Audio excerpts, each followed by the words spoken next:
کتاب گرگ بیابان، نویسنده هرمان هسه، مترجم قاسم کبیری، گویش سیما.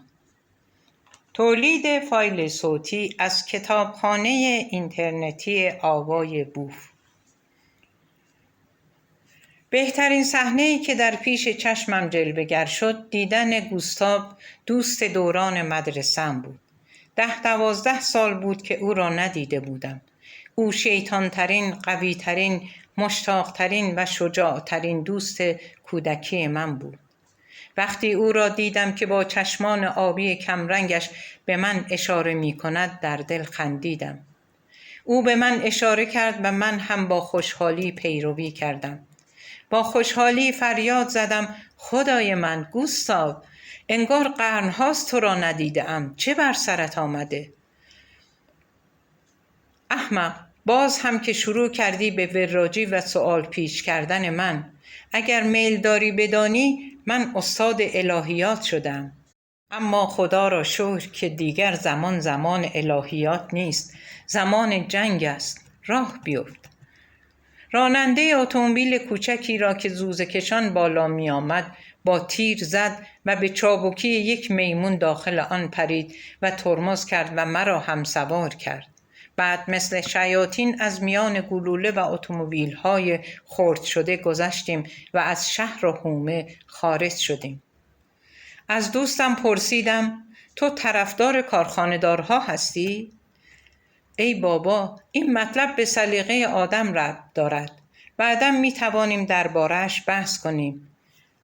اما نه، حالا که این صحبت را پیش کشیدی، به نظر من بهتر از طرفدار آن طرفی ها باشیم، هرچند که اصل قضیه یکیست.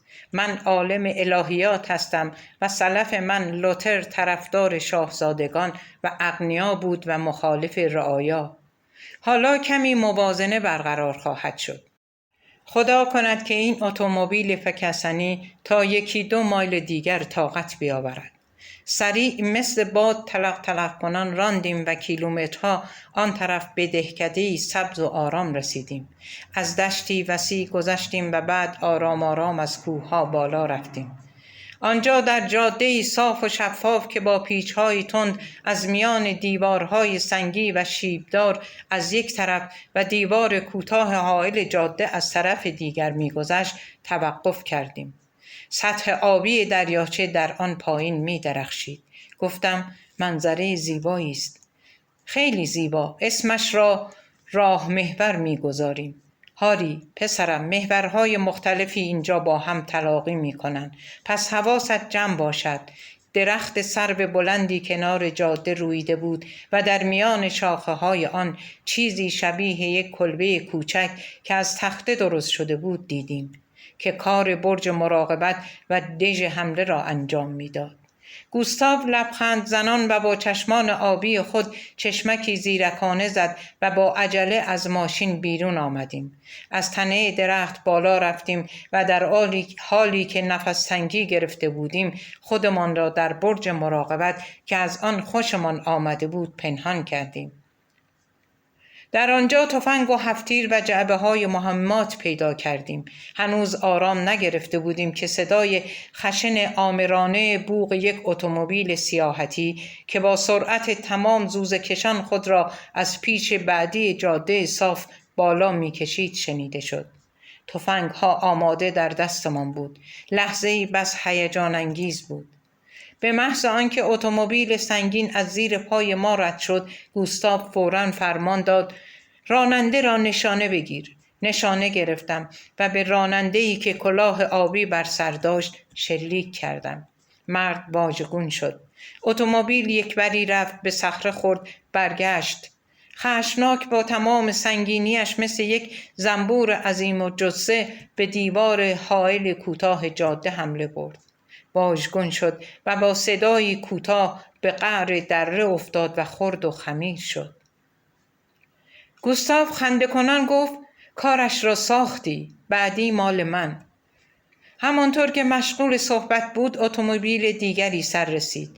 3-4 نفر سرنشین داشت که تنگ هم در صندلی عقب نشسته بودند. حرکت موجگونه روبند آبی رنگ کمرنگ خانمی از پشت سر نظرم را جلب کرد. پشیمانی وجودم را گرفت. چه کسی می توانست بگوید که آن صورت پوشیده در روبند تا چه حد زیبا بود؟ خدای مهربان، حالا که ما رول راهزنان را بازی می کردیم، بهتر نبود که به تأسی از بزرگان آنها از کشتن زنهای زیبا صرف نظر می کردیم؟ اما چه فایده؟ گوستاو شلیک کرده بود.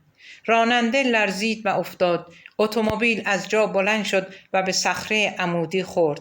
عقب آمد و معلق زد و 4 چرخش به هوا رفت. صبر کردیم اما هیچ چیز حرکت نکرد. سرنشینان اتومبیل گویا زیر اتومبیل در تله افتاده بودند. موتور اتومبیل هنوز روشن بود و چرخها همانطور در هوا میچرخیدند. ولی ناگهان با صدای انفجاری مهیب اتومبیل در کام شعله‌های آتش شد. گوستاو گفت اتومبیل فورد بود. باید برویم پایین و جاده را باز کنیم. همانطور که به توده شعله‌ور نگاه می‌کردیم پایین آمدیم. طولی نکشید که همه‌اش سوخت. در این اثنا از چوب سبز درختان اهرمی ساختیم و اسکلت اتومبیل را کنار جاده بلند کردیم. بعد از روی دیوار به داخل دره پرتش کردیم. تا مدتی صدای متلاشی شدن و پایین رفتنش را از میان درختان و بوته‌های کوتاه می‌شنیدیم. همان موقع که اتومبیل را چپه کرده بودیم، جسد 2 نفر از سرنشینان بیرون افتاده و با لباسهای نیم سوخته تخت جاده افتاده بودند. یکی از آنها کت خوب و قشنگی پوشیده بود. جیبهایش را گشتم تا هویتش را پیدا کنم. یک کیف چرمی پیدا کردم که تعدادی کارت در آن بود. یکی را بیرون آوردم. اینطور نوشته بود: تا تام آسی. گوستاو گفت اسم بامزه است. بگذاریم که در واقع برای ما فرقی نمی کند که قربانیان چه نامی داشته باشد. آنها هم آدم‌های فلک زده‌ای مثل خود ما هستند. مهم نیست که چه نامی داشته باشند. نه این دنیا به درد ما می‌خورد و نه ما به درد این دنیا. راحت ترین راه این است که 10 دقیقه سرش را زیر آب کنیم. حالا برویم سر کار. اجساد را پهلوی اتومبیل فرستادیم. زوزه اتومبیل دیگری را شنیدیم. از همان جایی که ایستاده بودیم به آن شلیک کردیم. مثل مستها چرخی خورد و تا مسافتی کشیده شد. بعد چپه شد و به پت پت افتاد. یکی از سرنشینان هنوز در آن نشسته بود، ولی یکی دختر خوشگل جوان بدون اینکه آسیبی دیده باشد با رنگ پریده و بدن مرتعش از آن بیرون آمد. مؤدبانه به او سلام کردیم و پیشنهاد کمک نمودیم. آنقدر مرتعش بود که نمیتوانست صحبت کند و مدتی خیره و گیج به ما نگاه کرد. گوستاو گفت بسیار خوب، اجازه بفرمایید اول از این آقا پذیرایی کنم و رویش را به سرنشین دیگر اتومبیل که پشت راننده به صندلی چسبیده بود کرد. چشمان شفاف خاکستری رنگ و هوشمندان آقای مورد بحث که موهای جوگندمی داشت باز بود، ولی انگار که سخت آسیب دیده بود. حداقل از دهانش خون جاری بود و گردنش را خشک و کج نگه داشته بود. اجازه دهید خود را معرفی کنم. اسم من گوستاو است. ما جسارت کردیم و به راننده شما تیراندازی نمودیم. ممکن است لطفاً بفرمایید افتخار آشنایی با چه کسی را دارم؟ پیرمرد با خونسردی و ناراحتی با چشمان ریز خاکستریش به من نگاه کرد. آرام گفت من لوئرینگ دادستان کل هستم. شما نه تنها راننده بیچاره مرا کشتید، بلکه گمان می کنم مرا هم کشته باشید. چرا به ما شلیک کردید؟ برای سرعت غیر مجاز. ما که بیش از سرعت معمول نمی راندیم. آنچه که دیروز معمول بود امروز دیگر معمول نیست. آقای دادستان، اعتقاد ما بر این است که سرعت اتومبیل هرچه که باشد بسیار زیاد است. ما داریم همه اتومبیل ها و تمام ماشین های دیگر را معدوم می کنیم. تفنگ هایتان را هم؟ نوبت آنها هم می شود، به شرطی که وقت پیدا کنیم. علل احتمال تا فردا یا پس فردا کار ما تمام خواهد شد. البته با اطلاع هستید که این قسمت از دنیا به صورتی وحشتناک بیش از حد پرسکنه شده بود و ما تصمیم گرفتیم کمی هوا برای این محیط دست و پا کنیم. آیا شما بدون استثناء همه را می‌کشید؟ حتماً، و بدون شک ممکن است خیلی از این کشتارها باعث تأسف هم بشوند. عذر می‌خواهم. مثلا کشتن این خانم جوان که تصور می‌کنم دختر شما باشد. خیر، ایشان تندنویس من هستند. چه بهتر. و حالا چون می‌خواهم اتومبیل را از بین ببرم، لطفاً بفرمایید بیرون، یا اجازه دهید بیرونتان بیاوریم. من ترجیح می‌دهم با آن نابود شوم. هر طور میل شماست. پس اجازه دهید سؤال دیگری از شما بپرسم. شما دادستان هستید. من تا حالا نمی‌توانستم بفهمم معنی دادستان چیست. شما از راه محاکمه کردن مردم، آن هم مردم فلک زده و محکوم نمودنشان امرار معاش می‌کنید. اینطور نیست؟ همینطور است. من وظیفه‌ام را انجام می‌دهم. کارم این است، همانطور که کار مأمور اعدام. کار مأمور اعدام دار زدن افرادی است که من به مرگ محکوم می‌کنم. شما هم عهدهدار چنین کاری شده اید. شما هم آدم می‌کشید. کاملا صحیح است. فقط تفاوت کار این است که ما نه به خاطر وظیفه بلکه به خاطر لذت این کار را می‌کنیم. یا بهتر بگویم به علت لذت نبردن از دنیا و مایوس بودن از آن. به این دلیل با کشتن مردم خود را به صورتی سرگرم می‌کنیم. آیا این کار هرگز تو را سرگرم نکرده است؟ تو حوصله آدم را سر میبری. لطف کن و اکنون که معنای وظیفه را نمیدانی کار را تمام کن. ساکت شد و به لبهایش حرکتی داد که انگار میخواست تف کند. فقط کمی خون خارج شد که آن هم به چانه‌اش چسبید. گوستاو مؤدبانه گفت: یک لحظه صبر کن. من به طور حتم حالا مفهوم وظیفه را نمیدانم. قبلا به خاطر کار اداری خیلی با آن کار داشتم. من استاد الهیات بودم. علاوه بر آن مدتی سرباز بودم و جنگ را هم دیدم. آنچه که به نظر من وظیفه می آمد و آنچه را که گاه گاه مقامات مسئول و افسران ارشد از من می خواستند انجام دهم کارهای شایسته نبودند. من ترجیح می دادم که برخلاف آنها عمل کنم. اما حالا اگرچه اعتقادی به مفهوم وظیفه ندارم ولی هنوز مفهوم گناه را می دانم. شاید هم اینها هر دو یکی باشند. از همان لحظه تولد از مادر گناهکار شدم. محکوم به زندگی کردن گردیدم. وظیفه پیدا کردم به کشوری تعلق داشته باشم، به عنوان سرباز خدمت کنم، کشتار نمایم و برای تسلیحات مالیات بپردازم. و حالا در این لحظه گناه زندگی مرا دوباره به ضرورت کشتار مردم کشانده است. همانطور که جنگ سبب این کار شد و اکنون من دیگر اکراهی از این کار ندارم. من تسلیم گناه هستم و با این دنیای شلوغ مخبط که در حال تلاشی است کاری ندارم. خوشحالم که به آن یاری دهم و با آن نابود گردم. دادستان کوشش کرد همانطور که خون روی لبهایش لخته بود لبخند بزند.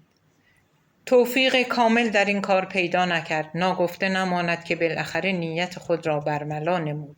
او گفت: بسیار خوب. پس ما همکار هستیم و حالا که اینطور است لطفاً وظیفه‌تان را انجام دهید. در این اثنا دختر زیبا کنار جاده نشسته و بیهوش شده بود و در همین لحظه صدای زوزه اتومبیل دیگری که با سرعت تمام پایین می آمد شنیده شد.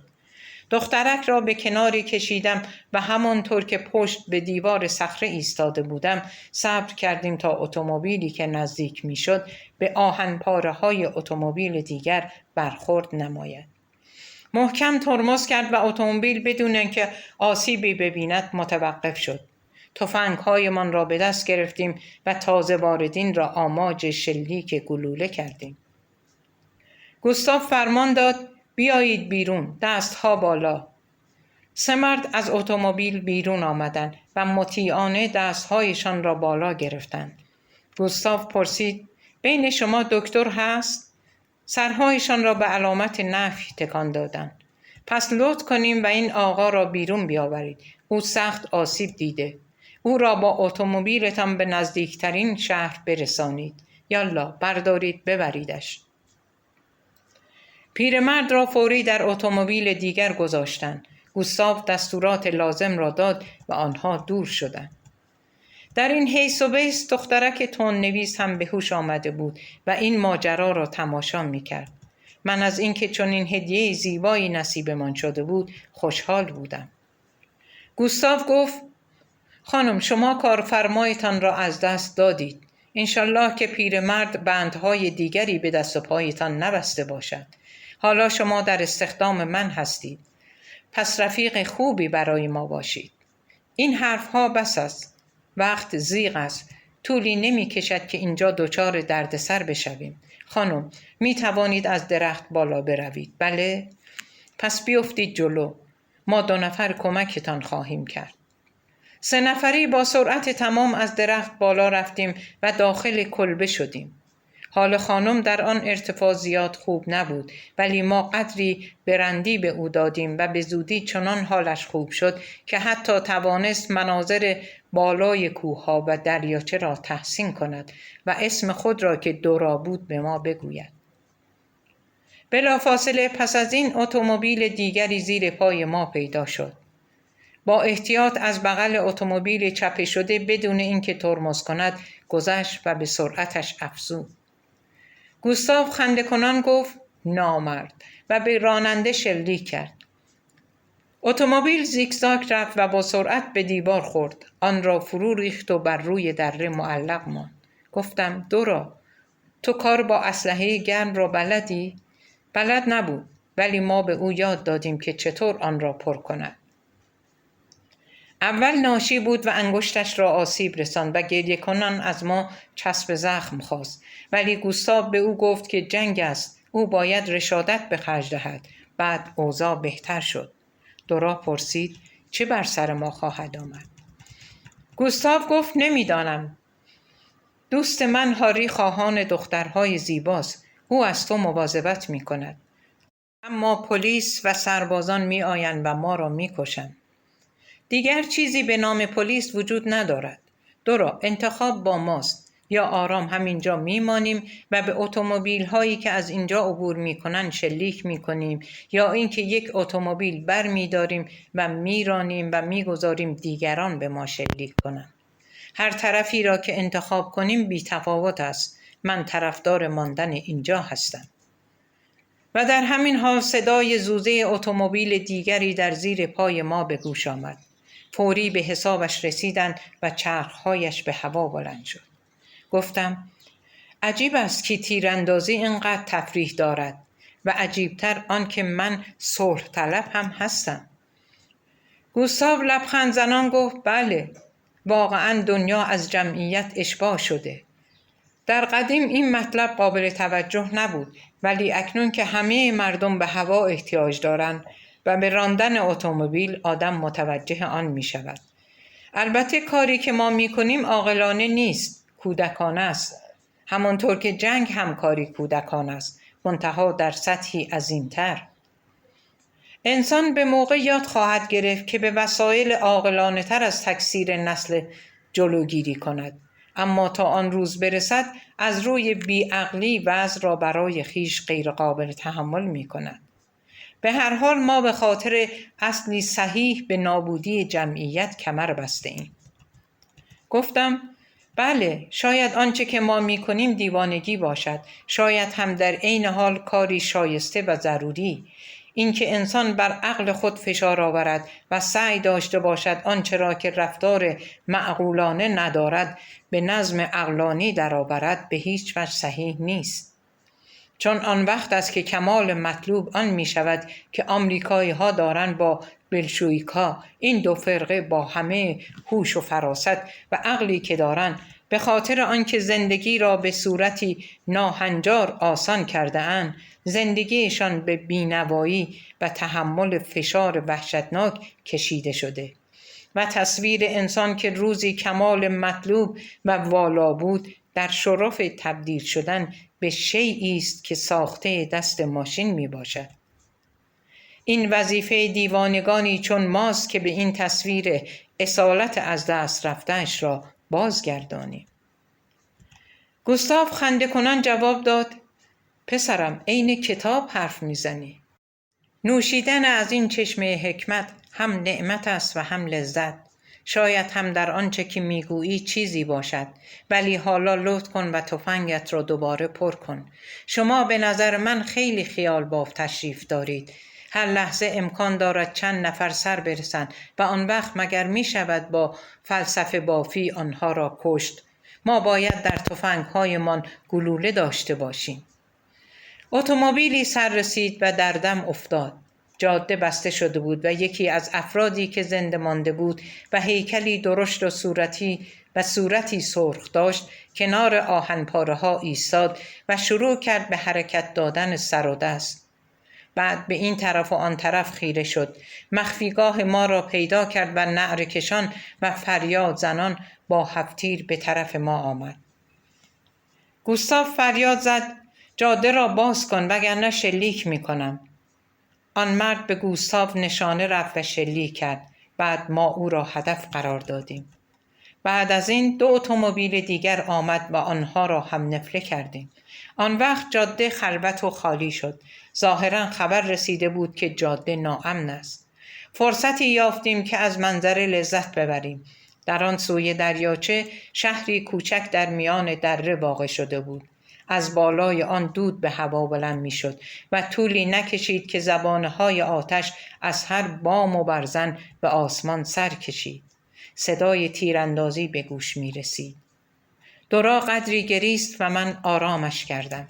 او پرسید: پس همه ما باید بمیریم؟ جوابی نشنید. در این اثنا مردی پیاده از زیر پای ما گذشت. اتومبیل‌های خرد و درهم و شکسته را دید و شروع کرد به کاوش. همینطور که روی یکی از آنها خم شده بود، یک چتر خوشرنگ، یک کیف زنانه و یک بطر شراب پیدا کرد.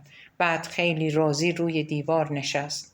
جرعه ای از شراب نوشید و چیزی را که در کاغذ آلومینیومی پیچیده بود از کیف درآورد و خورد.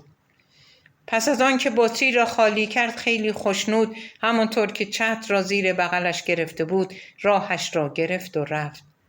من به گوستاو گفتم: آیا تو دل این را داشتی که به چنین آدم خوبی شلیک کنی و مغزش را داغان کنی؟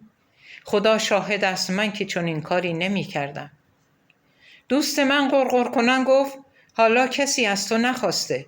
البته او نیز تمایل چندانی به این کار نداشت. هنوز از دیدن این شخص که رفتاری بی آزار، آرام و کودکانه داشت و هنوز معصوم بود فارغ نشده بودیم که تمامی اعمال قابل تحسین و ضروریمان به چشم ما احمقانه و تنفرآور جلوه کرد. توف بر ما که چه خونها ریختیم. از خود شرمنده شدیم، اما حتما در جنگ هم بعضی ژنرال ها همین احساس را دارند. دورا التماس آمیز گفت: بیایید از اینجا برویم پایین. به طور حتم در اتومبیل ها چیزی برای خوردن پیدا می کنیم. آیا شما آقایان بلشویی که گرسنه نیستید؟ آنجا در آن شهر گرفته صدای وحشتناک ناقوس‌ها بریده بریده به گوش می رسید. آماده فرود شدیم. به دورا کمک کردم که از سنگر پایین بیاید. دورا بلند خندید. اما چوب بست مقاومت نکرد و ما هر دو در فضای خالی سرنگون شدیم. یک بار دیگر در دهلیز مدور ایستادم. هنوز هم گرم هیجان حادثه شکار بودم و هر جا بر روی هر در که تعدادشان بیشمار بود نگاه می کردم کتیبه‌ای اغواگر می دیدم. مانند موتابور: به قالب هر حیوان یا گیاه که می خواهید در بیایید. کاماسوترام: تعلیم فنون عشقبازی به شیوه هندی، دوره مخصوص مبتدیان، 42 فن و شیوه گوناگون. خودکشی لذت بخش، با خنده خود را تکه تکه کنید. آیا می خواهید یک پارچه معنویت بشوید؟ حکمت مشرق زمین. سقوط غرب. قیمت‌های عادلانه. بالا دست ندارد. زبده هنرها. تبدیل زمان به مکان به وسیله موسیقی. اشک‌های شادی. خلوتگاه هزل. عزلت‌گزینی. جانشینی کامل برای هر گونه معاشرتی با جمع. تعداد کتیبه ها بیشمار بود. یکی دیگر نوشته بود: راه آموزی برای پرورش شخصیت با تضمین موفقیت. فکر کردم که اینجا به دیدنش می ارزد. داخل شدم. خودم را در اتاقی تاریک و روشن یافتم. مردی جلوی چیزی شبیه شطرنج به شیوه مردم مشرق زمین نشسته بود. در اولین نظر فکر کردم دوستم پابلو است. به هر حال او هم نیمتنه ابریشمین بر تن داشت و چشمهایش چون چشمان او سیاه و شفاف بود. شما پابلو هستید؟ با مهربانی جواب داد: من کسی نیستم. ما اینجا نه اسم داریم و نه کسی هستیم. من شطرنج بازم. آیا شما به دنبال راه آموزشی برای پرورش شخصیت هستید؟ بله، خواهش میکنم. پس لطف کنیم و 10-12 تا از مهره‌های خود را در اختیار من بگذارید. مهره؟ بله، منظورم همان نقش‌هایی است که در آینه دیدید و شخصیت شما به آنها تقسیم شده بود. من بدون مهره که نمیتوانم بازی کنم. آینه‌ای پیش رویم گرفت و دوباره دیدم که وحدت شخصیت من به منهای بسیار که تعدادشان حتی اضافه هم شده بود تقسیم شده. مهره‌ها بسیار کوچک بودند، به اندازه مهره‌های شطرنج. شطرنج باز 10-12 عدد از آنها را در انگشتان مطمئن و آرام خود گرفت و آنها را روی زمین کنار صفحه شطرنج گذاشت. در حین انجام این کار شروع به صحبت کرد. صحبت‌هایش چنان یک نواخت بود که انگار مطلبی را که بارها مرور کرده است دارد از حفظ پس می‌دهد. شما با این عقیده اشتباه و فلاکتبار که انسان وحدتی پرطاقت است آشنایی دارید. ضمناً این را هم می‌دانید که انسان از جمع ارواح درست شده است و از خویشتن‌های متعدد. تقسیم این اتحاد شخصیت به این نقش‌های بیشمار نوعی دیوانگی است. علم اصطلاح جنون تفرقه شخصیت را برای آن ابداع کرده است. نظر علم البته تا این حد صحیح است که با هیچ تعددی بدون طبقه بندی کردن، نظم خاص بخشیدن و به ترتیب درآوردن آن نمیتوان کنار آمد. ولی در مورد این ادعا که امکان این وجود دارد که به این شخصیت‌های متعدد و تابع نظم پیوستگی واحد و جاودانه بخشید در اشتباه است. این اشتباه علم عواقبی ناخوشایند در بر دارد و تنها فایده‌ای که بر آن مرتبط می باشد این است که کار پیشوایان و معلمین دولتی را آسان می کند و زحمت تجربه نمودن فکر بکر را به آنها نمی دهد. در نتیجه این اشتباه بسیاری از مردم را که ما آنها را مردم عادی و در حقیقت اعضای با ارزش اجتماع به حساب می آوریم در واقع دیوانه های لاعلاجی بیش نیستند و در مقابل آنهایی که به چشم ما دیوانه می آیند در حقیقت از جمله نوابغند. به همین علت است که ما معرفت الروح ناقص علم را به وسیله مفهومی که اسمش را هنر پرورش روح گذارده ایم کامل می کنیم.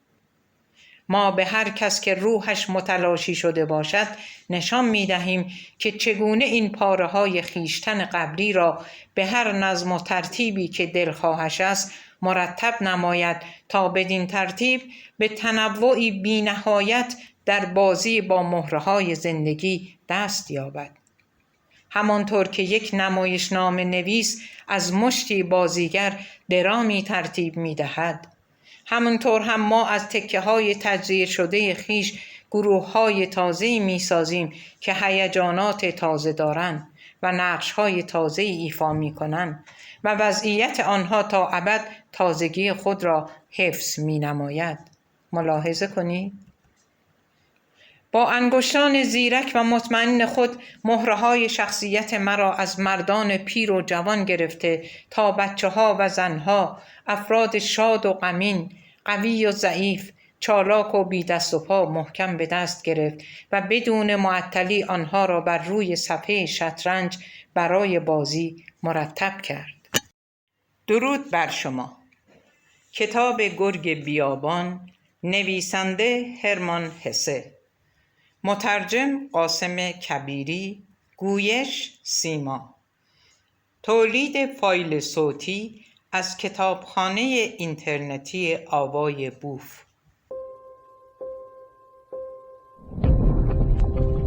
avayaboof.com.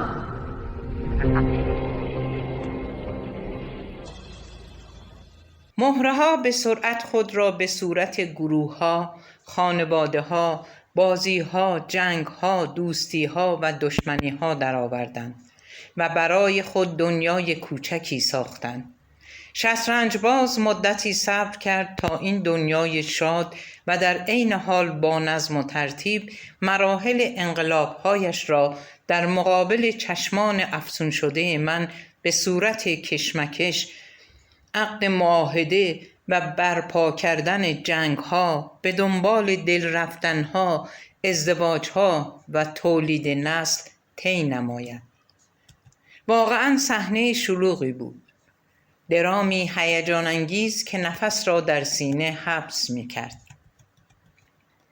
بعد دستش را سریع روی صفحه حرکت داد و آرام تمامی مهره‌ها را در یک جا جمع کرد و آنگاه متفکرانه و به تبحر یک هنرمند با همان مهره‌ها بازی دیگری با گروه‌ها، بستگی‌ها و ترکیب‌های دیگر ترتیب داد. بازی دوم با بازی اولی ارتباط داشت. همان دنیا بود و همان ترکیبات، ولی با سبک و وزن و انگیزه‌های دیگر و نمایشی از وضع و حالتی متفاوت. و بدین شیوه معمار زیرک با آن نقش‌ها که هر کدام از آنها پاره‌ای از روح من بود بازی‌ها کرد و تمام بازی‌ها شباهت‌های دور به هم داشتند. به طور مشخص معلوم بود که همه آنها به یک دنیا تعلق دارند و دارای یک اصل واحد می باشند. با این وجود هر کدام برای خود چیزی کاملا نوظهور بود. به شیوه معلمین گفت این هنر زندگی است. شما می توانید برای خود سبکی در بازی زندگی به وجود آورید و روحی در آن بدمید. شما می توانید به دلخواه آن را پیچیده‌تر و پرمایه‌تر سازید. شما فاعل مایشاء هستید. همانطور که دیوانگی در معنای والای خود شروع تمام حکمت هاست، همینطور هم فلسفه تفرقه شخصیت سرآغاز تمام هنرها و تخیلات می باشد. حتی دانشمندان نیز تا حدودی به این امر واقف شده اند. مثلا همین مفهوم در شیپور سحرآمیز شاهزاده وجود دارد. منظورم همان کتاب سحرآمیزی است که در آن کوشش و رنج انسانی دانشمند به یاری نبوغ عده‌ای دیوانه و هنرمند که به این نام محبوس شده بودند جاودانه شده است. بفرمایید مهره‌هایتان را بردارید و بروید. این بازی به کرات برایتان شادی و نشاط خواهد آورد. همین مهره‌ای که امروز تا حد مترسکی غیر قابل تحمل بزرگ شده است، فردا در حد مهره بیخاصیت تحقیر می شود. کسی چه می داند؟ شاید سیندرلای بدشانس در بازی بعدی شاهزاده شود. آقای عزیز، برایتان آرزوی شادی فراوان می کنم. به علامت سپاسگزاری در مقابل شطرنج باز استاد خم شدم. مهره‌ها را در جیبم گذاشتم و از در باریک بازگشتم. هدف واقعی من این بود که درون دهلیز روی زمین بنشینم و تا دنیاست به آن بازی بپردازم. ولی هنوز به روشنایی دهلیز مدور تماشاخانه نرسیده بودم که موجی مقاومت ناپذیر مرا با خود برد. چشم باز کردم و لوحه‌ای نورانی در مقابل چشمانم خودنمایی کرد. رام کردن اعجاب انگیز گرگ بیابان. با دیدن این اعلامیه احساسات گوناگونی در من غلیان کرد. ترس‌ها و سرخوردگی‌های گوناگون زندگی قبلی من و واقعیتی را که پشت سر گذاشته بودم قلبم را به صورتی دردناک فشرد. با دستهای مرتعش در را باز کردم و خود را در کیوسک یک نمایشگاه دیدم. یک نرده آهنی مرا از صحنه فلاکتبار جدا می کرد. روی صحنه یک رام کننده حیوانات، یک مرد ولگرد بسیار متبحر را دیدم که علیرغم سبیل‌های از بناگوش در رفته و بازوان بسیار عضلانی به قیافه زشت چون سیرک بازانش شباهتی نامطبوع و بداندیشانه به قیافه من داده بود. عجب منظره اسفباری! آن مرد قوی هیکل، گرگ بزرگ و زیبا و تکیده‌ای که چشمانی ترسیده و آرزومند داشت را افسار کرده بود و به دنبال خود می‌کشید. دیدن این که این رام کننده وحشی این حیوان شکاری را با وضعی چنین مفتضح به اطاعت از مقاصد حیوانی خود درآورده بود و هر بلایی که می‌خواست به روزش می‌آورد هم نفرتبار بود و هم دسیسه آمیز، هم وحشتناک بود و هم سرگرم کننده. به هر حال این مرد، این همزاد تحریف شده شیطان صفت من به طرزی اعجاب آور گرگش را رام کرده بود. گرگ به هر دستوری گوش می‌کرد و به هر صدا و ضربه شلاقی مانند یک سگ پاسخ می‌داد. زانو بر زمین می‌نهاد، خود را به مردن می‌زد و از استادش میمونوار تقلید می‌نمود و فرمانبردارانه نان، تخم مرغ، گوشت و یا زنبیل به دهان می‌گرفت.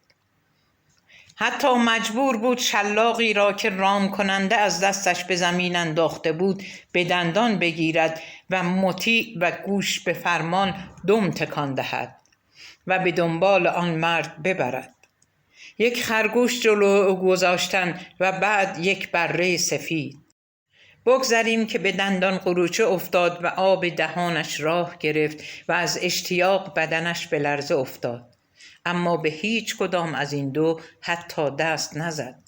ولی به محض شنیدن دستور، همانطور که آن دو حیوان ترسان و لرزان بر جای مانده بودند، گرگ با پرشی زیبا بر روی آنها جست. جالبتر آن که خود را بین بره و خرگوش جای داد و با دستهایش آنها را در آغوش گرفت و با هم خانواده‌ای بسیار صمیمی تشکیل دادند. در همان حال گرگ به خوردن یک تکه شکلات از دست رام کننده نیز مشغول شد. شاهد این چنین صحنه اغراق‌آمیز و حیرت انگیز بودن و دیدن این که چگونه یک گرگ یاد گرفته است طبیعت خود را فریب دهد واقعا دردناک بود و من که مو بر اندامم سیخ شده بود. قسمت دوم برنامه قسمت اول را جبران کرد، هم برای تماشاچیان وحشت زده و هم برای خود گرگ. زیرا بعد از این نمایش عالی، رام کردن حیوان و پس از آن که آن مرد لبخندی ملیح نمود و در کنار گرگ و بره تعظیمی پیروزمندانه نمود، رولها وارونه شد. همزاد گرفتار من با احترامی قرار شلاقش را به پای گرگ انداخت و به چنان حالت اضطراب و بیچارگی و تنفری افتاد که قبلا گرگ افتاده بود. ضمناً گرگ با نیشخندی لب و لوچه‌اش را لیسید و بدین ترتیب حالت ریاکاری و انقیاد را زدود. چشمهایش افروخته شد، تمام بدنش سفت و خشک شد و وقتی احساس کرد خوی حیوانیش به او بازگشته، شادی و شوق در حرکاتش نمودار گشت. و حالا دیگر نوبت گرگ بود که دستور دهد و مرد اطاعت کند. به شنیدن دستور مرد به زانو افتاد، زبان از دهانش بیرون آمد و با دندانهای سوهان مانندش لباسهای خود را تکه تکه کرد. همانطور که گرگ به او دستور میداد روی 4 دست و پا و یا روی 2 پا چند قدمی رفت و رول آدم را بازی کرد. خودش را به مردن زد، اجازه داد گرگ سوارش شود و شلاقش را برایش حمل کند. به قابلیت یک سگ و خوشحال و خندان به هر تحقیر و تحریفی در طبیعت خیش تن در داد. دختر زیبایی در صحنه حاضر شد و به طرف مرد رام رفت. گونه او را نوازش داد و گونه های خود را به گونه هایش مالید. ولی مرد دیگر حیوانی 4 دست و پا شده بود. سرش را تکان داد و به آن مخلوق زیبا بنا کرد به دندان قروچه رفتن و این کار را با چنان بدطینتی و گرگ صفتی کرد که آن دختر پا به فرار گذاشت. جلوش شکلات گذاشتند ولی طوری تحقیرآمیز آن را بو کرد و با پوزش آن را کنار زد. آخرالامر بره سفید و خرگوش ابلق چاق و چله را آوردند و مرد رام آخرین رول گرگی خود را به صورتی واقعاً سرگرم کننده اجرا نمود. بره و خرگوش را که شیونشان به آسمان بلند بود به چنگ و دندان گرفت. بعد از بندشان جدا کرد و همانطور که نیشخند میزد گوشت آنها را زنده زنده جوید و با جذبه و شوق در حالی که چشمانش از نشاطی رویایی روی هم افتاده بود خون گرم آنها را نوشید. با عجله به طرف در رفتم و تند بیرون آمدم. این تماشاخانه جادو واقعاً آنچنان بهشت عنبر سرشتی هم نبود. در زیر این لایه فریبنده سطحی هرچه بود جهنم بود و دیگر هیچ. آه خدای من، آیا دیگر راه گریزی برای من وجود ندارد؟ با وحشت و عجله به این طرف و آن طرف می رفتم. مزه شکلات و خون که از هر دو به اندازه هم متنفر بودم در دهانم بود. یک آرزو بیشتر نداشتم و آن این بود که آن سوی این موج تنفر قرار گیرم. برای یادآوری و تصویرهای قابل تحملتر و آشناتر با خود به نبرد برخاستم. ترانه ای دوستان این آوازها را بس کنید در گوشم طنین افکند و با وحشت به یاد تصاویری از جبهه جنگ افتادم، همان تصاویری که انسان گاه گاه در خلال جنگ می‌بیند. تصاویر از لاشه‌های انباشته بر روی هم با چهره‌هایی که در زیر ماسک‌های ضد گاز به غول‌هایی تبدیل شده و پوزخند بر لب داشتند. راستی برای آدمی چون من که اندیشه‌های انسانی داشت، بگذاریم که من مخالف جنگ بودم، به وحشت آمدن از این تصاویر واقعاً حماقتبار و کودکانه بود. امروز فهمیدم که در ذهن هیچ رام کننده حیوانی، هیچ ژنرالی، هیچ دیوانه‌ای افکاری چون افکار من اینچنین وحشتناک، وحشیانه و خبیث و تا این حد ناهنجار و حماقتبار نمیتوانست نقش ببندد. وقتی به یاد لوحه‌ای که در مرتبه اول ورود به تماشاخانه دیده بودم افتادم چقدر راحت شدم. منظورم همان لوحه‌ای است که جوانی با بوق و کرنا و عصبانیت آن را حمل می کرد. همه دخترها مال شما هستند. به نظرم رسید که روی هم رفته هیچ چیز خواستنی‌تر از آن نیست و وقتی دریافتم که می توانم از دست آن دنیای گرگی لعنتی خلاص شوم سخت خوشحال گردیدم و از آن در داخل شدم. عطر بهاری به استقبالم شتافت.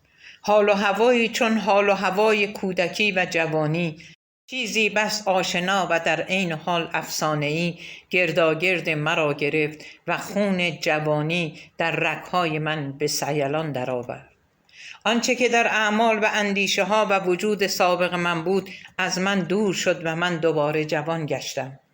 همین 1 ساعت قبل، همین چند دقیقه پیش بود که مفتخر بودم معنای عشق و آرزو و اشتیاق را می دانم. اما آن عشق و آرزوی یک مرد سال خورده بود. حالا من جوان شده بودم. این آتش شعله‌ور سیال، این انگیزه قوی، این هوس اغنا ناپذیر که چون نسیم ملایم بهاری می‌وزید، جوان و تازه و اصیل بود. نمیدانم چطور این شعله فراموش شده از سر زبانه کشید و چگونه آوازهای دور دزدانه و مخفی به خانه گوشم دستبرد زدند. جای خون آتش در بدنم روان شد و روحم جوان گشت و به ترنم و فریاد آمد. جوانی شدم 15 ساله با مغزی آکنده از یونانی و شعر. سراپا حرارت و جاه طلبی بودم و بر بال خیالم رویاهای هنرمند شدن سنگینی میکرد. ولی شعله عشق، گرسنگی شهوت و حرارت و دلواپسی هوای دل از همه اینها قوی‌تر، عمیق‌تر و وحشتناکتر بود. روی تپه‌ای بر فراز شهر کوچکی که موطن من بود ایستاده بودم. باد به موهای بلندم می‌خورد و بوی بهار و بنفشه ها را به مشامم می‌رساند. در زیر پایم در شهر رودخانه و پنجره های خانه‌ام می درخشید و همه آنچه را که می دیدم و می شنیدم و می بوییدم آنچنان تازه و خلاق، آنچنان درخشان و رنگین بود و در دست باد بهاری نمودی آنچنان افسانه‌ای داشت که انگار باز هم دوران جوانی بود و روزگار شعر و شاعری. و من باز هم با همان چشم به تماشای دنیا نشسته بودم. با دستهای سرگردانم جوانی نیم شکفته ای را که تازه سبزی در آن دویده بود از شاخه جدا کردم. به آن نگاه کردم و آن را بوییدم. بعد آن را بین لبهایم گذاشتم. لبها که هیچ دختری هرگز آن را نبوسیده بود و بیخیال شروع کردم به جویدن آن. از مزه ترش و تلخ و معطر آن یک مرتبه به دلیل این عمر مجدد پی بردم. همه چیز دوباره جان گرفت و من به ساعتی از آخرین سالهای کودکیم بازگشتم. به آن بعد از ظهر یک شنبه اوایل بهار، به همان روزی که حین گردشی تنها روزا کرایسلر را دیده بودم و محجوبانه به او سلام کرده و آنچنان دیوانه‌وار عاشقش شده بودم. آن روز روزا تنها و رویایی بالای تپه پیش من آمد. او مرا ندیده بود و وقتی من نزدیک شدنش را دیدم دلواپسی و هراس همه وجودم را گرفت.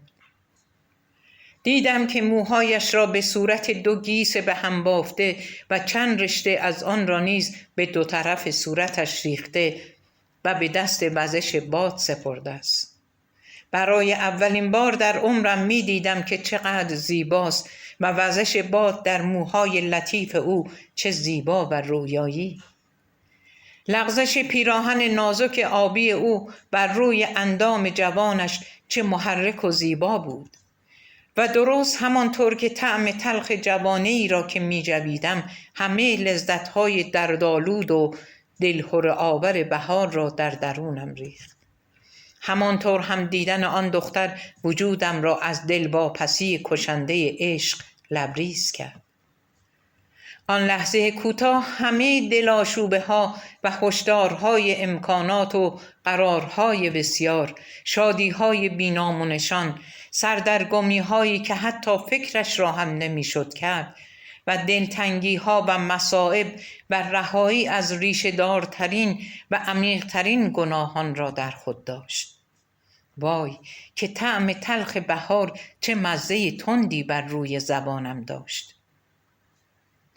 و راستی که باد چه دست نوازشی بر سر موهای او که در کنار گونه های گلگونش افتاده بود می کشید. دیگر نزدیک شده بود. سرش را بلند کرد و مرا شناخت. یک لحظه سرخ شد و نگاهش را از من برگرداند، ولی وقتی که من کلاه مدرسه‌ام را از سر برداشتم ناگهان اطمینان خاطر حاصل کرد و سرش را بلند نمود. با لبخندی به شیوه بزرگترها سلامم را پاسخ داد. بعد چون بانوی کامل به راه خود ادامه داد و در حالی که گرد سرش حاله از هزارها امید و آرزو و عشق و پرستش که من بدرقه راهش کرده بودم آویخته بود. یک روز یکشنبه 35 سال پیش چنین حالی داشتم و اکنون در این لحظه همه آن خاطرات از آنچه که به تپه و شهر مربوط بود تا باد بهاری و مزه نوشکفتگی و روزا و موهای قهوه‌ای او و قلیان آرزو و درد خفقان‌آور و شیرین دلتنگی همه به همه تجدید شده بود، درست مثل سابق. و به نظرم می آمد که در تمام عمر خود هیچ کس را به آن صورت که روزا را آن روزها دوست می داشتم دوست نداشتم. ولی امروز مقدر این بود که به صورتی متفاوت با گذشته به او سلام کنم. وقتی که مرا شناخت دریافتم که صورتش گل انداخت. که چه رنجی برای پنهان کردن آن کشید. و از همان ابتدا دانستم که او به من دل باخته است و این برخورد برای او همان معنایی را داشت که برای من. و این بار به جای آنکه خیلی تشریفاتی کلاه از سر بردارم تا از کنارم بگذرد، با وجودی که قصه وجودم را تسخیر کرده بود همان کاری را کردم که شیره وجودم خواست. فریاد زدم: روزا، خدا را شکر که تو دختر زیبا آمدی. من تو را چون جان دوست دارم. شاید آنچه که من در آن لحظه گفتم برجسته ترین کلامی که میشد گفت نبود، اما احتیاجی به کلام برجسته نبود. هرچه که گفتم کفایت میکرد. روزا قیافه آدمهای بزرگ را به خود گرفت و به راه خود ادامه نداد. ایستاد و به من نگاه کرد. صورتش حتی از آن موقع هم گلگونتر شد و گفت: سلام هاری، واقعا مرا دوست داری؟ چشمهای میشیش صورت قویش را روشن کرد و آنها به من نشان دادند که زندگی و عشقهای گذشته من پس از آن بعد از ظهر یک شنبه‌ای که گذاشتم روزا از کنارم برود همه خطا بوده است و لبریز از بدبختی‌های احمقانه. حالا این اشتباه دوباره تصحیح می شود. همه چیز صورت دیگری پیدا کرده و خوب شده بود. دستهای همدیگر را گرفتیم و آرام آرام به قدم زدن پرداختیم. همان اندازه که خوشحال بودیم ناراحت هم بودیم. نمیدانستیم چه بگوییم و چه کار بکنیم. برای فرار از ناراحتی شروع به دویدن کردیم. آنقدر دویدیم که از نفس افتادیم و مجبور شدیم از حرکت باز ایستیم. ولی دستهایمان را رها نکردیم. ما هر دو کودک بودیم و هنوز کاملا نمیدانستیم که به چه درد هم میخوریم. آن یک شنبه حتی همدیگر را نبوسیدیم، ولی بی حد و اندازه خوشحال بودیم. ماندیم تا نفس تازه کنیم. روی سبزه ها نشستیم. او محجوبانه با من حرف میزد و من نیز محجوبانه به سخنانش گوش میدادم. بعد دوباره ایستادیم و قدمان را اندازه گرفتیم تا ببینیم کدام یک بلندتر هستیم. در واقع من یک انگشت از او بلندتر بودم، ولی به خود نگرفتم و گفتم که هر دو درست همقد هستیم و خدا ما هر دو را برای هم ساخته که بعداً با هم عروسی کنیم. بعد روزا گفت بوی بنفشه می آید و ما در علفهای کوتاه بهاری زانو زدیم و به دنبال بنفشه گشتیم و چند بنفشه ساق کوتاه پیدا کردیم. من بنفشه هایم را به او دادم و او بنفشه هایش را به من داد و چون هوا رو به سردی گذاشت و خورشید بر روی صخره‌ها مایل شد، روزا گفت که باید به خانه برگردد. هر دو از این مطلب غمگین شدیم زیرا من جرأت مشایعت او را به خانه نداشتم. اما هر دو یک راز در سینه داشتیم و آن گرانبهاترین دارایی ما بود. پشت صخره‌ها ماندم و دراز کشیدم و صورتم را روی لبه شیب صخره گرفتم و به پایین به طرف شهر نگاه کردم تا قامت زیبای کوچک روزا دور شد و از کنار چشمه گذشت و از روی پل دوان دوان از نظر ناپدید شد. دیگر می دانستم که به خانه‌اش رسیده و از این اتاق به آن اتاق می رود و من دور از او بر روی صخره‌ها دراز کشیده بودم. ولی رشته ای ما را به هم پیوسته بود. در دل ما هر دو یک چیز می گذشت و یک راز رد و بدل می شد. در تمام طول بهار باز هم اینجا و آنجا همدیگر را ملاقات کردیم. گاه روی صخره‌ها، گاه کنار چپر باغ و وقتی که درختان یاس شروع به شکوفه دادن کردند، برای اولین بار از راز عشق خود پرده برگرفتیم. آنچه که ما بچه‌ها می توانستیم به هم بدهیم قابل توجه نبود. ما هنوز آن رسیدگی و گرمی را نداشتیم. به سختی جرأت می کردم به چند تار مویی که دور و بر گوشش می افتاد دست بزنم. ولی آنچه که به نام عشق و شادی در وجودمان بود از آن خود ما بود.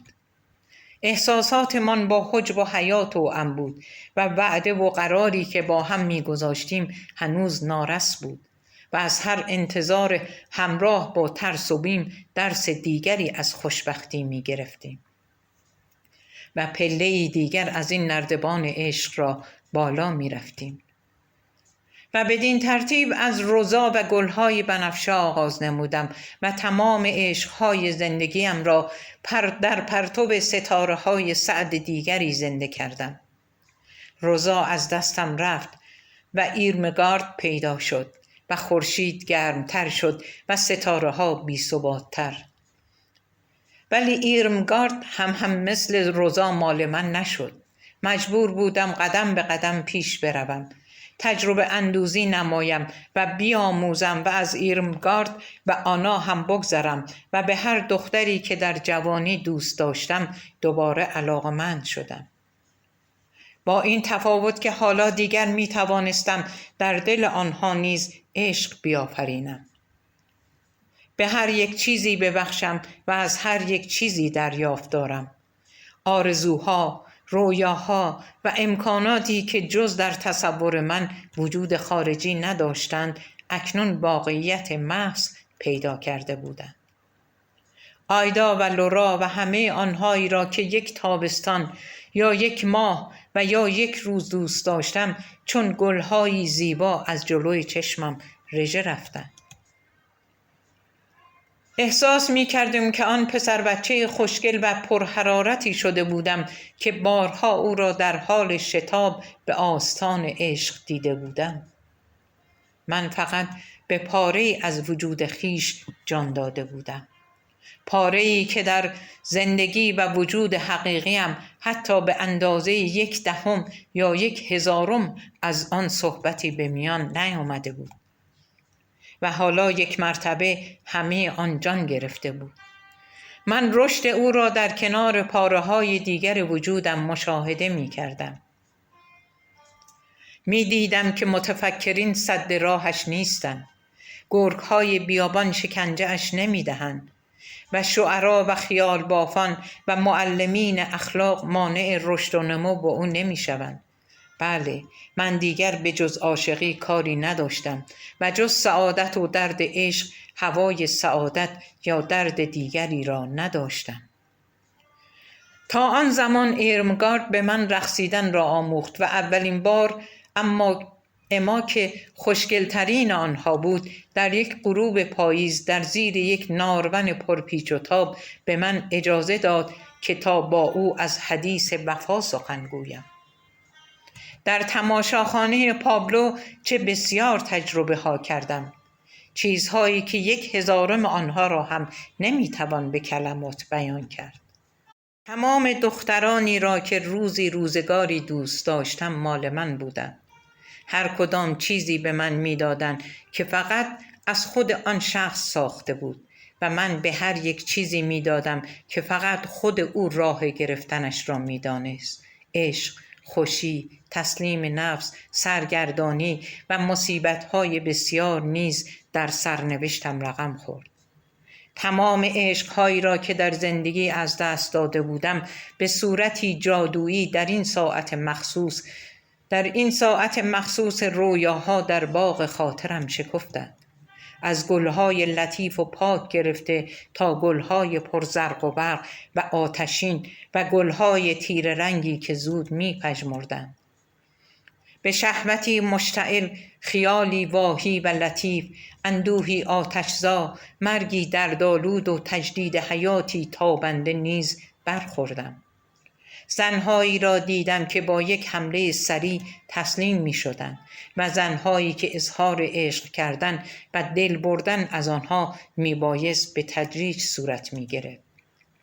در هر گوشه تاریک و روشن زندگیم، هر جا که حتی اگر برای یک لحظه هم که شده نفسانیات به صورت نگاه زنی آتش به جانم افکنده یا درخشندگی پوست دختری اغوایم کرده بود، دوباره متجلی شد و آنچه که از دست داده بودم جبران گردید.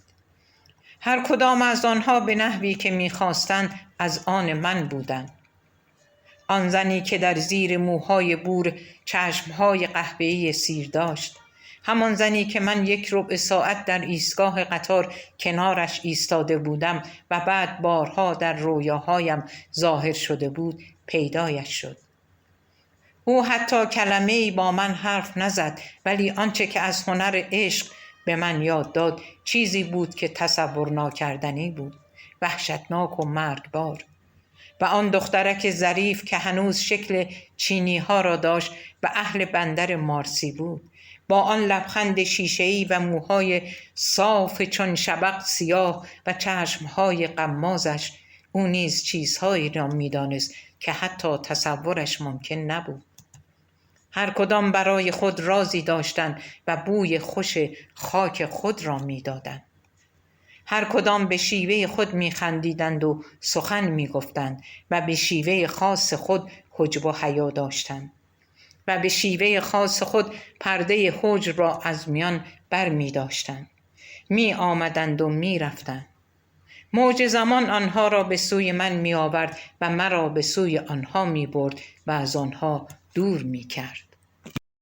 درود بر شما. کتاب گرگ بیابان، نویسنده هرمان هسه، مترجم قاسم کبیری، گویش سیما، تولید فایل صوتی از کتابخانه اینترنتی آوای بوف. من در این جریان بیوقفه امور شهوانی کودکی بودم که در دل این همه فریبندگی، این همه خطر و این همه غافلگیری سرگرم بازی شده بودم و دریافتن این مطلب که زندگی من، زندگی ظاهرم فلاکتبار و خالی از عشق گرگ بیابان، در پرتو فرصتها و اغواهای عشق به چنان غنایی دست یافته است، مرا به تعجب وامی داشت. حیف که از دستم رفته بود. راستش من قبل از رسیدن به آنها فرار کرده، از رویشان سکندری خوران گذشته و برای فراموش کردنشان شتاب کرده بودم. اما اکنون فوج بدون آنکه احدی از آنان از میان رفته باشد کنار هم آمده بودند و من به محض دیدارشان بدون هیچ گونه دفاعی خود را تسلیم نمودم و در روشنایی دنیای امیدبخش آنها غرق شدم. حتی آن اغوایی که 1 بار پابلو در کارم کرده بود دوباره ظاهر شد. همینطور همکارهای قبلی او که از هیچ کدامشان آن زمانها زیاد چیزی سر در نیاورده بودند. چه بازی ها که کردیم و با چه حوادثی که روبرو شدیم، حوادثی که زبان از بیان آنها قاصر است. وقتی که دوباره خود را از دام جریان بی انتهای تمامی این وسوسه ها، تبهکاری ها و درماندگی ها رهانده و به سطح رساندم، خاموش و آرام گشتم. به دانش عمیق و دانایی و مهارت خود را مسلح نمودم و خود را برای هرمینه پخته کردم. او آخرین نقش از اسطوره پرنقش و آخرین نام در این سلسله بی انتها بود. و یک مرتبه به خود آمدم و به این داستان خیالی عشق خاتمه دادم، زیرا نمیخواستم او را در پرتو تابش ضعیف این آینه جادو ملاقات کنم. تعلق من به او چون تعلق یک مهره به بازی شطرنجم نبود. من در بست به او تعلق داشتم. دلم میخواست مهره ها را طوری در بازی شطرنجم میچیدم که هرمینه مرکز همه توجهات قرار گیرد و همه چیز به او انجامد. دست موج مرا به ساحل کشید. یک بار دیگر خود را در دهلیز خاموش تماشاخانه یافتم. حالا چه کار کنم؟ دستم رفت برای نقش کوچکی که در جیب داشتم، اما فوری این انگیزه از میان رفت. دنیای بی انتهای درها، لوحه ها و آینه های جادو مرا احاطه کرده بودند. با بیمیلی اولین کلماتی را که جلب نظرم را نمود خواندم و به خود لرزیدم. متن نوشته این بود: چگونه میتوان با عشق آدم کشت؟ به سرعت جرقه تصویری در خاطرم درخشید و لحظه‌ای درنگ کرد. هرمینه را پشت میز رستوران دیدم که ناگهان غذا و شراب را رها کرد و گرم صحبت کردن شد. و وقتی به این نکته رسید که از دل باختن از من فقط هدفش آن است که به دست من کشته شود، صورتش حالت جدی و وحشتناکی به خود گرفت. موجی سنگین از ملال خاطر و دلتنگی بر قلبم فرو ریخت. ناگهان بار دیگر همه چیز در برابرم قد علم کرد. ناگهان بار دیگر احساس آخرین دعوت سرنوشت قلبم را فشرد. نومیدانه دست در جیب بردم تا مگر آن نقش کوچک را پیدا کرده و با به کار گرفتن سحر و جادو طرز نشستن مهره ها را بر روی صفحه از نو ترتیب دهم. نقشی در جیب نیافتم. به جای آنها یک چاقو بیرون آوردم. با وحشتی کشنده در طول دهلیز شروع به دویدن کردم. از کنار درها گذشتم. جلوی آینه قولاسا ایستادم. توی آن نگاه کردم. در آینه گرگ بزرگ زیبایی را که اندازه خودم بود دیدم. بی حرکت ایستاده بود و با چشمهای ناآرام محجوبانه به من می نگریست.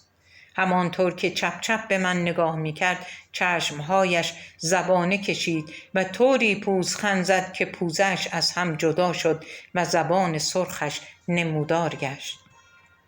پابلو کجا بود؟ هرمینه کجا بود؟ آن آدم باهوشی که با آن لطافت در مورد پرورش شخصیت صحبت می کرد کجا رفت؟ دوباره در آینه نگاه کردم. دیوانه شده بودم. گرگی در آینه نبود که زبانش را از دهان درآورد. این من بودم، هاری. صورتم کبود شده بود. همه خیال پردازی هایم را فراموش کرده بودم و از فرط تبهکاری ها از پا در افتاده و اصلا رنگ به صورت نداشتم. با این وجود باز هم آدم بودم. آدمی که میشد با او صحبت کرد. گفتم: هاری، آنجا چه کار میکنی؟ از درون آینه گفت: هیچ چیز، فقط منتظر مرگ. پس این مرگ کجاست؟ هاری دیگر گفت: دارد میآید. و از درون فضای خالی تماشاخانه صدای موسیقی بلند شد. صدای موسیقی زیبا و هراس‌آور. دونژوان که نزدیک شدن میهمان سنگی را اعلام می داشت و جرینگ جرینگ گوشخراشش که از دنیای دیگر، از دنیای فناناپذیران می آمد، در این سرای ارواح پیچید. به خود گفتم: موتسارت. و با این کلمه محبوب ترین و والاترین تصویر زندگی معنوی من در نظرم مجسم شد. اینجا بود که پشت سرم صدای خنده بریده بریده واضح و چون یخ سردی طنین افکند. این صدا از دنیایی آن سوی دنیای شناخته شده انسان می آمد. دنیایی که در ورای همه این مصائب است و زاده شوخی پروردگار می باشد. در حالی که از برکت این خنده بند وجودم یخ زده بود، صورتم را برگرداندم. موزارت را دیدم که می آمد. خنده کنان از کنارم گذشت و با قدم‌های بلند جلو رفت. در یکی از اتاقک‌ها را باز کرد و داخل شد. با اشتیاق خدای روزهای جوانیم را، غایت عشق و احترام همه عمرم را دنبال کردم. موزیک طنین انداز بود. موزارت روی برآمدگی جلوی اتاقک تکیه کرد. تماشاخانه دیگر دیده نمی‌شد. تاریکی فضای لایتناهی را پر کرد. موزارت گفت: میدانی بدون ساکسیفون هم اوضاع پر بدک نیست.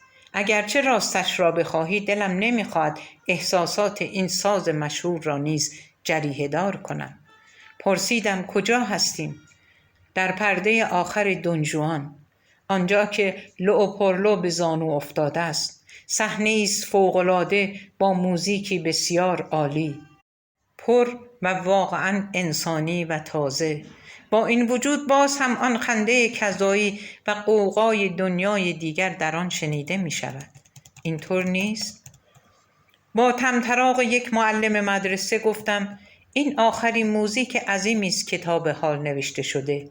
مسلم است که شوبرت هم آمد، همینطور هوگو ولف. البته شوپن دوست داشتنی بدبخت را هم نباید از قلم بیاندازم.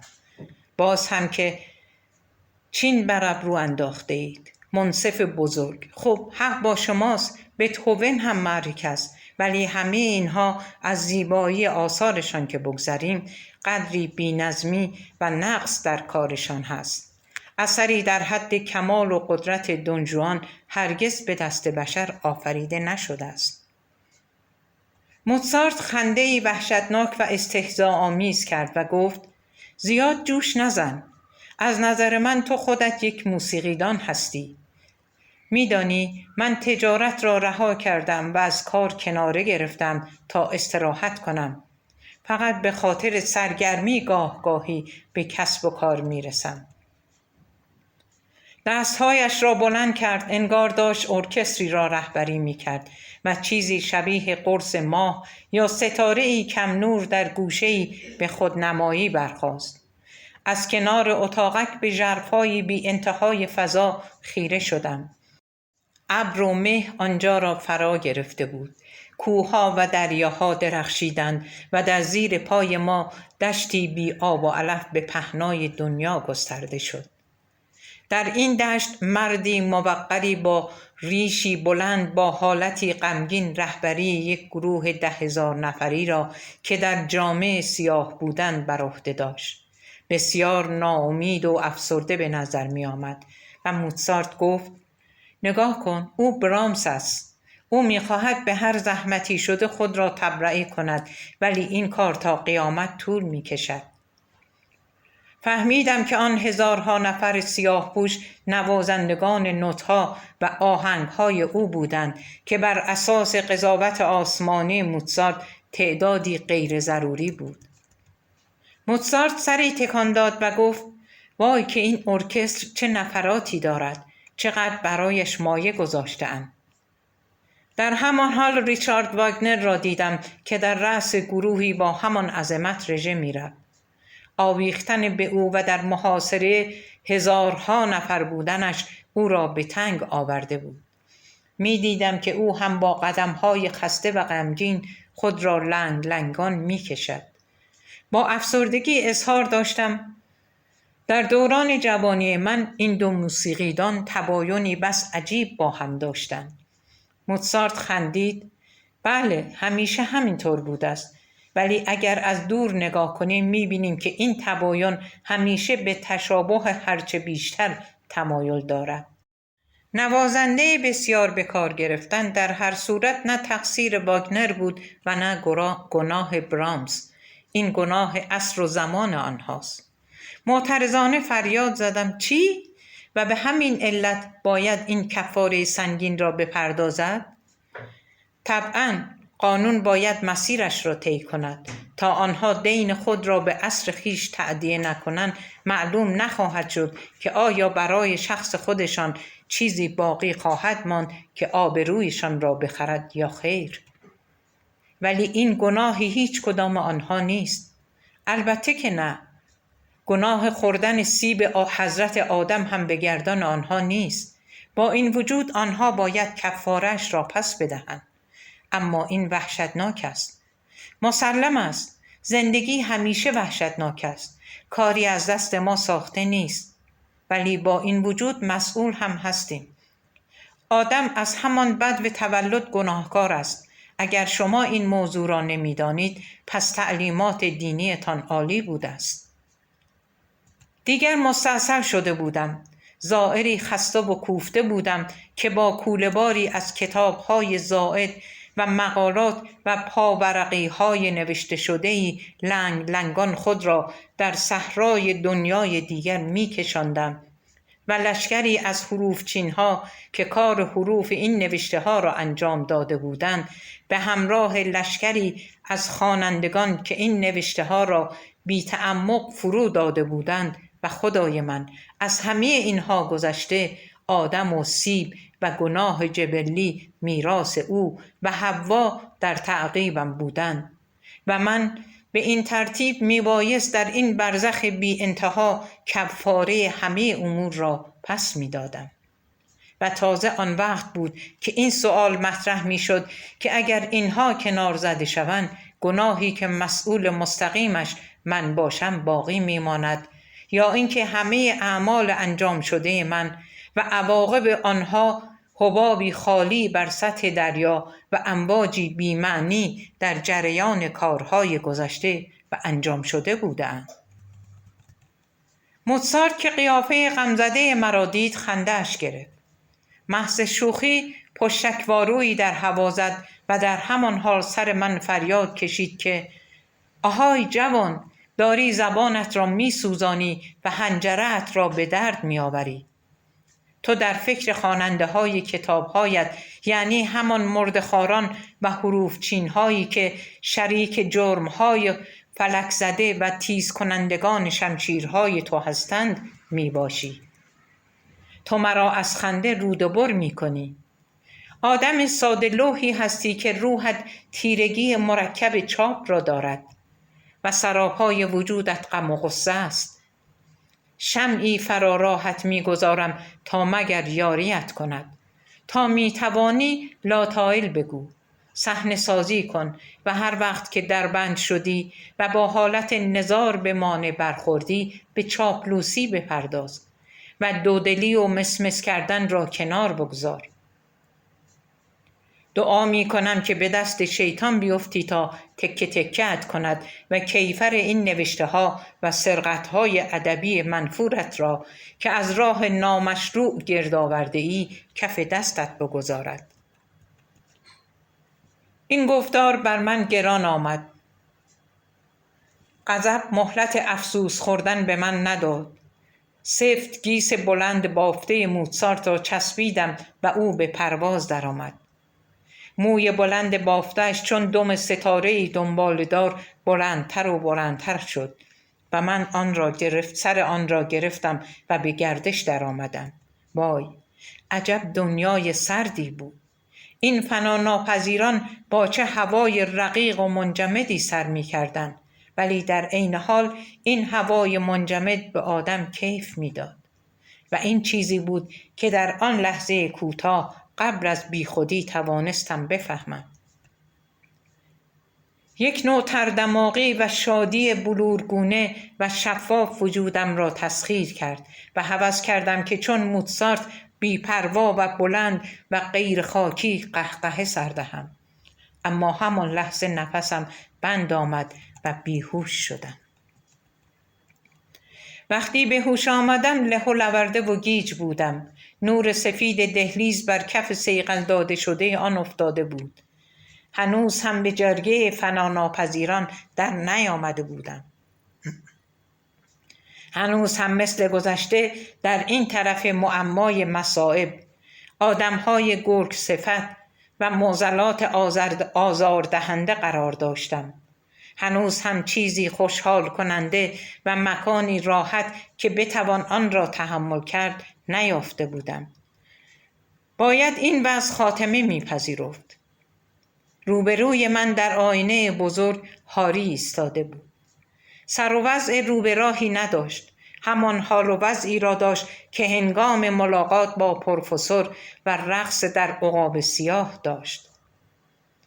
اما این مربوط به خیلی وقتها پیش بود. سالها بلکه قرنها قبل. حالا پیرتر شده، رقص یاد گرفته. از تماشاخانه جادو دیدن نموده و خنده موزارت را شنیده بود. دیگر رقصیدن، زن، چاقو برایش ایجاد وحشت نمی کرد.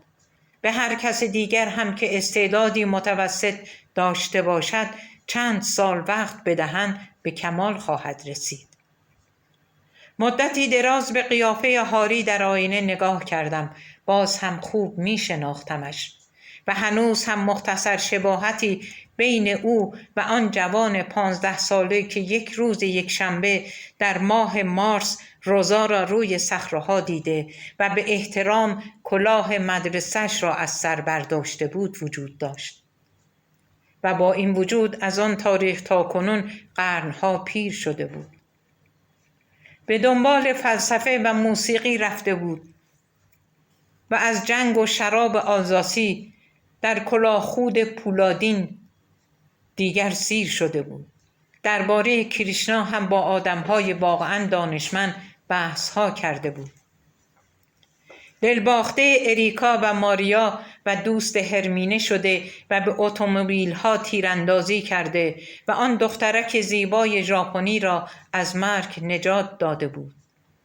روی در روی موزارت و گوته قرار گرفته و در بافت زمان سوراخ‌ها ایجاد نموده و در ظاهر فریبنده واقعیت با اینکه هنوز هم زندانی زندان آن است شکاف‌ها به وجود آورده بود. تازه اگر آن نقش شطرنجش را هم گم می کرد باز این تیغه چاقوی تیز را در جیب داشت. پس ای هاری پیر، ای احمق بیقابلیت و وامانده، به پیش. وای، مرد شورش ببرد. این زندگی چه طعم تلخی دارد. به صورت هاری در آینه تف کردم. بعد لگدی به او زدم و خرد و خمیرش کردم. آهسته آهسته در دهلیز که صدا در آن میپیچید به قدم زدن پرداختم و همه درهایی را که وعده‌های آنچنان پرحرارت بودند برانداز کردم. بر روی هیچ کدام از آنها اعلامیه‌ای دیده نمیشد. آهسته از برابر 100 در تماشاخانه جادو گذشتم. مگر این همان روزی نبود که من به بالماسکه رفته بودم؟ صدها سال از آن گذشته بود. به زودی سال و ماه از حرکت باز می‌ماند. البته باز هم یک کار میبایست صورت میگرفت. هرمینه هنوز در انتظار من بود. مقدر این بود که این پیوندی حیرت انگیز باشد و موجی غم‌افزا مرا که انسانی گرگ صفت و اسیر بودم با وصفی اسفبار به پیش بکشاند. وای، لعنت بر این زندگی. پشت آخرین در ماندم. موج مرا به آنجا کشانده بود. آه روزا، آه جوانی برباد رفته، آه گوته، آه موزارت. در را باز کردم. آنچه که دیدم تصویری ساده و زیبا بود. بر روی قالیچه در کف اتاق 2 نقش برهنه دراز کشیده بودند. آنها هرمینه و پابلو زیبا بودند که کنار هم در خوابی عمیق فرو رفته بودند. چه نقش‌های زیبایی، چه تصاویر قشنگی. در طرف چپ سینه هرمینه یک علامت دایره‌ای شکل کبودرنگ تازه دیده می‌شد. همانجا جایی که علامت بود چاقویم را تا دسته فرو کردم. خون بر روی پوست سفید و لطیفش فواره کشید. اگر اوضاع به جز آن بود که می دیدم، با عشق و علاقه خون را پاک می کردم. اما حالا به آن صورت بود که این کار را نکردم. فقط به تماشای جریان خون نشستم و دیدم که فقط یک لحظه با درد و حیرت عمیق چشمهایش را از هم گشود. به خود می گفتم از چه تعجب کرده است؟ و بعد به فکرم رسید که باید چشمهایش را ببندم، ولی خودشان بسته شدند. پس همه چیز رو به راه بود. فقط قدری به پهلو غلتید و از گودی زیر بغلش تا روی سینه سایه‌ای لطیف را مشاهده کردم. به نظرم آمد که می‌خواست خاطره‌ای را یادآور شود، همان چیزی را که من از یاد برده بودم. بعد بی حرکت دراز کشید. مدتی دراز به او نگاه کردم. بعد لرزشی به اندامم افتاد و بیدار شدم. بعد پابلو را دیدم که خودش را می کشد. دیدم که چشمهایش را باز کرد و عضلاتش را به هم کشید و بعد بر روی هرمینه که مرده بود خم شد و لبخند زد. هرگز فکر نمی کردم که این آدم تصمیمی جدی بگیرد. همه چیز او را به خنده می آورد. در این اثنا پابلو با دقت یک طرف قالی را روی هرمینه تا کرد و بدن او را تا زیر سینه پوشاند، طوری که زخم آن پنهان شد و آن وقت بدون سر و صدا اتاقک را ترک کرد. کجا می رفت؟ آیا همه می خواستند تنهایم بگذارند؟ من و بدن نیمه کفن شده کسی که دوستش داشتم و به او رشک می بردم در آنجا تنها ماندیم. موهای پسرانش بر روی پیشانی سفیدش افتاده بود. لبهایش در زمینه صورت سفید شده و کاملا رنگ پریده‌اش سرخی میزد و کمی هم از هم باز شده بود. موهایش عطر ملایمی را در فضا می پراکند و از زیر آن گوش چون صدفش برق میزد. آرزویش برآورده شده بود. پیش از آن که مال من بشود معشوقم را کشته بودم. کاری که حتی فکرش را هم نمیشد کرد انجام داده بودم. و آن وقت زانو زدم، به او خیره نگاه کردم. واقعا معنای این کار را نمیدانستم. آیا این کار کاری صحیح و شایسته بود یا عکس آن؟ راستی آن شطرنج باز باهوش و پابلو در این مورد چه خواهند گفت؟ نه چیزی میدانستم و نه چیزی به فکرم میرسید. این لبهای نقاشی شده هر لحظه با پریدن رنگ صورت دختر درخشنده تر و تابناکتر می شد. همه زندگی من نیز همین طور بوده است. خوشبختی و عشق اندک من نیز چون این لبهای مات و مبهوت بوده است. سرخی مختصری بر روی ماسک مرگ. از چهره و شانه و دستهای سفید میت آرام و بی صدا، سردی و تنهایی و بیکسی و برودتی که آرام آرام افزایش می‌یافت برمیخواست. دستها و لبهای من نیز در آن کرخ می‌شد. آیا من جلوی تابش خورشید را گرفته بودم؟ آیا قلب زندگی را از تپیدن باز داشته بودم؟ آیا این برودت مرگ و محیط بود که به درون راه یافته بود؟ مرتعش و لرزان به پیشانی سنگ شده و موهای خشک و درخشش ملایم و رنگ پریده گوش او خیره شدم. برودتی که از آنها برمیخواست مرگاور بود، ولی در عین حال زیبا که در فضا میپیچید و طنین میانداخت. خود موسیقی بود.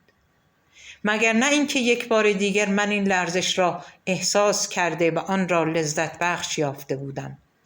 مگر نه آنکه من این موسیقی را قبلا نیز شنیده بودم؟ بله، با موتسارت و فناناپذیران.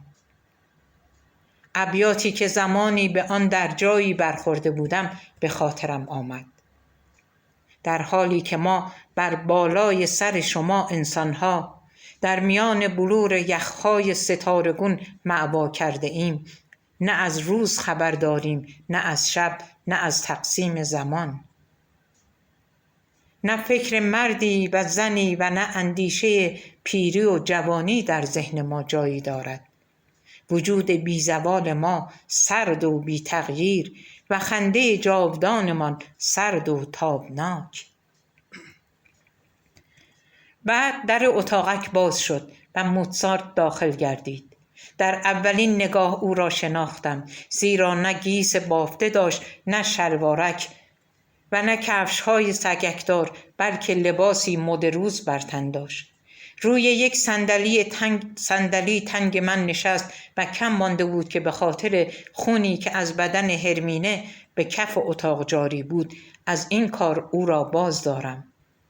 آنجا نشست و با دستگاه و لوازمی که پهلوی دستش بود خود را مشغول کرد. با جدیت تمام این پیچ را سفت می کرد و آن پیچ را می پیچاند و من با تعجب به دستهای چالاک و ماهر او می نگریستم و آرزو می کردم که روزی آنها را در حال نواختن پیانو ببینم. متفکرانه او را نگاه کردم. متفکرانه، یا بهتر بگویم در عالم خواب و خیال، غرق در تحسین به دستهای ماهر و زیبای او خیره شده بودم و در عین حال از آگاهی به حضور او احساس گرمی و تا حدودی نیز احساس دلواپسی می کردم. به کاری که می کرد و به پیچی که با مهارت می پیچید توجهی نداشتم. به زودی متوجه شدم که او یک دستگاه رادیو ساخته و به کارش انداخته است. بلندگوها را کار گذاشت و گفت: صدای مونیخ شما را به کنسرتو گروسو در فا ماژور اثر هندل دعوت می کند.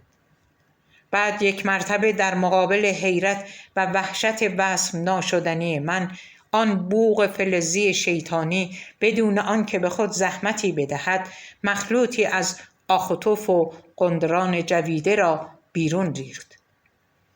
همان چیزی که مالکین گرامافون مجبور شده‌اند موسیقیش بنامند. و در پشت این قارقار گوشخراش و آخوتوف قالب اصلی و با شکوه آن موسیقی آلمانی، چون تصویری زیبا که در پس لایه‌ای از کثافت پنهان شده باشد پنهان بود.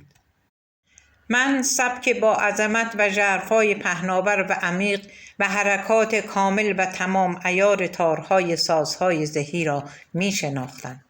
با وحشت فریاد زدم: خدای من، موزارت، این چه کاری است که می کنی؟ آیا واقعا قصد داری که این کثافت را، این فاتح عصر ما را، این اسلحه پیروز جنگ نابودی بر علیه هنر را بر من و خودت تحمیل کنی؟ آیا به نظر شما باید این طور باشد؟ این مرد عجیب و غریب چه خنده‌ای کرد، چه خنده سرد و وهم‌انگیزی. با آنکه خنده‌ای بی صدا بود، با این وجود همه چیز را خرد خمیر کرد. همانطور که بر روی پیچ‌های لعنتی خم شده بود و با بلندگو ور می رفت و با خرسندی عمیق ناظر عذاب کشیدن من بود، در حالی که باز هم می خندید، صدای مخرب و تحریف شده رادیو را بلند کرد و همانطور که باز هم می خندید جواب داد: درود بر شما. کتاب گرگ بیابان، نویسنده هرمان هسه، مترجم قاسم کبیری، گویش سیما، تولید فایل صوتی از کتابخانه اینترنتی آوای بوف. لطفاً احساسات به خرج ندهید دوست من. بگذاریم. به ریتاردانو توجه کرده اید؟ واقعاً وحی منزل است، اینطور نیست؟ بله، و اکنون شما ای آدم ناصبور، بگذار که حال و هوای ریتاردانو در تو اثر کند. این باسها را میشنوید؟ چون خدایان گام بر می دارن. بگذار این فکر بکر هندل پیر در قلب ناآرام تو نفوذ نماید و به آن آرامش ببخشد. تو ای موجود بدبخت، فقط گوش کن. فقط گوش کن بدون آنکه احساسات به خرج دهی یا مسخره کنی. آن وقت خواهی دید که در برای این دستگاه احمقانه و مضحک این موزیک را از فاصله دور میشنوی. توجه کن، چیزی خواهی آموخت. با چشمهای خیش ببین که این بلندگوی بیشعور که ظاهراً احمقترین، بی‌مصرف‌ترین و نفرتبارترین چیزهای دنیاست چه تدبیری برای دنیا اندیشیده است.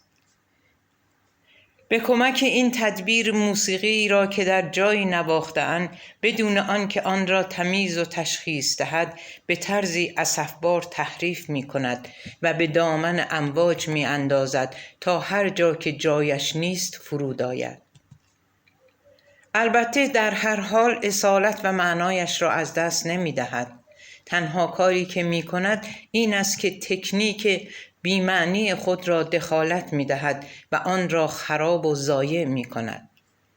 پس ای بیچاره گوش کن، خوب گوش کن، به آن احتیاج داری. و حالا نه تنها موسیقی هندل را که به صورتی هولناک تغییر شکل یافته به وسیله رادیو تحریف شده به همان صورت آلمانیش خواهی شنید، بلکه تو انسان گرامی ناظر و شنونده تحسین آمیزترین تمام حیات می شوی. وقتی که تو به رادیو گوش می کنی خود شاهد جنگ دائمی بین ایده و شکل تمثیلی آن، بین زمان و ابدیت و بین انسان و ذات باری تعالی هستی. عزیز من، درست همانطور که رادیو زیباترین موسیقی را به بدنامترین محلها و به اتاقهای گرم و نرم اغنیا و اتاقهای زیر شیروانی بیچارگان و یا به میان افرادی که خمیازه کشان شکمبارگی و وراجی می کنند و بیخوابی می کشند می برد و در زمانی کمتر از 10 دقیقه زیبایی را از موسیقی پر احساس می گیرد و آن را خراب و آلوده می نماید و به لجن می کشاند. بگذاریم که قادر به از میان بردن معنویت آن نمی باشد. همینطور هم زندگی که به اصطلاح واقعیتی است با این تماشاخانه باشکوهی که اسمش دنیاست همین رفتار را می کند و از آن چیزی مغشوش و در هم و بر هم می سازد و از اصوات موسیقی جادوییش آهنگی متهوع می سازد و با این کار آن را به لجن می کشاند و در همه جا تکنیک، فعالیت، احتیاجات پست و خودخواهی خود را تحمیل می کند، چه در بین کمال مطلوب و واقعیت و چه در میان ارکستر و گوش. کوچولوی من، همه زندگی همینطور است و باید بگذاریم همینطور هم باشد و اگر خر نباشیم و به آن بخندیم. ضمناً انتقاد از رادیو یا زندگی هم به تو نمی آید. بهتر است اول گوش کردن را بیاموزی و بیاموز که چه چیزها را جدی بگیری و به بقیه هم بخندی. شاید هم فکر کنی که خودت بهتر، نجیبانه تر، مناسب تر و یا با سلیقه تر عمل کرده ای. نه آقای هاری، اینطور نیست. تو از زندگی خیش داستان وحشتناک بیماری و مرض ساخته ای و از استعدادهایت فلاکت آفریده ای. و اینطور که من فهمیدم برای دختر زیبا و جوان و افسونگری چون هرمینه هیچ استفاده دیگری جز فرو کردن چاقو در بدن او و از میان بردنش پیدا نکرده ای. آیا فکر میکنی که این کار صحیحی بوده است؟ با ناامیدی فریاد زدم: صحیح؟ خیر خدای من، این کارها چقدر نادرست است، چقدر احمقانه و غلط. موتسارت، من یک درنده‌ام، یک درنده ابله خشمناک، یک بیمار فاسد. 1000 بار حق با شماست، اما در مورد این دختر این خواسته خود او بود. تنها کاری که من کردم این بود که آرزوی او را برآوردم. موتسارت همان خنده کذایی بی صدایش را سر داد ولی لطف کرد و رادیو را خاموش کرد. براعتی که از خیش کرده بودم به نظرم به صورتی واقعا غیر منتظره احمقانه آمد، حتی برای خودم که با تمام قلب به آن اعتقاد داشتم. یادم آمد که یک مرتبه که هرمینه درباره زمان و ابدیت صحبت کرده بود، من فی‌الفور پذیرفتم که آنچه که او می اندیشد انعکاسی از اندیشه من است. ضمناً فکر مردن او به دست من نیز چیزی بدیهی و نیز فکر و بکر آرزوی خودش بود و به هیچ وجه نتیجه تأثیر اندیشه من در او نبود. اما چطور شد که آن موقع نه تنها این فکر وحشتناک و غیر طبیعی را پذیرفتم، بلکه از قبل آن را حدس زده بودم؟ شاید به این دلیل که فکر خودم بود. از آن گذشته چرا هرمینه را درست همان لحظه‌ای که او را برهنه در آغوش دیگری خفته دیدم به قتل رساندم؟ طنین خنده بی صدای موتزارت که از ریشخند و دانایی لبریز بود در فضا پیچید. گفت: هاری، عجب آدم شوخی هستی. این دختر زیبا واقعا هیچ چیز دیگر جز ضربه چاقو از تو نمیخواست؟ من که گول این حرفها را نمیخورم. به هر حال خوب ضربه ای به او زدی. طفلک دیگر یک تکه سنگ شده و شاید اکنون آن لحظه مناسب فرا رسیده باشد که شما به عواقب جوانمردی که به این خانم کرده ای پی ببری. شاید هم سعی دارید که از عواقب آن بگریزید. فریاد زدم: خیر، انگار اصلا حرف مرا نمیفهمید. منو گریختن از عواقب کار؟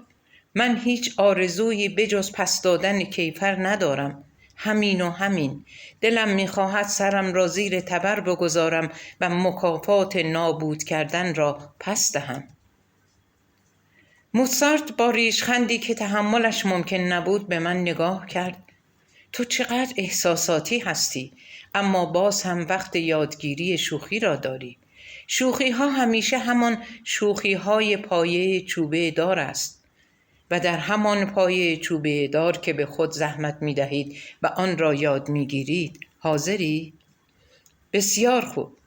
پس باز هم پیش دادستان برویم و بگذار قانون جریانش را طی کند تا آنکه هنگام طلوع فجر در محوطه زندان سرت را با خونسردی از تن جدا نمایند. برای این کار حاضر هستی؟ ناگهان یادداشتی جلوی چشمم نمودار شد: اعدام هاری. و با تکان دادن سر رضایت دادم. در حیاتی لخت که در محاصره 4 دیوار با پنجره‌های مشبک بود ایستاده بودم و در هوای سپیده صبح به خود می‌لرزیدم. 10-12 نفر آقایانی که ربد و شام بر تن داشتند و یک گیوتین که تازه برپا شده بود به چشم من می‌خورد. قلب من از بیچارگی و وحشت به هم می‌فشرد. با این وجود من راضی و آماده بودم. به محض شنیدن دستور قدم پیش گذاشتم و با شنیدن فرمان زانو زدم. دادستان کلاه از سر برداشت، گلویش را صاف کرد و همینطور هم بقیه 10-12 نفر. یک مدرک رسمی را باز کرد، جلوی رویش گرفت و شروع به خواندن کرد. آقایان، کسی که در مقابل شما قرار گرفته نامش هاری هالر و متهم به سوء استفاده از تماشاخانه جادویی ماست. هالر نه تنها با چیزی به نام واقعیت بساط نگارخانه ما را به هم ریخته و تصویر دختری را با تصویر چاقویی به قتل رسانده است، بلکه علاوه بر این نشان داده است که به قصد از تماشاخانه ما به عنوان تکنیکی برای خودکشی استفاده کرده و خود را از خنده و شوخی خالی کرده است. بدین علل ما هالر را به زندگی جاودان محکوم می کنیم و اجازه نامه او را برای تماشاخانه جادو به مدت 12 ساعت توقیف می کنیم. ضمناً از مجازات با خنده بیرون نمودنش از دادگاه نیز نمی توان صرف نظر کرد. پس آقایان، 1، 2، 3. با رسیدن به شماره 3 تمامی حضار با هم شلیک خنده وحشتناکی را که به دنیای دیگری تعلق داشت و گوشهای آدمیان از تحمل آن عاجز بود سر دادند. وقتی دوباره به هوش آمدم، موتسارت مثل قبل کنار من نشسته بود. به پشت شانه‌ام زد و گفت: حکم دادگاه را که شنیدی، پس باید یاد بگیری که بیشتر از این از موسیقی رادیو زندگی فیض ببری. تو استعدادی واقعا ضعیف داری، آدمی فلک زده و خرف هستی، اما به تدریج به آنچه که مکلف به انجامش هستی وقوف پیدا می کنی. تو مکلف هستی خندیدن را یاد بگیری و شوخی زندگی را درک کنی، همان شوخی های پای چوبه دار را. اما به طور حتم شما برای همه چیز آمادگی دارید مگر آنچه که به شما تکلیف می شود. مگر حاضرید دختری را به ضرب چاقو از پای درآورید؟ حاضرید با تمام تشریفات اعدام شوید و بدون شک نیز حاضرید که قرنها تن به ریاضت و عذاب بدهید؟ اینطور نیست؟ در آن حالت فلاکتبار فریاد زدم: آه بله، و از ته دل حاضرم.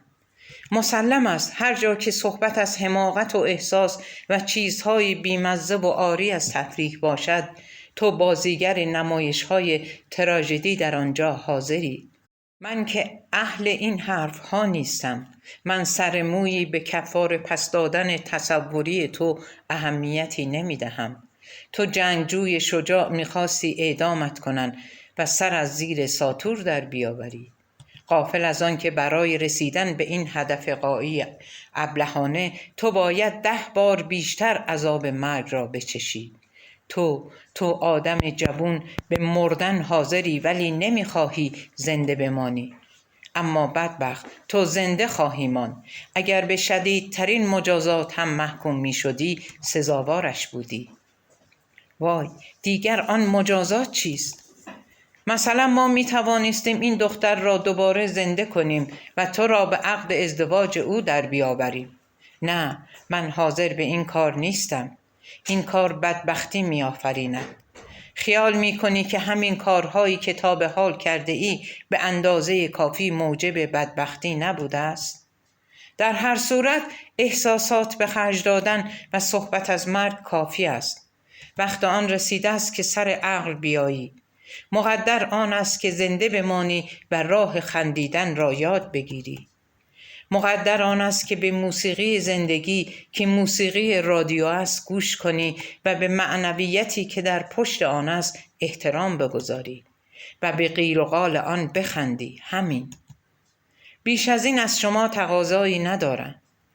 از میان دندانهای کلید شده آرام پرسیدم: و اگر تسلیم نشدم؟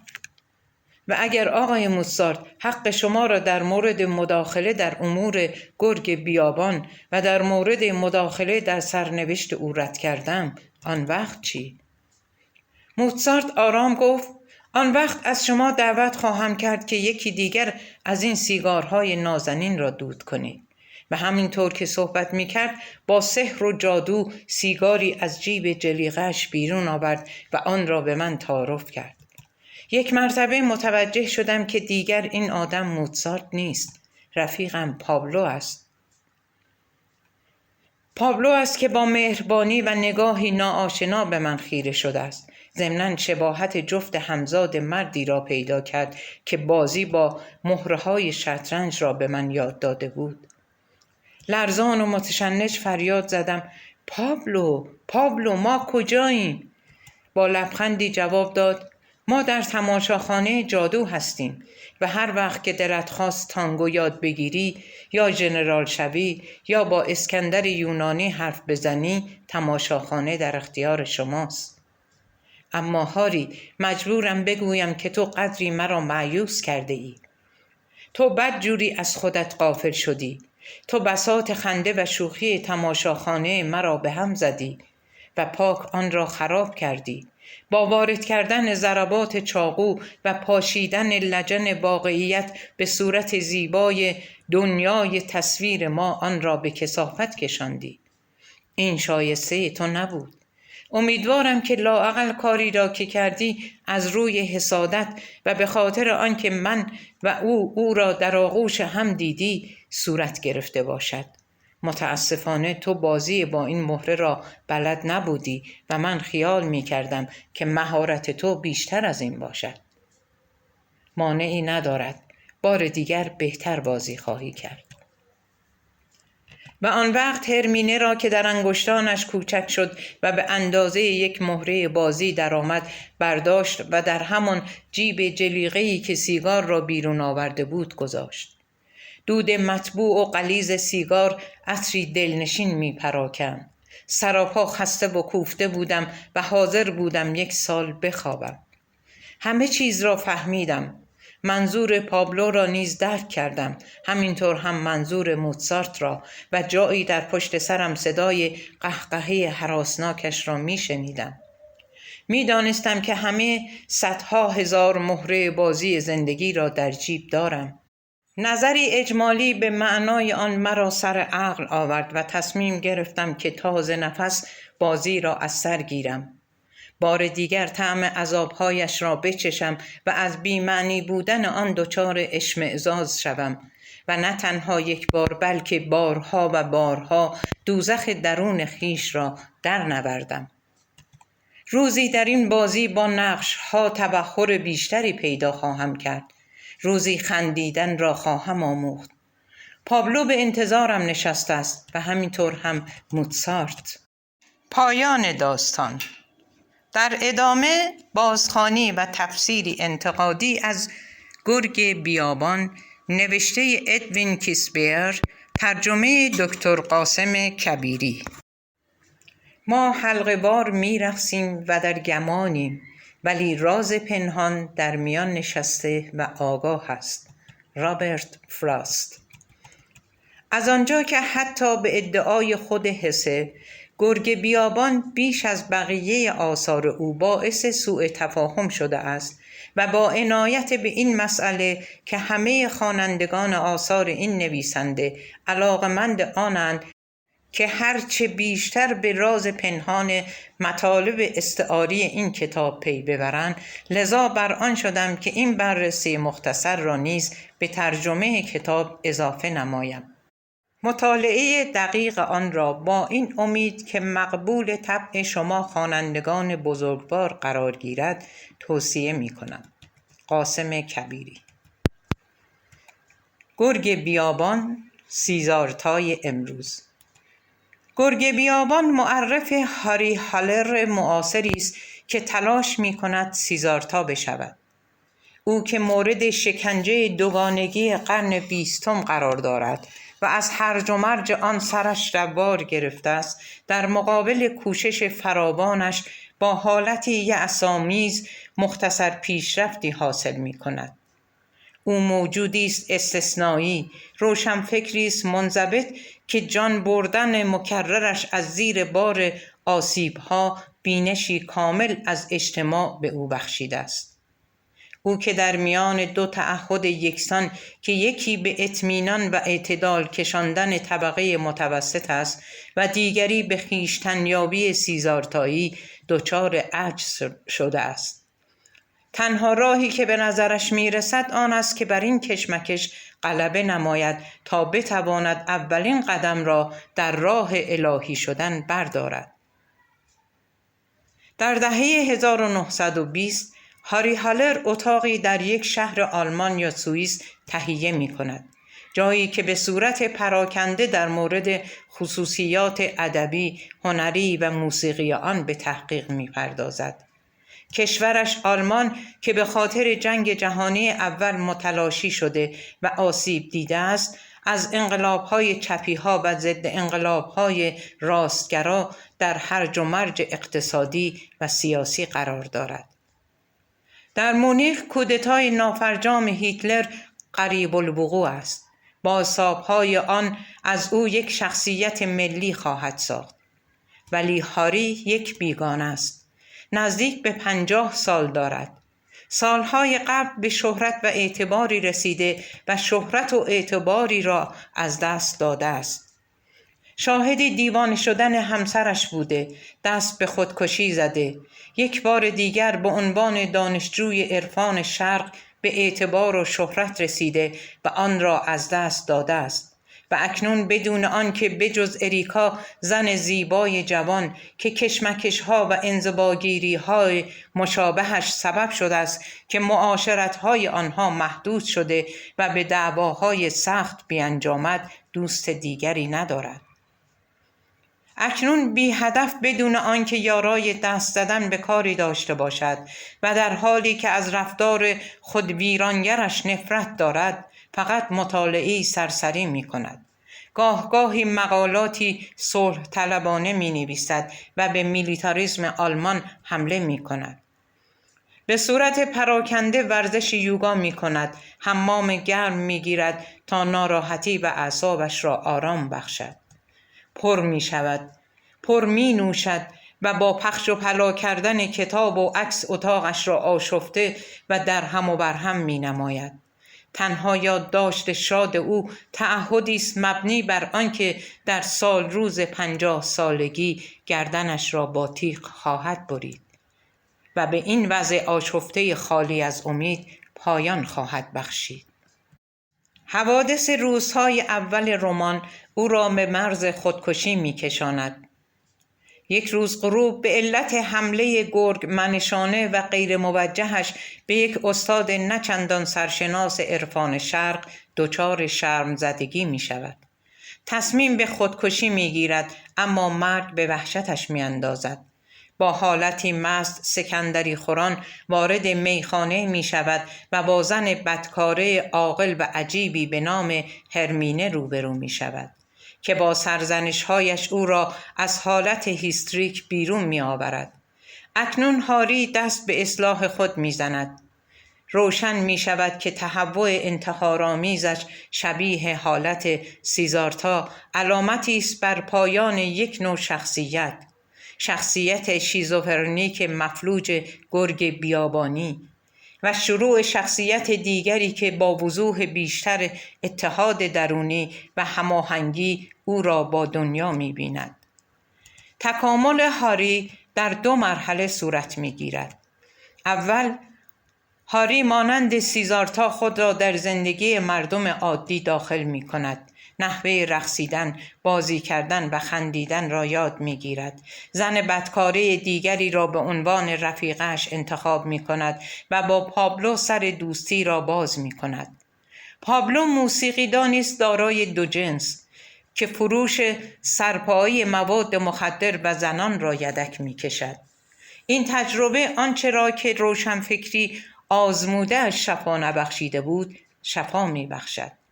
هاری به 2مین مرحله وارد می شود، مرحله‌ای که مسافرتی ذهنی است به رهبری پابلو و از درون تئاتر جادو که دنیای خواهش‌ها و ترس‌های سرکوفته است.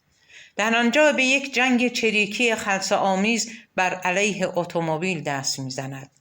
به انهای بسیار با زنان بیشمار نرد عشق می‌بازد و وحشیگری نفرت‌آور جنگ خیش را بر علیه خیش، کشمکشی آلوده به سادیسم بین یک گرگ و یک انسان می‌بیند و نیز می‌بیند که در یک بازی خیالی شطرنج امکان شخصیت‌های بیشمار در برای این 2 وجود دارد و به یکی از معدود قهرمانان باقی مانده‌اش، موتسارت که به صورتی ریشخندآمیز از زبالدان گذشته‌اش برای هاری پرده برمیگیرد، حمله می‌کند و وقتی که به آخرین اتاق تئاتر جادو وارد می‌شود و هرمینه و پابلو را برهنه در آغوش هم می‌بیند، کاری می‌کند که به نظرش بی نهایت لعامتبار است. او هرمینه را چاقو می‌زند. هرمینه‌ای که نماینده همه چیزهایی است که واقعاً گرامی می‌دارد، همه آن چیزهایی که معالج او بوده‌اند. هاری که با اشتیاق مازوخیستی خواهان مجازات است، در برابر قهرمان خیش موتسارت و یک هیئت منصفه از شخصیت‌های تصوری به محاکمه می‌ایستد. محکوم و مجازات می شود. موتسارت با شماره 3 دوستانش را وادار می کند که به هاری کله‌خر با صدای بلند و کشدار قاه قاه بخندند. موتسارت پابلو می شود. هرمینه به هم می فشرد و به یک اسباب بازی بدل می گردد. که پابلو آن را تا می کند و در جیب می گذارد و هاری تصمیم می گیرد که راه جهنمی عشق ورزیدن همچون سیزارتا را و خندیدن موزارت را یاد بگیرد. درود بر شما. کتاب گرگ بیابان، نویسنده هرمان هسه، مترجم عاصم کبیری، گویش سیما. تولید فایل صوتی از کتابخانه اینترنتی آوای بوف. avayaboof.com.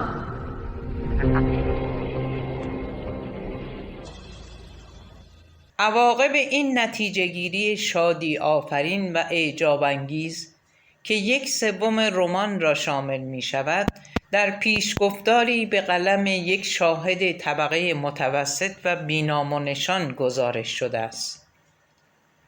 این پیشگفتار به اندازه جملات پایانی نوبل نشاط انگیز نمی باشد.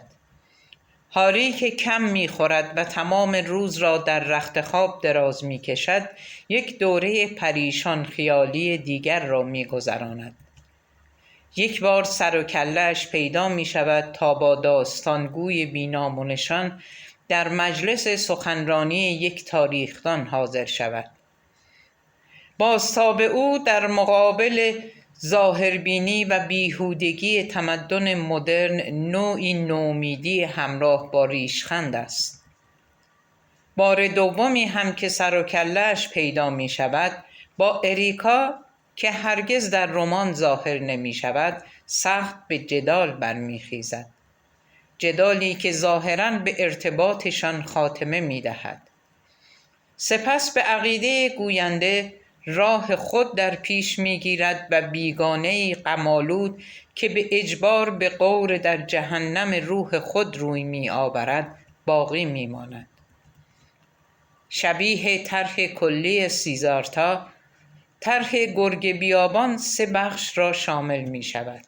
1. روشنفکری با برخورداری از ادراک مستقیم از نظم جهانی متوجه بیهوده بودن دانش خویش می شود. 2. از طریق تجربه با مردم عادی تحصیل دانایی می کند. 3. عاقبت الامر تصوری شفابخش از واقعیت جهانی را تجربه می کند. اولین بخش عجز هاری را در مقابل طبقه متوسط، طبقه فناناپذیر و خود هاری به ثبوت می رساند. بخش دوم که با ملاقات هاری با هرمینه آغاز می شود، فراهم آورنده دانایی به وسیله تجربه است. بخش سوم که با ورود او به تئاتر جادو شروع می شود، فراهم آورنده تصور شفابخش از عالم به وسیله خویشتن است. همانند سیزارتا در قسمت‌های دوم و سوم راهنمایان زن و مرد وجود دارند. کاملا به هرمینه، ماریا به واسوداوا و پابلو به موزارت بدل می شود. بارزترین اختلاف آن با سیزارتا از نظر ترکیب آن است که اولین بخش فقط به خودآزمایی بازیگر اصلی برای تعالی بستگی ندارد، بلکه نظریات عینی ولی متفاوت هاری در پیشگفتار گوینده بی اسم و رسم و رساله گرگ بیابان فناناپذیران را نیز مشتمل می گردد. کار من با مطلب دوم آغاز می شود، زیرا این مقاله هزل‌آمیز و نشاط‌آور نه تنها خودفریبی های هاری و گوینده بی اسم و رسم را تصحیح خواهد کرد، بلکه فراهم آورنده طرح جامع کل تجربه است که داستان ارائه می نماید. با آنکه سیزارتا بر عرفان شرق تکیه دارد، ضمناً نشان می دهد که تحت نفوذ قدرتمند روانپزشکی غربی و بلخص از نوع کارل یونگ می باشد. در بررسی زمینه داستان که در مقوله خاص گرگ بیابان است، مراجعه به یونگ ضرورت ندارد، و می توانیم بدون هیچ ابهامی هسته مرکزی داستان را تا ورود هاری به بالماسکه خیالی بدون یاری از یونگ تشریح کنیم. و از آن به بعد که درک تئوری شخصیت که حسه سازماندهی حوادث به ظاهر خیالی بالماسکه و تئاتر جادو را بر پایه آن می‌گذارد، مراجعه به یونگ ضرورت پیدا می‌کند. حسه عمیقاً تحت تأثیر یونگ قرار دارد، ولی به این خاطر که به وسیله یکی از پیروانش روانکاوی شده بود و هم به خاطر گفتگوهای شخصیش با خود یونگ که بعضی از آنها به احتمال همزمان با رویدادهای داستان گرگ بیابان صورت پذیرفتند. هدف یونگ در معالجه روانکاوانه‌اش این بود که بیمار را قادر می‌ساخت وجود فردی خیش را دریابد و با پیوند دادن دو دنیای خودآگاه و ناخودآگاه به همدیگر که در گرگ بیابان به ترتیب به صورت هاری و گرگ بیابان نشان داده شده است، به خویشتن یابی نائل گردد. تا زمانی که این پیوند صورت نگیرد، ناخودآگاه به صورت مستقل و اغلب مغایر با خودآگاه که وجودش را انکار می کند عمل می نماید. یونگ نه تنها به خودآگاه و ناخودآگاه فروید اعتقاد داشت، بلکه ناخودآگاه را هم بر دو نوع تقسیم می کرد. ناخودآگاه فردی که فلسفه وجودش اتفاقات سرکوب شده سلسله اتفاقات مربوط به فرد است، و ناخودآگاه جمعی که خاطره بازمانده اتفاقات اصلی و یا اوضاع و احوال تکراری اتفاقات مربوط به طبقات می باشد. این ناخودآگاهی جمعی خود را در سمبول‌ها و هیئت‌ها نشان می‌دهد و در قالب افسانه‌ها، ادبیات و هنر خودنمایی می‌کند. دو الگوی خاص یعنی خویشتن و همزاد از اجزای عمده تئوری یونگ میباشد و در گرگ بیابان مکانی والا دارند. یونگ اعتقاد داشت که هر مردی یک جنبه زنانگی در شخصیت خود دارد. او اسم این جنبه را همزاد زن، اگرچه آن را که هر مرد در خود زنانه می‌بیند در افراد متفاوت است، ولی همزاد معمولاً دارای خصوصیاتی است نظیر تمایلات جنسی، حساسیت، بصیرت‌ها، عواطف و بی‌منطقی. موجود مرد این خصایص را سرکوب می کند تا خصوصیات منطقی بودن، عاقل بودن، عملی بودن و خودکاری را تعالی بخشد. اما همانطور که قبلا گفتم، مورد سرکوب شده در ناخودآگاه حیات خیش را بازیافته و نفوذ در من آگاه را آغاز می کند. یک مرد جنبه زنانه خیش را در هیئت یک زن تجسم می بخشد و در زنان واقعی خارج از خود منعکس می نماید. زمانی مانند خواهر، مادر، معشوقه و همسر. به عبارت دیگر، وقتی مردی عاشق زنی می شود، مبتلای کسی می شود که مشخصات خاص او به او اجازه می دهد طبیعت زنانه خود را در وجود او ببیند. به طور خلاصه او عاشق خویشتن می شود. خویشتن واپس زده‌ای که هم او را جذب می کند و هم او را به وحشت می اندازد. بنابراین در بیان او عاشق عشق شده است واقعیت زیادی وجود دارد. در بعضی زنها ترکیبی از وجوه مشخصه جسمی و ذاتی وجود دارد. مطابق با اصل داشتن همزاد، این زنها مخلوقاتی هستند اسرارآمیز و جادوگر که محبوب همه عالمند. هرمینه در گرگ بیابان چنین خلقتی است. خویشتن در امر فوق‌العاده مشکل فردیت‌گرایی یا خویشتن‌یابی راهنمای انسان است. هسته مرکزی است که رویاها را برای آنکه واقعیت طبیعت پنهان خیش را بر من آگاه بتاباند ابداع نموده و سازمان می‌بخشد. در این رویاها خود را به اشکال گوناگون می‌نمایاند، معمولاً در همان قالب بیننده رویا. اگر مرد باشد، مرد دانای مسنی شبیه واسودوا می شود. شاید هم مرد پرتحرکی چون پابلو بشود که به مسنترها قول تجدید قوا را نوید می دهد. ممکن است حالت هر دو جنس را داشته باشد که سمبولی است از ترکیب دو عنصر مذکر و مؤنث که بیش از هر عنصر دیگر در طبیعت انسانی کشمکش به پا کرده است. ممکن است به شکل یک حیوان یعنی گرگ جلوه کند که در مقابل من به صورت انگیزه‌های با ارزش واپس‌زده غریزی که تا به حال انکار شده ظاهر شود، یا ممکن است به شکل سنگ سیزارتا درآید که سمبل وجود متحدی است در دورترین نقطه دنیای گذرای من، وجودی در ورای فضا و زمان، وجودی جاودانه نظیر جاودانه بودن خیشتن و نظیر آنها. اینکه آیا انسان به بلوغ میرسد یا خیر بستگی به این دارد که تا چه حد من آگاهش به راهنمای پنهانیش گوش فرا دهد، زیرا شبیه به او ولی اوست که همه قوای موجود انسانی یعنی آنچه را که باید بشود در خود دارد. معهازا سلولی بیش نیست. یکی از افرادی که به احتمال زیاد مانع خویشتنیابی می‌گردد مردی مثل هاری است، مردی که بیش از حد آگاه می باشد، مردی که بیش از حد در من زندگی می کند.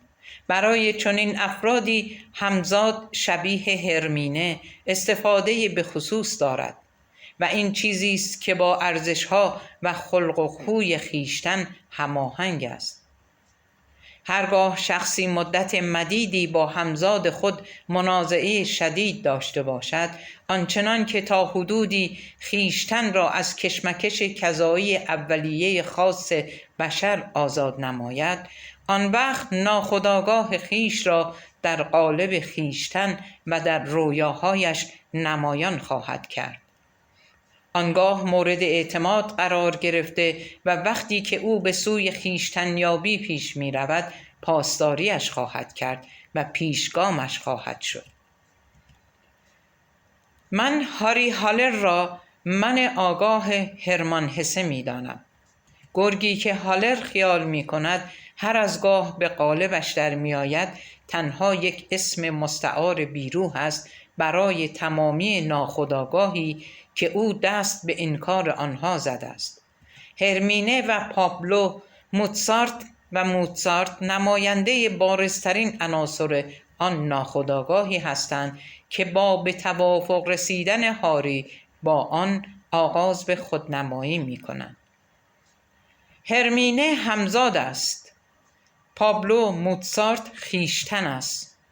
تئاتر جادو دنیای رویایی است که خیشتن ابداع می کند و سازمان می دهد تا طبیعت واقعی خود را فاش نماید. هسه به کرات و به طور جدی ابراز داشته است که رمان‌هایش از خواهش‌های خود او نشأت می‌گیرند. خواهش‌های او برای پیوند دادن خیشتن از راه یک کار خیالی، همان روش مخصوصی است که خود یونگ به عنوان روش معالجه بعدی پیشنهاد نموده است. مطمئناً وقتی که هسه این رمان را می نوشته است، زمستانهایی را که در آپارتمان کوچکی در زوریخ گذرانده در نظر داشته است. همان زمانها طوق ازدواجی کوتاه مدت و غمبار با روسپنگر را نیز بر گردن نهاده بود. ازدواجی که تحت اجبار آنچه که او زندگی و تقدیر می نامید، شبیه آنچه که هاری به کار می برد تا ارتباط خود را با اریکا توصیف کند انجام گرفت. مجموعه اشعار ممنوعه و عصیانی هسه به نام کریسیس بر این شهادت دارد که به علت خفقان ناشی از ریاضت سرکوفته و دومین ازدواج متلاشی شده نویسنده، تقریباً 1 سال آزگار غرق در امور نفسانی انتقام جویانه بوده. در این اشعار حسه خود را غوطه‌ور در دنیای بارها، موسیقی جاز و امور نفسانی می کند. دلش برای رقصیدن و عشق ورزی لک می زند. اسیر دست کشمکش بین این خواهش‌ها و وجدان خیش است، به صورتی که وحشیانه هجوگو می شود. حسرت مردن را دارد و بالاخره این کشمکش‌ها را به عنوان نقشه پروردگار به منظور آزمودن و از پا درآوردن آنچه که باز هم تقدیر در چنته دارد میپذیرد. در 1927 که ازدواج از مدتها قبل مرده باروس رسما به متارکه می انجامد، گرگ بیابان منتشر می شود و خستگی مفرط بدنی حسه مرتفع می گردد و دست به کار اثر آرامتری به نام گولدموند و نارسیس می شود. در این زمان چنین می نویسد: من اکنون دست به کار اثر تازه‌ای شدم. اکنون بازیگری ظهور می کند که برای مدتی وظیفه‌اش آن است که سمبل و در بردارنده تجارب زندگی من باشد. ظهور سمبل‌های اساطیری مانند پیتر کامنزند، نالپ، دمیان، سیزارتا، هاری هالر و غیره. اصل خلاقیتی است که هر چیز دیگری به دنبال آن می آید. تقریباً آنچه که من نوشتم یک اتوبیوگرافی معنوی است. من نمیخواهم که در مورد جنبه‌های مربوط به تحلیل روانی و یا اتوبیوگرافی زیاد تأکید نمایم. مهارت حسه در این نهفته است که این بینش‌های ویژه را در اختیار موجوداتی قرار می‌دهد که همانقدر به همه ما مربوط هستند و که به او مطالب نامربوط را از زندگی خودش نمیگیرد و ذهنیات یونگ گونه را با نیروی حیاتی قدرت نیرومند خیال خیش پربار می کند. بنابراین روش من این خواهد بود که تا آنجا که بتوانم بدون اشاره به یونگ رمان را شرح دهم. در این مقوله تا وارد شدن هاری به بالماسکه صحبت نمی شود. در ضمن به حساب آوردن بازیگران او به عنوان موجودیت‌های جداگانه و واقعی با منظور حسه کاملا مطابقت دارد. بگذاریم که گاه با قطعه نامتجانس و خیالی انسان را به تشویش دچار می نماید. بر سر این تصمیم گیری در این مورد که آیا هرمینه انسانی واقعیت یا خیر خود را به دردسر نیندازید. لب مطلب حسه این است که واقعیات عظیم عالم همانقدر در قالب رویاها در می آیند که در قالب آدمهای واقعی. همانقدر که رساله گرگ بیابان توضیح خواهد داد، حمله به این واقعیت در هر سطحی که باشد اسفناک است. چه جنبه معرفت الروح داشته باشد و چه جنبه اجتماعی. جوهر کلام رساله گرگ بیابان نظریه 3 درجه آگاهی است: طبقه متوسط، گرگ بیابان و فناناپذیران. طبقه متوسط فقط می‌خواهد خودش را حفظ کند. از آزمایش سخت و موضع‌گیری‌های مطلق پرهیز می‌کند. جریان میانی و بینابین 2 نهایت را دنبال می‌کند. آرامش و راحتی را در حساب‌های بانکی، پیوندهای محکم فامیلی و حمایت قانون و نظم می‌داند. برای هاری سمبل طبقه متوسط خانه است.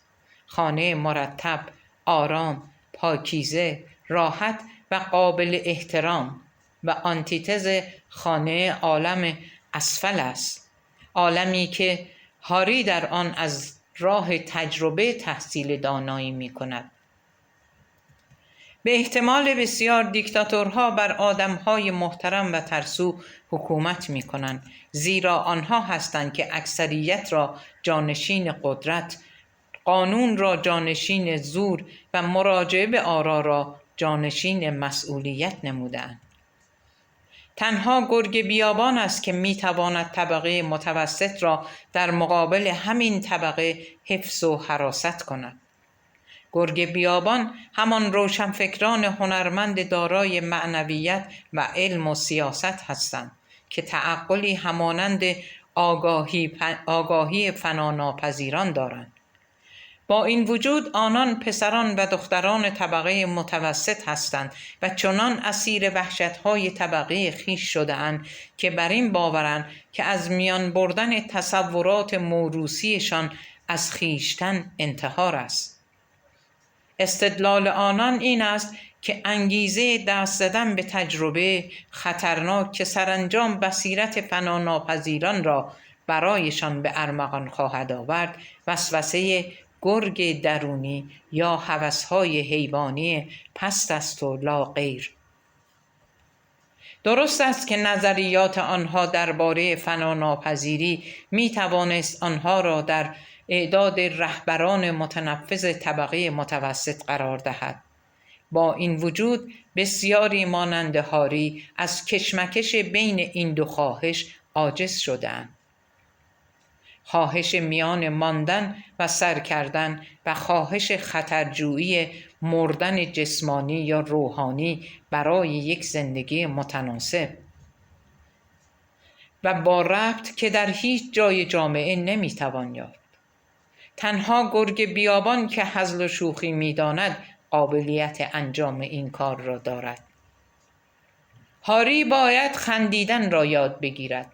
او خودش را در موقعیتی ناجور قرار داده است، در اینکه خیشتن طبقه متوسط و یا گرگ درون خیش را انتخاب نماید الزامی ندارد، زیرا او هر دوی آنهاست.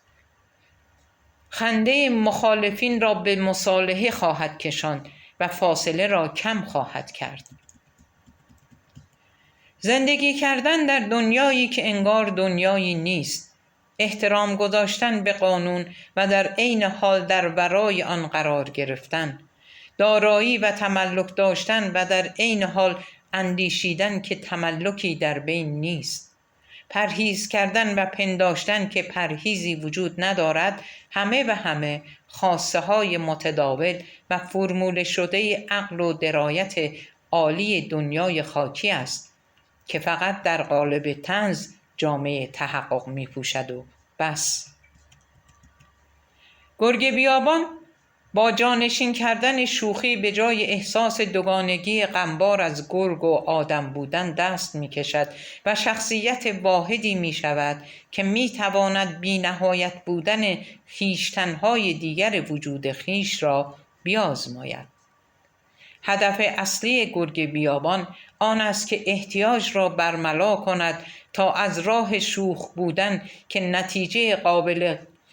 نتیجه قبول کامل خیشتن است به وحدت برسد. گرگ بیابان از طریق شوخی ما را به لایتناهی می کشاند. فناناپذیران دارای آگاهی پایه سوم یعنی آگاهی سیزارتایی می باشند. در واقع انسان دارای یک خیشتن یا دو خیشتن نیست، بلکه دارای خیشتنهای بی نهایت است. از آنجا که هاری کوشش دارد یک خیشتن خود را معدوم کند، احمقی مضاعف است. انسان دو بعدی یک پله از جهت تکامل بالاتر از انسان تک بعدی طبقه متوسط است. یک راه رسیدن به وحدت شخصیت توسعه دادن آن است، هم از طریق تجربه خوش و هم از راه تجربه تلخ که نه تنها دو خیشتن بلکه خیشتنهای بی نهایت را شامل می شود که در هماهنگی کامل می باشند. آن وقت خیشتن کل هستی می شود.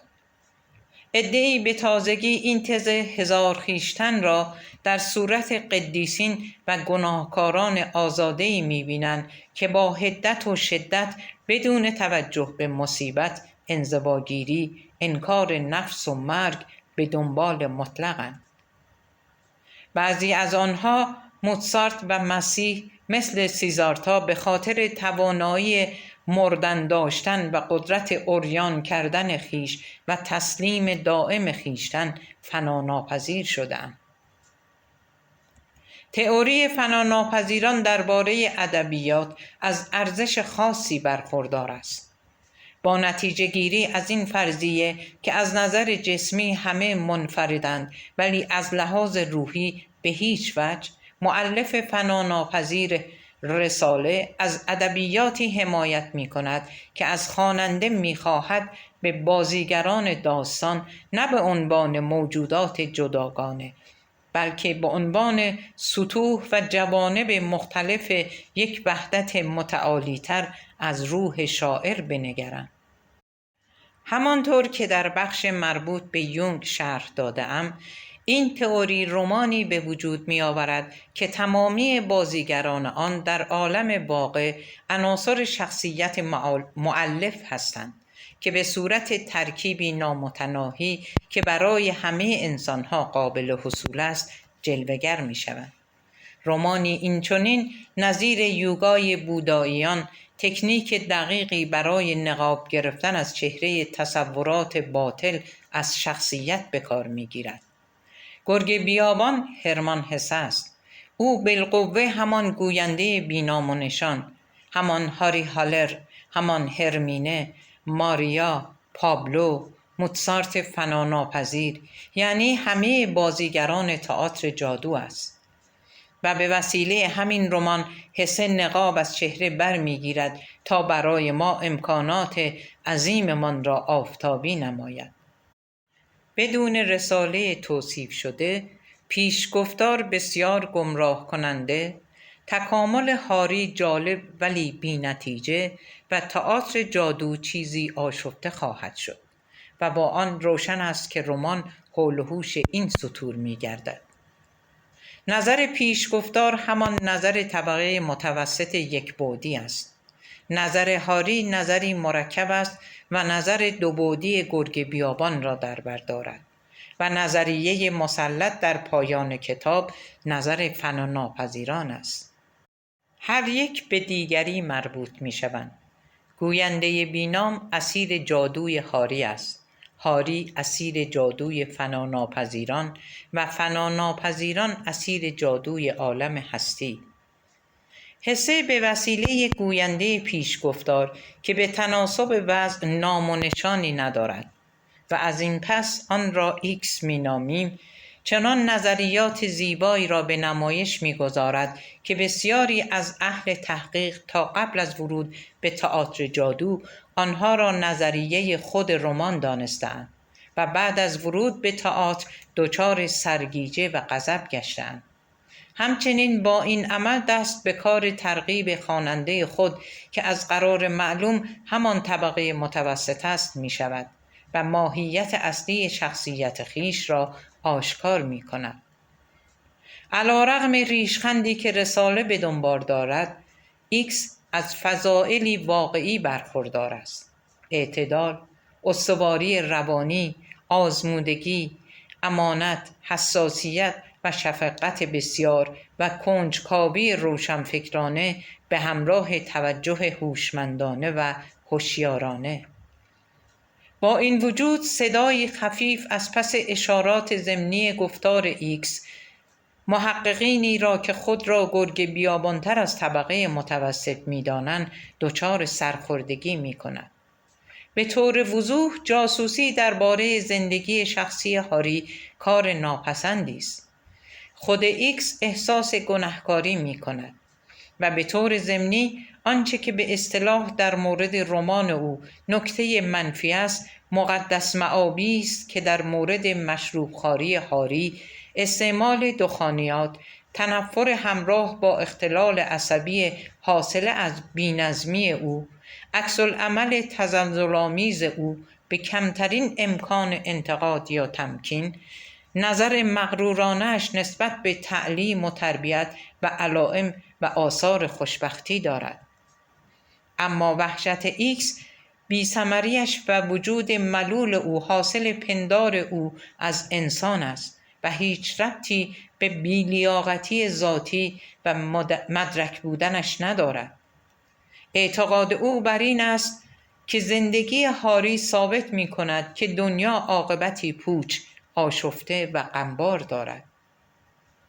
ایکس که در اصل نسبت به هاری مظنون است، دست به کار جوابگویی به هاری می شود که ترکیبی است از حساسیت عاطفی کاملا بشری، شادابی گاه گاه کودکانه و ضمیری تربیت شده که با فراست است و واقع‌گرا و دور از تظاهر. خصایص کودکانه و بشری و وحشت‌های ایکس را تخفیف می‌دهد. قوه دراکه ایکس او را وامی دارد که روشنفکری سطحی مدرن و بیهودگی و کفش پاره کردن‌های بی هدف را محکوم کند. دست آخر هاری را قهرمانی غم‌آلود و نماینده بهترین های انسانیت می داند که گرفتار آشفتگی و کشمکش یک دوره مهم انتقالی در تاریخ بشری شده است و بیهوده کوشش می کند که نیروهای متخاصم گذشته سمج و آینده غریبه و پا به فرار را در درون خیش با یکدیگر آشتی دهد. درود بر شما. کتاب گرگ بیابان، نویسنده هرمان هسه، مترجم قاسم کبیری، گویش سیما، تولید فایل صوتی از کتابخانه اینترنتی آوای بوف. به نظر ایکس نقیصه غمبار هاری نفرت از خویشتن است.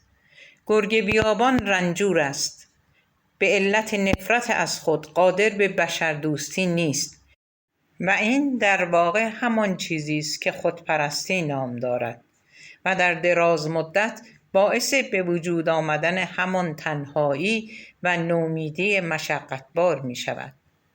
فناناپذیران موافقت می کنند ولی به دلایل دیگر، و حالان که ایکس از خرد شدن خویشتن طبقه متوسط اظهار تعصب می کند که سبب می شود هاری گرگ را در وجود خویش نپذیرد و به سوی امکانات نامحدود وجود که به خویشتن واقعی می رسد روی آورد. از نظر فناناپذیران نقیصه غمبار هاری یک اشتباه بزرگ مضحک است. گوینده پیشگفتار نمیتواند ما را دورتر از این ببرد که انسان مختار است که یا خود را چون رواقیون به حماقت بزند و یا به صورتی زجرآور با واقعیت درگیر شود که آخر و عاقبتش به انتحار منجر می شود. چنین به نظر می رسد که تمایل ایکس به شق دوم در انتهای پیشگفتار آغاز می شود. من به کرات یادش می کنم. او زندگی را برای من سبکتر نکرده است. او این استعداد را که توانایی و خوشی را در درون من پرورش دهد نداشت. وای برعکس، اما من او نیستم. من زندگی خودم را، زندگی بورژوازی و متعصب اما محکم و استوار و پرمسئولیت خودم را دارم و به این ترتیب هم من و هم عمه‌ام می توانیم با آرامش خاطر و با مهربانی و شفقت از او یاد کنیم. صفحه 32. به هر حال من ترجیح می دهم که بر این باور باشم که گوینده دست به کار یافتن گرگ در وجود خودش شده است و چون او همان چیزی است که هاری و هسه بود، بنابراین او نیز همان چیزی خواهد شد که هاری هست و خواهد شد. ولی حتی اگر گوینده پیشگفتار مطلب را باز نکند، به طور حتم نظر رمان بر آن است که این کار را انجام دهد. حالت بعدی که باید مد نظر خواننده باشد، حالت گرگ بیابان در دام افتاده است. هسه یادداشت‌های هاری هالر را در 3 بخش ارائه می‌دهد. 1. معرفی هاری به عنوان نیمه مرد گرگ بیابان. 2. رساله گرگ بیابان که به صورتی عبث وضع و حال هاری را برای خود او توصیف می کند. 3. معرفی هاری در نقش گرگ که به اجبار و اکراه همان گونه که رساله پیش بینی کرده نابود می شود. مقدمه با ملاقات هاری با هرمینه در عقاب سیاه پایان می گیرد که در نتیجه آن او زندگی کردن، لذت بردن و استنتاج را آغاز می کند. از این رو بخش‌های قبل و بعد از رساله و به خصوص اولین بخش آن که در تعریف گرگ بیابان است بازگو کننده این گونه تحولات است.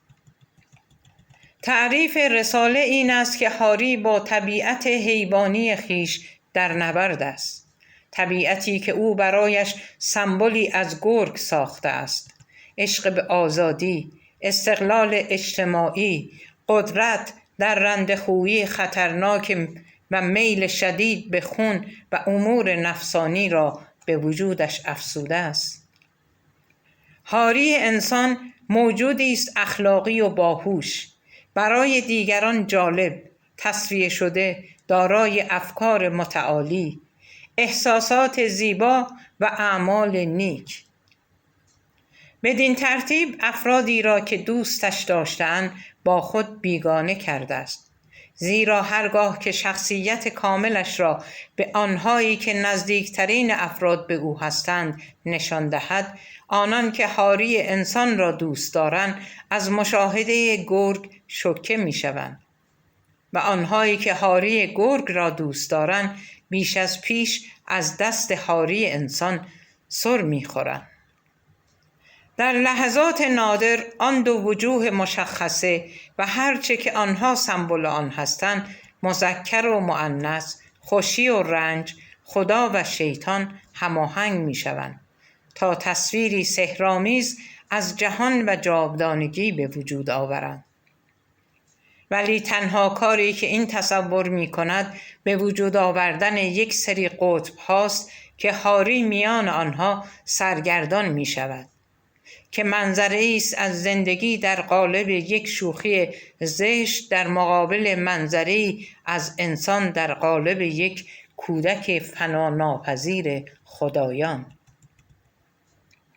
از این رو هاری منزوی می شود، هم به خاطر تمایلش به استقلال و تنهایی و هم بدین خاطر که اجتماع طردش می کند، در حالی که این انزوا این فایده را داشته است که به او اجازه داده است از حالت انسان یکبعدی طبقه متوسط به در آید. کمبود ارتباطات انسانی، خفقان، تحمیق، نومیدی و بالاخره انزجار انتحارآمیز به بار آورده است. با این وجود این تمایل انتحارآمیز فوایدی هم داشته است. تصمیم هاری به کشتن خیش در سال روز 50مین سالگرد تولدش از حالت دام بودن این بی تکلیفی می کاهد و به او اجازه استمرار حیات می دهد. اگرچه آرزوی خودکشی هاری احتمالاً شایسته سرزنش است، با این وجود منظوری که او از این خودکشی دارد چیزی است قابل تمجید. هاری می خواهد به مادر، به خدا و به سوی آن که همه چیز است بازگردد، فنا شود و به اصل خیش رجعت نماید. صفحه 67. ولی باید با زنده ماندن این کار را انجام داد. راه رسیدن به معصومیت و وجود لم یلد و خدا راهی است که فقط به پیش می رود، برگشت ندارد. نه برگشت به کودکی و نه به گرگی، بلکه هرچه بیشتر به سوی گناه کشیده می شود و عمیق‌تر به زندگی انسان راه پیدا می کند. صفحه 87. برای آنکه هاری دوباره به کمال برسد، باید زندگی را با همه شکوه و دلهره‌اش، با همه زیبایی و زشتیش، با همه نظم و آشفتگیش و با همه خوشی و مصیبتش در آغوش گیرد، زیرا خود تضادها خود را خلق می کنند. اما هاری از این درک اخیر به دور افتاده است. در مطلب قبل از رساله او را به صورت نیمه انسانی می‌بینیم که در مورد افکار مالی خولیایی خویش و نیز درباره کودکی چکامه‌وار و جوانی افسانه مانندش، همچنین درباره هنر و معماری و ادبیات و فلسفه به صورتی جالب و زیبا غور می‌کند. و او را می‌بینیم که دنیایی را که در آن زندگی می‌کند و فرهنگی ماشین‌بار دارد و سرگرمی‌های راحت و مردمی فلک زده، از باب احساس و ادراک مردود می‌شمارد. اما زندگی او با داشتن آن روز کذایی بطالت همراه با انزوا در اتاقش و پیاده روی تنهای او از هتل به خانه و از خانه به هتل، با بیهودگیش، محتویاتش و بی‌حادثه بودنش به مراتب بدتر از شدیدترین عذاب هاست. ملالتش انزجاری انتحارآمیز در او به وجود می آورد و آرزویی گرگگونه برای از هم پاشیدن، تخریب و نظم و ترتیب را به آشفتگی بدل کردن. در مطلب بعدی از رساله سر و کله گرگ پیدا می شود. با عصبانیت سوگواران منافق را در مراسم تدفین به ریشخند می گیرد. به هاری اجازه می دهد که دعوت به شامی را از طرف یکی از همکاران گذشته بپذیرد. همکاری که هنوز چیزی از حوادث تکان دهنده گذشته هاری، شغل و اعتبار و درآمد از دست رفته، دیوانگی، همسر و طلاق او، نفرت از همسایگان و سالهای سرگردانی و رنج و عذاب و گناهکاریش نمی‌داند. اما همزمان و دگربار گرگ سر راست می کند. به هاری احساساتی دروغگو نیشخند می زند و با حالت منافقانه با او روبرو می شود. مبلمان فکسنی و بیروح خانه و از خود راضی بودن ناخوشایند پروفسور و همسرش گرگ را در خانه آنها آزرده خاطر می کند و انتقاد پروفسور بر علیه میلیتاریسم آلمان که بدون آنکه او بداند وسیله هاری تحریر شده، هاری را به خشم می آورد. سر شام هاری مؤدبانه دروغگویی را آغاز می کند. انزجار از راه می رسد. بعد طنز گرگی آشکار می شود و میزبان آشفته می گردد. دست آخر گرگ به حالت نیشخند دندان قروچه می رود و با وحشیگری به زندگی پر افاده و همراه با احساسات و زرق و برق پروفسور حمله می کند. هاری ناله کنان پوزش می خواهد.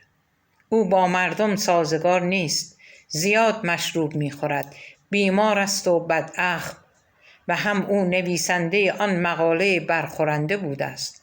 اما گرگ دوباره بر می گردد و به آلمان به خاطر سیاست‌های دیوانه‌وارش در مورد جنگ حمله ور می شود.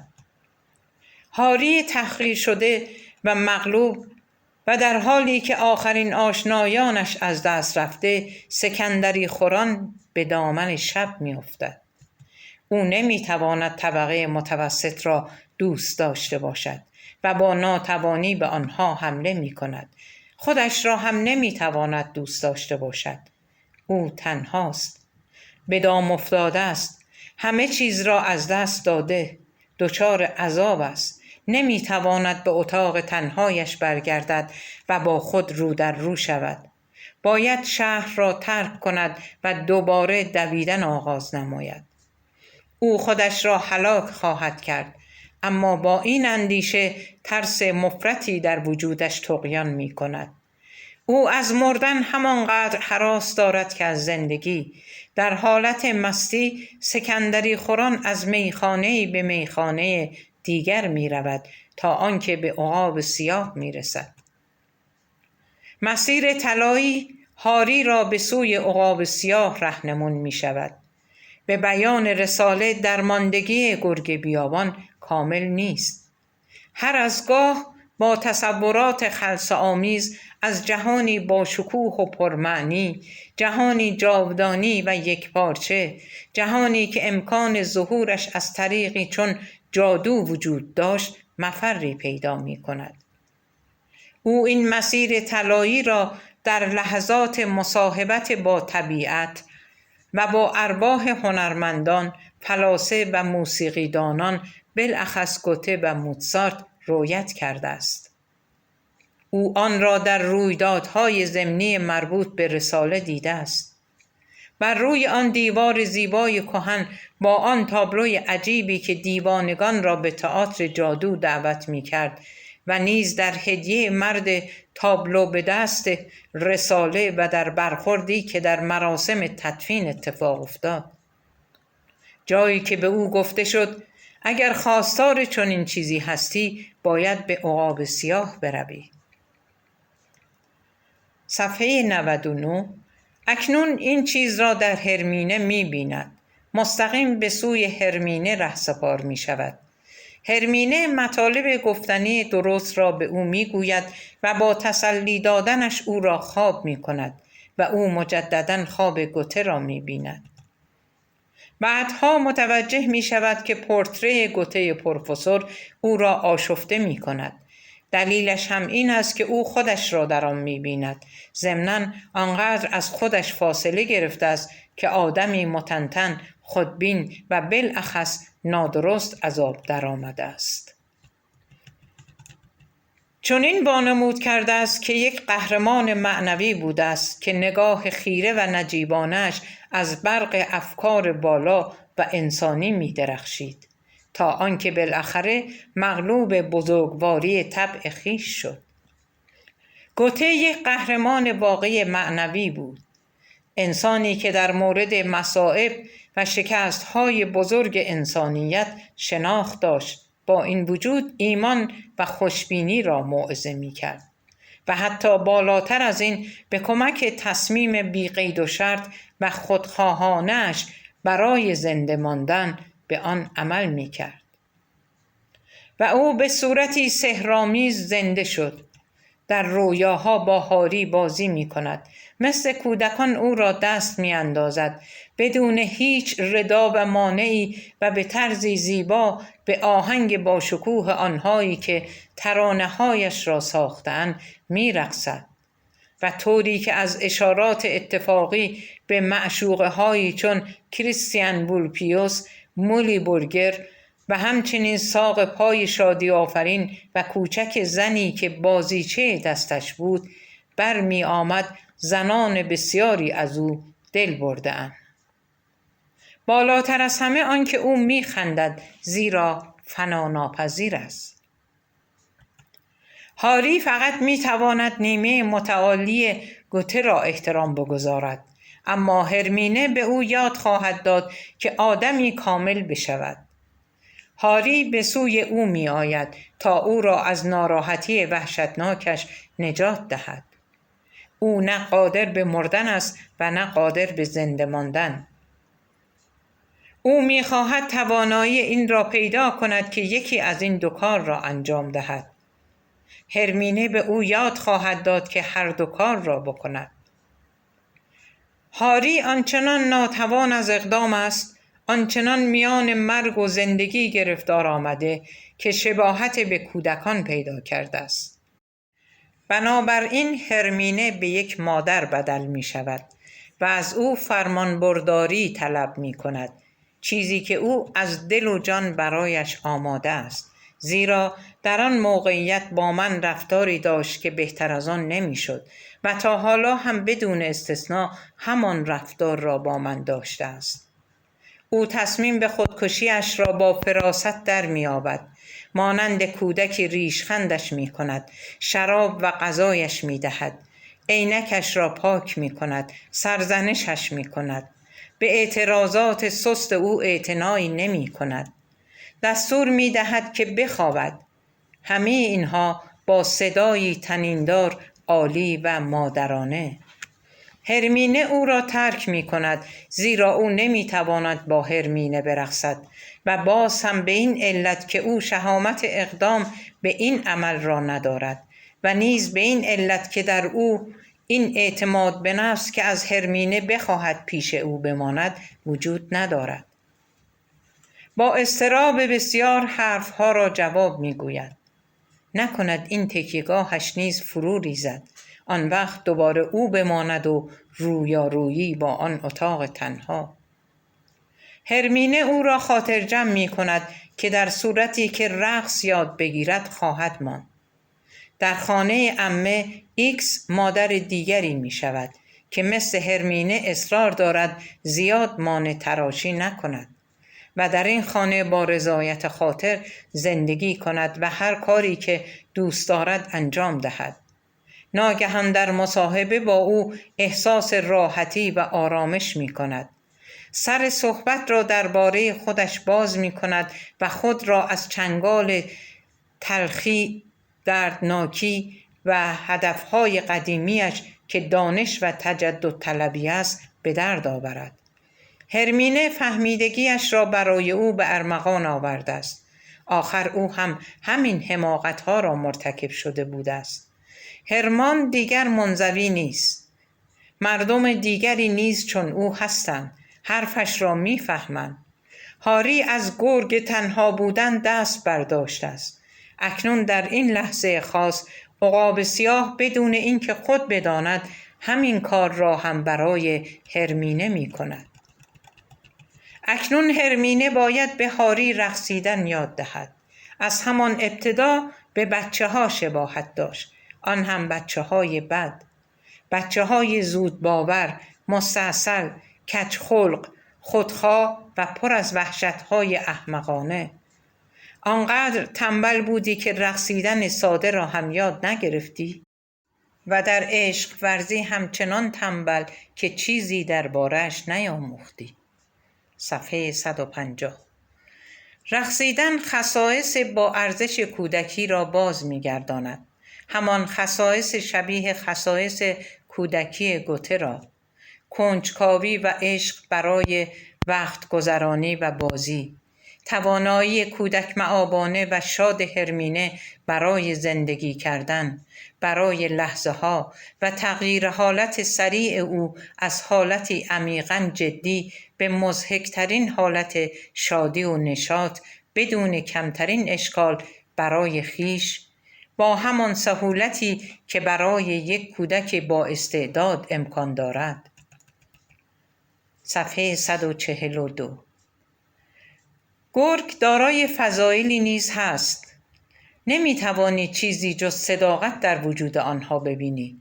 هرگز اضطرابی ندارند. همیشه میدانند چه کار کنند و نسبت به هم چگونه رفتاری داشته باشند.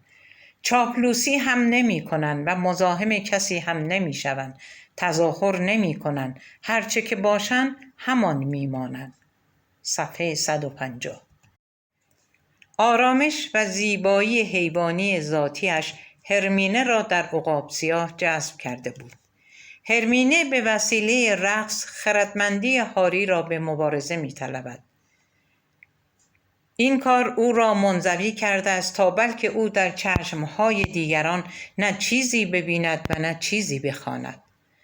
به او قبولانده است که تا آن زمان که درس‌های آسانتر زندگی را یاد نگرفته باشد، ضمیر او زندگی را تا به آخر زیر رو خواهد کرد و هیچ چیز هم دستگیرش نخواهد شد.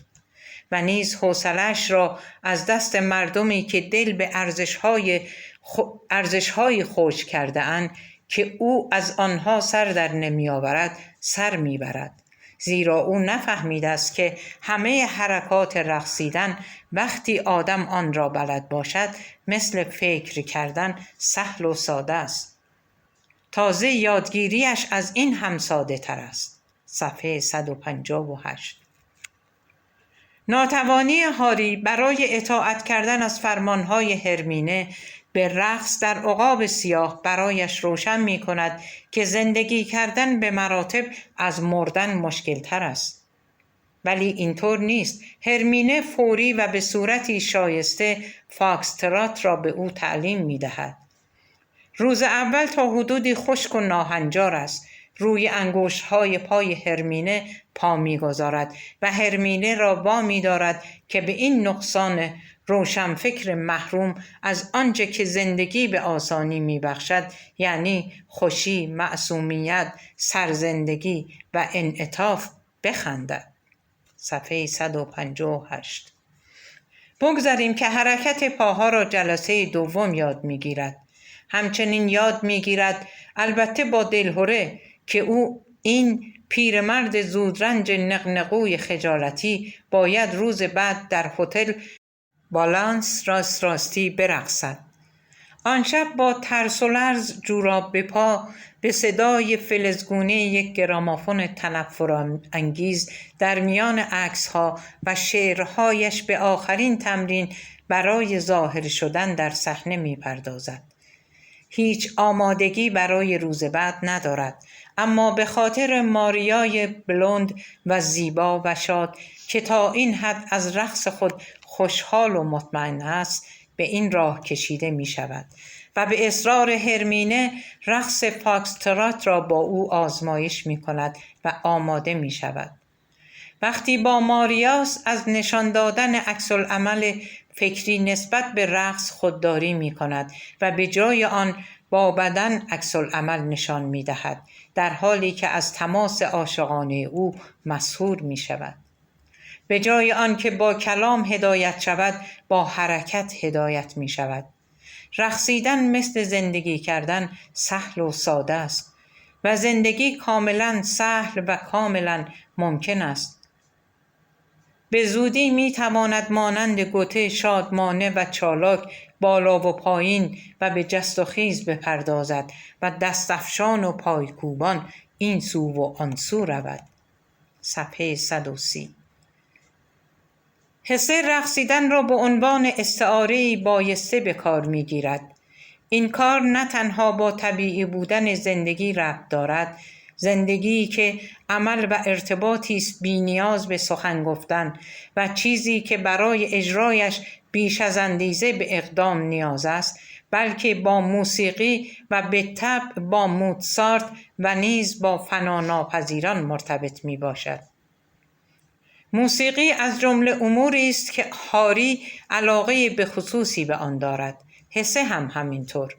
هاری روشنفکر از طریق موتسارت و باخ به حضور فناناپذیران، به خنده آرام آنها، به هستیشان در ابدیت بی انتها و کیفیت مشعشع متین و مشخص آن هستی پی میبرد. اکنون موسیقی که با آن میرقصد موسیقی پابلو میباشد. پابلو اعتقاد دارد که موسیقی، حتی موسیقی روشنفکرانه، با ساختن آن به دست آدم و دوست داشتن آن به وسیله آدم آغاز می شود. چه عالی باشد و چه دانی، چه فناناپذیر باشد و چه گذرا، هدایت کننده، موجب تسلی و الهام بخش انسانیت است. بهاری نیز نشان می دهد که کیفیت پاسخ او نسبت به موسیقی پابلو همانند پاسخ غالب روشنفکران پاسخی است عمیق و والا و صدیق نسبت به زیبایی. با این وجود هاری درست قبل از آن که ماریا را به رخت خواب بفرستد از این باب متاسف می شود که اختلاط اجباری روشنفکران و طرفداران نفسانیات روشنفکران آلمانی را از بکار گرفتن عملی نیروی فکری منحرف کرده است، تا آنجا که اداره امور دنیا به دست کاسبکاران و ژنرال ها افتاده است. درس‌های هاری در مورد زندگی هنوز کامل نشده است. هرمینه آخرین درسش را با یاد دادن عشق به او آغاز می کند. البته نه آن عشق ایدئال و غم‌آلودی که او نسبت به اریکای تند حوصله و در عین حال خوددار پیدا کرده بود، بلکه او باید یاد گیرد که کمی هم به طریق عادی انسانی عشق ورزی کند. به زبان ساده باید عاشق دختری زیبا شود. تأثیرات گذران شبی با ماریا فوق‌العاده است. اعتقادش به زیبایی و ارزش موسیقی بازگشته و به غنای زندگی همراه با احساسات آگاه گردیده است. آرام آرام به زیبایی و مزه زندگی مردم عادی پی میبرد و میبیند که برای او نیز همانند روشنفکران این امکان وجود دارد که آفریننده فناناپذیران شود. از همه مهمتر آن که تازه متوجه زیبایی گذشته خویش می شود. گذشته‌ای همراه با عواطف با ارزش و زنهای زیبا و غنای سرشار که میشد به آنها افتخار کرد. زندگیش هدف و معنویت حاصل می کند و به فکر رسیدن به ستاره ها می شود، نه امور پست و بی ارزش. او اکنون می تواند شانس را به عنوان سرنوشت بشناسد و متلاشی شدن وجود را که مشیت آسمانی در هر ذره آن پیداست با چشم ببیند. ممکن است بتواند تصویرهای پراکنده شخصیت خود را گرد هم آورد، انسان و گرگ را متحد کند و به دنیای تصاویر ذهنی وارد شده و فناناپذیر شود. همان هدفی که سبب می شود هر انسانی خود را به جلو بکشاند. هاری گناه معاف نشدنی خیش را که مربوط به احساسات نفسانی خاص طبقات متوسط است، همین حالا روی دایره ریخته است. به باغ معصومیت قدم گذاشته و کودکی تمام عیار می شود. کودکی دستفشان و پایکوبان تا از بازی سطحی زندگی و دنبال کردن خوشی‌های گذرا در پناه معصومیت نفسانیت و حالات توأم درندگی و کودکی لذت برد. درس هرمینه داده می شود. بعد هاری و هرمینه با همدیگر تعلیم خواهند دید. هاری دیگر از ترس زندگی به مرگ روی نمی آورد. او یاد گرفته است که زندگی کند و از آن خوشنود باشد. ولی خوشگذرانی آرام کافی نیست. ماریا یک گل تابستانی است که رنگ خواهد باخت. نفسانیات فقط گرگ را آرام می کند و به هاری برای کوششی نجیبانه تر نیرو می بخشد. او احساس می کند که هرمینه یعنی ماریا، یعنی اینطور که امور پیش می رفت همش پیش درآمد و مقدمه‌ای بود بر آنکه جان کلام در چیزی بود که می‌خواست اتفاق بیفتد. درود بر شما. کتاب گرگ بیابان، نویسنده هرمان هسه، مترجم قاسم کبیری، گویش سیما. تولید فایل صوتی از کتابخانه اینترنتی آوای بوف. با بازگشت به باغ معصومیت اکنون هاری باید مجدداً سقوط نماید، آن هم به طریق صحیح. سقوط از اوج زندگی به قعر آن در 4 مرحله صورت می‌گیرد. اولین مرحله‌ای که نزول به شمار می‌آید، گو این که در داستان چنین اتفاق نمی‌افتد، تعالی بخشیدن به حالت زنانه هرمینه است از راه الهام از فناناپذیران. این الهام چیزی است واقعی و کاملا نیرومند، اما فقط نیمی از تصویر است. نیمی که به تنهایی برای آدمی که باید طریق خندیدن به لافزنی‌های خود را یاد بگیرد، تصویری است بسیار صریح. مرحله دوم وداع غیرقابل اجتناب با ماریا و باغ معصومیت است. مرحله سوم وداع با زندگی گذشته در فراموشخانه مستان بیدار شده از غفلت در کلاهخود فولادی.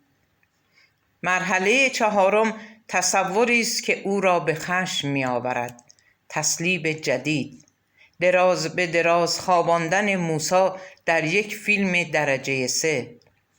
وقتی هاری به بالماسکه وارد می شود، در واقع به جایی برگشته است که مکان آغازین بوده است. روز قبل از بالماسکه بحث میان هاری و هرمینه به درازا می کشد. درس او از زندگی پایان می گیرد. همانطور که قبلا مرگ بی هدف را نپذیرفته بود، زندگی همراه با لذات جسمانی بی هدف را نیز مردود می شمارد. به هرمینه می گوید که او هم به دنبال این است که با اشتیاق زجر بکشد و با لذت جان دهد. هرمینه مطلب را می فهمد. او بر این باور است که زندگی آنان زندگی آدم‌هایی است که یک بعد اضافی دارند. هاری با تعجب در می‌یابد که اگر هرمینه آن شب او را در عقاب سیاه نمی‌دید، به همان دلایل احتمالاً خود را هلاک می‌کرد. هر دو انسان‌ها بودند به دنبال خویشتن‌یابی کامل و نتیجه این شد که هرچه بیشتر در این امر توفیق یافتند، از دیگران منزوی‌تر شدند و زندگیشان از هدف خالی‌تر گردید. هر دو زمانی هدفهای عالی داشتند، اما به این نتیجه رسیدند که در دنیایی زندگی می‌کنند که از آنها هیچ تقاضایی ندارد. نه فداکاری آنها را طالب است و نه پیشکشیشان را. هر کس که به جای سر و صدا به دنبال موسیقی و به جای لذت به دنبال شادی و به جای طلا به دنبال معنویت و به جای داد و ستد به دنبال کار سازنده و به جای وقت گذرانی به دنبال رنج و عذاب باشد، در این دنیای بی ارزش مأوایی نخواهد داشت. هرمینه بر این اعتقاد است که تنها تعداد معدودی همیشه این گونه اندیشیده‌اند.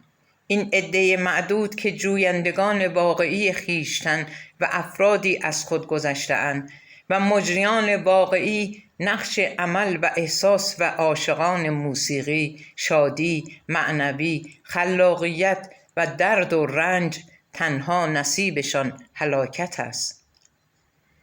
و این هر دو، هرمینه و هاری، به جستجوی این چنین هلاکتی هستند. در این مرحله حسه به وسیله هرمینه تصویری عجیب از دنیایی که هاری و هرمینه با مرگشان به آن وارد می شوند مجسم می کند. لازمه این دنیا بی حد و مرز بودن زمان است. دلیلش هم وجود آن در فناناپذیری است. فناناپذیری چیزی بجز رهایی از قید زمان و برگشت به معصومیت و بازگشت مجدد به فضا نیست. دنیای زمان و ظواهر ما تصوری غلط بیش نیست. عالم جاودان واقعیت محض است، عالمی که ساکنینش را موجودات فناناپذیر تشکیل می‌دهند، همانهایی که واقعیت عالم را چون سیزارتا زنده نگه داشتند، همانهایی که زندگیشان تلاش و کوشش فراوان و عدم وحشت از مرگ و فداکاری به همراه داشت. فداکاری در مقابل دردناکترین جستجویی که هر انسان ممکن است به آن دست یازد، جستجوی شرافتمندانه یافتن خویشتنی که از راه توسعه نامحدود آن از طریق مراحل مرگ و زندگی شخصیت‌های متوالیش دنیا را در خود آشکار می‌کند. این دنیا در پس پرده زمان برای هرمینه که روزگاری مسیحی بود، دنیایی بود با آسمانی طلایی، درخشنده، زیبا و لبریز از آرامش. هم مسیح در آن بود و هم قدیسینی که او بسیار دوستشان داشت. برای هاری این دنیا بلورین است. روشنیش روشنی ستاره است. در آرامشی پرجلا و شفافیتی مواج و اسیری و نوعی انجماد زمان در فضا و بر فراز آن آرامشی ابدی و مافوق انسانی و خنده‌ای جاودانی و الهی بال می‌زد. خنده فناناپذیران، خنده‌ای بی منظور، خنده‌ای ساده و بی‌ریا. خنده‌ای که پس از گذشتن از تمام مصائب، مفاسد، لغزش‌ها، هوس‌ها و سوء تفاهم‌ها و راه یافتن به دنیای ابدیت و فضا در چهره یک انسان واقعی پیدا می‌شود. هاری، موتسارت و گوته با حالتی سحر شده و در هیئتی تازه در آن دنیا زندگی می‌کنند. هاری به وسیله گفتگویش با هرمینه ارتباطی کامل و معنوی با او و آنچه که او نماینده بلافصل آن است، از آن جمله ارتجالی بودن کودکان، زندگی‌ها، عشق‌ها، زیبایی‌ها، روشنبینان و زنها که عنوان مادر و خواهر دارند برقرار نموده است. او زن بودن خیش را تعالی بخشیده و به آن به چشم موجودی که از نظر روحی به او شباهت دارد نگاه می کند. آنچه که از دیدار او حائز اهمیت است، نوعی همسانی است در اعتقاد هر دو به این فناناپذیری. من به این اندیشه محتاج بودم، زیرا بدون آن نه توانایی مردن و نه توانایی ماندن داشتم. امروز دوباره این دوستی که به من تعلیم رقص داده بود، احساسی مقدس از دنیای بعد از مرگ، دنیای لایتناهی، دنیای جاودانی، دنیایی که تار و پودش از الوهیت بافته شده است، در وجود من بیدار نمود. بعد هاری از ماریا جدا می شود. آخرین شب در کنار هم بودنشان در حد کمال است، ولی کافی نیست. هاری به دنبال بیشتر است. کوششی دیگر برای تصاحب تاج زندگی به کفاره گناهان بی انتها، زندگی، عشق و مرگ سهل و ساده برای من آفریده نشده بود. حال او عیساگونه است. برای رسیدن به زندگی جاودان رنج را تحمل خواهد کرد. روز بعد هاری احساس فناناپذیری و ماریا و هرمینه را فراموش می کند.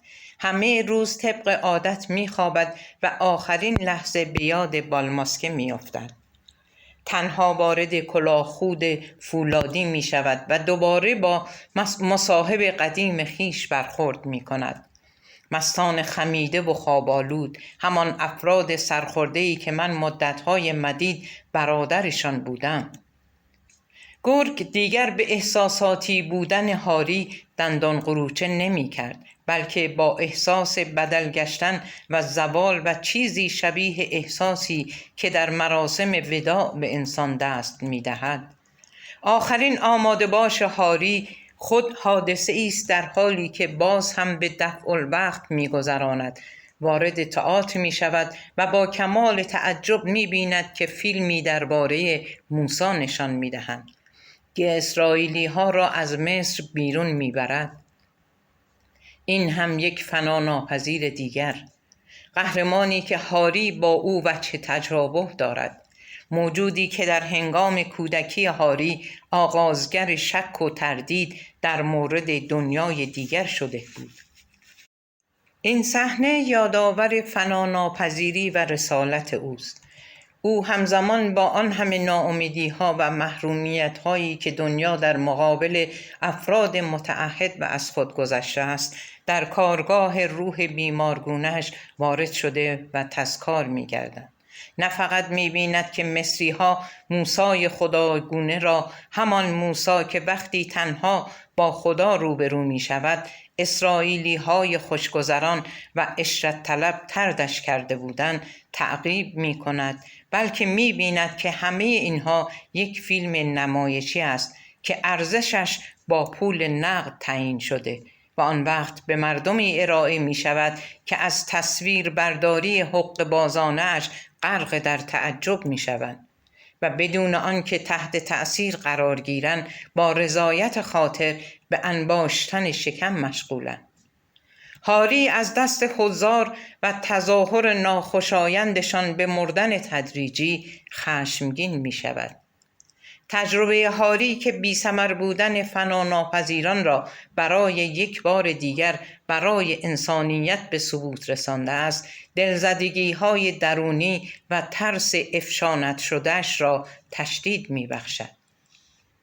با همان حالت معمول یأس، غضب، ترس، محرومیت و احساس مطرود بودن مطلق که سالها همراه اوست به بالماسکه قدم می‌گذارد. روشن است که هنوز راه حلی برای معضلاتش نیافته و تنها کاری که کرده است آماده شدن برای این امر بوده.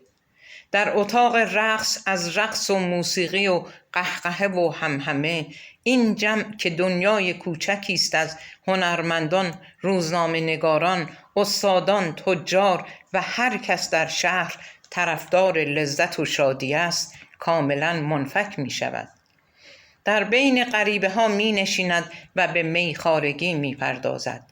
به دختری که از او تقاضای رقص می کند اعتنا نمی کند. حتی نمی تواند مست کند و مطلع می شود که گرگ بیابانی پشت سرش ایستاده و زبانش را بیرون آورده است. خشمالود آماده رفتن می شود. تسلیم و عقب نشینی در وجود گرگیم راه یافته بود و این چیزی بود که هرمینه آسان از آن نمی گذشت. هاری سقوط کرده است. اکنون یونگ مورد استفاده قرار می گیرد. 3 عنصر شخصیت مرد را به خاطر بیاورید: من آگاه یا هاری، همزاد یا هرمینه، خیشتن پابلو یا و موتسارت. به خاطر داشته باشید که مشکل عمده جنس مذکر منعکس ساختن صفات اختصاصی زنانه خیش در زنهاست و ناسازگاری حاصل سدی بزرگ در برابر آگاهی بیشتر انسان درباره خیشتن می شود. و نیز این که کار من یکی کردن همزاد است، همچنین به خاطر داشته باشید که همزاد آن جنبه از شخصیت می باشد که به خیشتن نزدیکتر است، زیرا بیشتر در ناخودآگاه است. و به خاطر داشته باشید که سعی من بر آن نیست که نظیر آنچه که در تئاتر جادو و بالماسکه برای توضیح و تشریح این دو انجام دادم، این مفاهیم را هم به صورتی عوامانه به کار گیرم. توضیحات من در مورد بخش‌های مهم گرگ بیابان همانقدر واقعیت کتاب را عینی می کند که یک تصویر آناتومی واقعیت انسان را. برای آنکه برای ناخودآگاه چیزی را روشن نماییم که حسه برای تمامی روح بشر روشن می سازد، لازم است کتاب را بیشتر به صورت یک ترکیب مکانیکی در نظر بگیریم و نه یک ترکیب آلی، یعنی آن چیزی که هست. من اعمال مکانیکی من، همزاد و خویشتن را که گاه گاه به وضوح در جریان داستانگویی حسه به چشم می‌خورند مجزا خواهم کرد. البته همه در یک فرد جمعند. وقتی من متوجه می شود که جزئی از همزاد است و بالعکس، و از این عجیبتر وقتی متوجه می شود که خویشتن به صور مختلف در قالب من، همزاد و بی نهایت موجودات دیگر ظاهر می شود، در هم ادغام می شوند و بیشتر و بیشتر به مبادله هویت می پردازند. بنابراین من به اشتباه هاری دچار می شوم. من بازیگران و هرچه را که سمبل آنند به عنوان اجزا خواهم گرفت و به کل که به صور مختلف در برابر جزء ناآگاه و کامل نشده خودنمایی می کند. تا آنجا که از ظاهر رمان، البته به خاطر نظریه هاری پیداست، این روشی است در حد کفایت مشروع. اما بازیگر اصلی در هر صورت هاری نیست، بلکه حسه است. آنگاه که حسه با خلق تئاتر جادو دست به کار رها ساختن خیش از قید من خیش می شود، این واقعیت روشن می گردد. در واقع این آزادسازی من قبلا به صورتی لطیفتر در رویدادهای مربوط به هرمینه صورت گرفته است. اما در تئاتر جادو حسه به صورتی تخیلی به کشور ذهنی اجنبی وارد می شود. تا اینجا تکیه بر پیشرفت‌های نتیجه بخش اخلاق هاری بوده است. اکنون با توجه به یونگ برانم که تحقیقی در مورد هرمینه به عمل آورم. در همه آموزش‌های هرمینه برای کشاندن هاری به راه زندگی تکاملی ظریف نیز در خلقیات خودش صورت پذیرفته. پیشرفت دادن هاری باعث شد که هرمینه متوالیاً به حالت زنهایی در بیاید که این زنها تجلی همزادهای اولیه او به ترتیب زمانی بوده است. هرمینه هم مادر و هم دوست کودکی و هم خواهر بوده است. نقش مادریش کاملا روشن است. وقتی هاری در حال مستی سکندری خوران از تاریکی به روشنایی و به وضع در هم و برهم عقاب سیاه وارد می شود، ضربه‌ای سمبولیک چون ضربه تولد را متحمل می شود، زیرا هرمینه فوری و با اصرار تمام برایش مادری می کند و بارها و بارها او را بچه خطاب می نماید. به معنای وسیع‌تری تولدی است از نوع دیگر. هرمان هسه از یک روسپی جذاب و رنگ پریده خیشتن زنانه خیش را به دنیا می آورد. همزاد در نقشی که ابتدا بر آن می تاباند، یعنی نقش مادرش، ظاهر می شود. طولی نمی کشد که هرمینه به نقش دیگری دسترسی پیدا می کند، نقش خواهر. مصاحب روزهای کودکی که هرمینه و هاری قرار است بعداً هنگام رقص در جهنم دربارش صحبت کنند.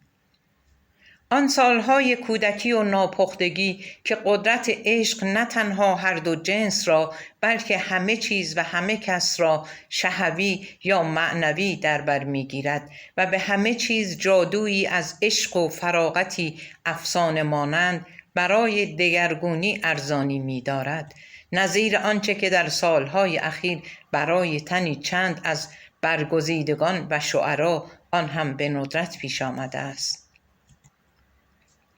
در این مرحله قرابتشان هاری هرمینه و هرمان را می بیند. هرمینه را در قالب مردی که روزی مورد علاقه بوده است و هرمان را در قالب دوست دوران کودکیش. هرمان علاقمند و شاعر پیشه که با حرارت و گرمی در تمام سرگرمی‌های فکری و افراط‌کاری‌هایم با شور و حرارت شرکت می‌جست.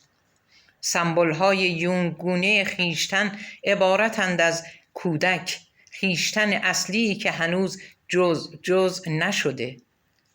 هرمافرودیت، هرمینه، هرمان فعلی که ترکیبی است از هر دو، زیرا تا اینجا اجباری برای پذیرفتن رول مردانه نداشته است.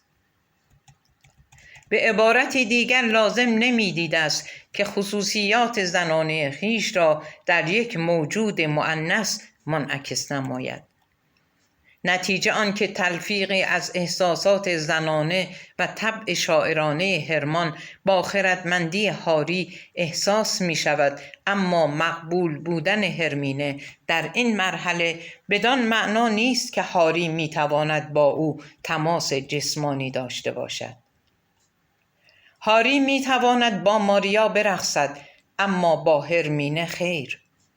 بین آنها تابوی مردانگی قرار گرفته، همان قیودی که در زنای با محارم یعنی مادر و خواهر و همجنس بازی صدق می کند. همان چیزی که با بلوغ دست به دست هم داده و او را از معصومیت کودکی تهی کرده است. در هر حال هاری می تواند بعضی از جنبه‌های مثبت همزاد خیش را تقویت بخشد. او می تواند در سطح معنوی با هرمینه یکی شود. می تواند هنر زنده ماندن او را با دانش زندگی خیش پیوند دهد. می تواند با هدایت او خود را به رقص و بازی و خندیدن بکشاند. در عوض هاری می تواند به او فکر کردن و دانستن را بیاموزد. همزاد مرد را به دنیای مادر، عشق کروبی و زیبایی، موسیقی، قهقهه، بازی و رقص هدایت می کند و مرد زن را به دنیای پدر، روح، عقل کل، کلام خدا هدایت می نماید. شب قبل از مجلس رقص هاری می تواند ماورای وجود هرمینه زن را ببیند. او هرمینه را انسانی می بیند مثل خودش، مثل عنصری از شخصیت خود که همانقدر به فردیت گرایی متعهد است که خود او. انسانی که مثل خود او از بوته‌های آزمایش گذشته، انسانی که می تواند فناناپذیری و کمالی را که او می بیند ببیند، انسانی که همانقدر مجذوب فلسفه هزار روح است که خود او در وادی معنوی. حسه می تواند خصوصیات زنانگی ذاتی خیش را به عنوان یک ارزش بزرگ بشری بپذیرد. در حبوط به جهنم در بالماسکه هاری حتی به مبارزه با تابوی محارم و همجنس بازی که حائل بین او و هرمینه است می‌پردازد. کارتی که او را دعوت به تئاتر جادو می کند و اعلام می دارد که هرمینه در جهنم است. او را از حالت رخوت بیرون می آورد، با علاقه به اتاقی که به زیر زمینی که به شکل جهنم تزیین شده است می رود. اما در آنجا مورد تصفیه و پاکسازی قرار می گیرد تا برای تجارب هوشیاری و برهمزن تئاتر جادو آماده شود. اکنون حسه عناصر مذکر و مؤنث شخصیت خیش را به صورتی بی قید و بند با همدیگر روبرو می کند. در یکی از تحمیلی ترین حوادث رمان، هرمینه با هاری و هرمان ملاقات می کند و با هم از روزگاران احساسات عاشقانه جوانی و زمان عاشق همه و همه چیز بودن یاد می کند. بر سر دختران با هم به رقابت برمیخیزند و با در سر داشتن تمایلات جنسی در قالب مرد یا زن با آنها سر و سری دارند و سرانجام هوشیاری هاری تسلیم می شود. تسلیم حل شدن اسرارآمیز یک فرد در جمع و لذت حاصله از اتحادی عرفانی، سرمست و بارهیده از خیش.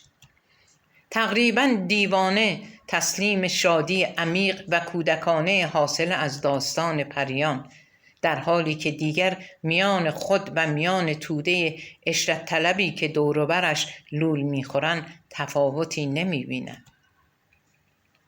به موازات بالا رفتن سکر او جمعیت رو به کاهش می رود. خیشتن محو می شود. دفاع از دست می رود. محرومیت ها معدوم می گردند. هاری برای هرمینه آماده می شود.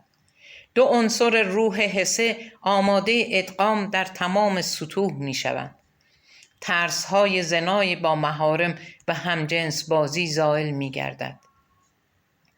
بدنهای هاری و هرمینه در رقص عروسی که وجود روحانی و جسمانی آنها را به هم پیوند می دهد با هم برخورد می کنند. اینکه آیا حسه در وجود یک زن واقعی حل می شود و یا اینکه در عالم تصور این یکی شدن و پذیرش کامل آنچه که هرمینه و هرمان مبین و معادل آنها می باشند صورت می گیرد، خود توفیق نادری است و عبور از سدی را سبب می شود که بشریت را در مقابلش مأیوسانه به توقف وامی دارد.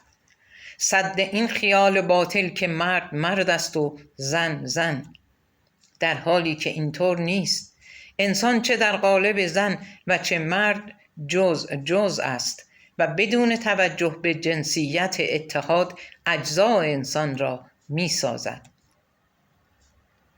از آنجا که این توفیق غیر معمول و با شکوه است، گذشتن از سدها که میان من مرد و همزاد او قرار داده شده است به تنهایی کافی نمی باشد. هرمینه که به خیشتن و به نیازهای بیشتر آن نزدیکتر شده است، مدتها قبل در سالن مدور وقتی که پابلو موزیک رقص میزد از این واقعیت به فراست پی برده بود. من میخواهم رقصیدن و بازی کردن و خندیدن را به تو یاد دهم و تو میخواهی دانستن و فکر کردن را به من بیاموزی. در حالی که ما هر دو ناخشنود بودن را از هم می آموزیم و آن را به هم یاد می دهیم.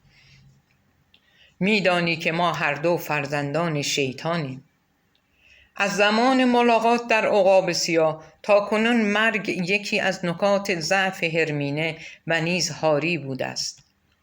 در برخورد اولیه هرمینه و دنیای کروبیش با مرگ مرتبط می باشند. او رنگ پریده است. یک گل خشک کاملیا به موهایش زده که بی ارتباط با اسم یک روسپی درباری بانوی کاملیا که به خاطر عاشق خود دوما جان می سپارد نمی باشد. کمی بعد از رویای گوته یک ساق پای کوچک که با وولپیوس معشوقه گوته مرتبط است و مرتب به صورت عقربی در می آید که گاه او را جذب می کند و گاه به وحشتش وامی دارد. در برخورد دوم خیش ارتباط عشق و مرگ صریح‌تر می گردد. هرمینه در مقابل هاری به شکل یک آینه جادو در می آید. یک هرمافرودیت می شود، یعنی هر دو، دختر و دوست دوران کودکی هرمان علاقمند و شاعر پیشه که با حرارت و گرمی در تمام سرگرمی های فکری و افراطکاری ها با شور و حرارت شرکت می جست، در این هیئت پیوند من و همزاد هرمینه به او می گوید که آنگاه که کار تعلیم زندگی او به پایان رسید او را وادار خواهد کرد که عاشقش بشود. و سپس وقتی که عاشق من شدی من آخرین دستور را صادر می کنم و شما آن را اطاعت خواهی کرد و این برای هر دو نفر ما بهتر است. این کار برای تو آسان نخواهد بود ولی آن را انجام خواهی داد. تو دستور مرا اجرا خواهی کرد و مرا خواهی کشت. صفحه 145. زندگی آنان با هم هر قدر هم که ارزش داشته باشد باید به مرگ منتهی گردد تا فرصت برای تکامل فراهم شود. صورت هرمینه همکنون به ماسک تبدیل می شود که سمبل یونگ گونه من است. منی که اکنون با همزاد یکی شده است، اما با وجود این باقی مانده چهره خیشتن را که هنوز رنگ حقیقت به خود نگرفته است در ماسک می پوشاند. هر دو به جستجوی این مرگند، مرگی برای خیشتنهای مؤنث و مذکر به طور مجزا و به جستجوی یک تولد موجودی که از نظر جنسی اتحادی از هر دو است و سپس مرگ این موجود و تولدی دیگر و به همین ترتیب از مرگ و زندگی و از هزار خیشتن به یک خیشتن واحد می رسد. خیشتنی که در فراسوی زمان و مرگ و تولد در فضای جاودان بی زمان و در دنیای فناناپذیرانی که موفق به اتحاد با دنیا شده اند این چنین مرگی وحشتی ندارد. حتی لحظه های فعلی زندگی عاشقانه را با ارزشتر می کند. آیا غرض از زندگی کردن ما از میان بردن مرگ است؟ نه. ما برای وحشت از آن و در عین حال عاشقانه دوست داشتنش زندگی می کنیم و فقط به خاطر مرگ است که آتش زندگیمان هر چند گاه یک بار نورانی و شعله‌ور می شود. آنچه که تاکنون با هم انجام دادند، البته با به حساب درآوردن مکاشفه کامل هاری از دنیای همزاد در تئاتر جادو کار مثبتی بوده است. اما در ریاضیات روح وقتی مثبتی به بی نهایت برده شود منفی می شود. هاری تا حدی با ماریا به این حقیقت رسیده بود و در لحظه قبل از مجلس رقص وقتی او و هرمینه با هم بر سر دنیای فناناپذیران تعمق می کردند از دنیای نفسانیات بی هدف به ارزش‌های بالاتر همزاد بازگشته بودند. اما هاری یک مطلب را نفهمیده بود و آن اینکه او باید جلوتر باشد، خیلی جلوتر از هرمینه تا به اون دنیا وارد شود. از این رو است که بعداً به افسانه شاه پریان تئاتر جادو پشت خواهد کرد تا هرمینه را پیدا کند و خود را به عنوان مرد کامل معرفی نماید. اما از آنجا که فقط و فقط هرمینه را می‌خواهد، آنچنان از تکامل دور است که به طرفة العینی سقوط خواهد کرد. آن وقت است که هرمینه را به قتل برساند. بنابراین آنگاه که مجلس رقص به پایان می‌رسد، از جایی که فاصله و ارتفاع آن قابل حدس نبود، یک خنده ای ساخته شده از بلور و یخ، روشن و شفاف و در عین حال سرد و خشک به گوش رسید. فناناپذیر به توفیق جزئی هاری می‌خندد. هاری در مقابل اضطرابی وحشتناک قرار می‌گیرد، اضطرابی وحشتناک و در عین حال جذب آور از یگانگی و وحدتی اینچنین با هزار روح دیگر. درود بر شما. کتاب گرگ بیابان، نویسنده هرمان هسه، مترجم قاسم کبیری، گویش سیما، تولید فایل صوتی از کتابخانه اینترنتی آوای بوف. تئاتر جادو باز است.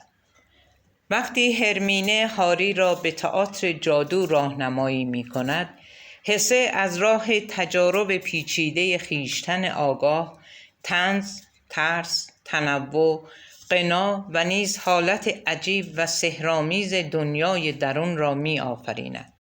دنیایی که آزادی، احیا و کمال ما را نوید می دهد.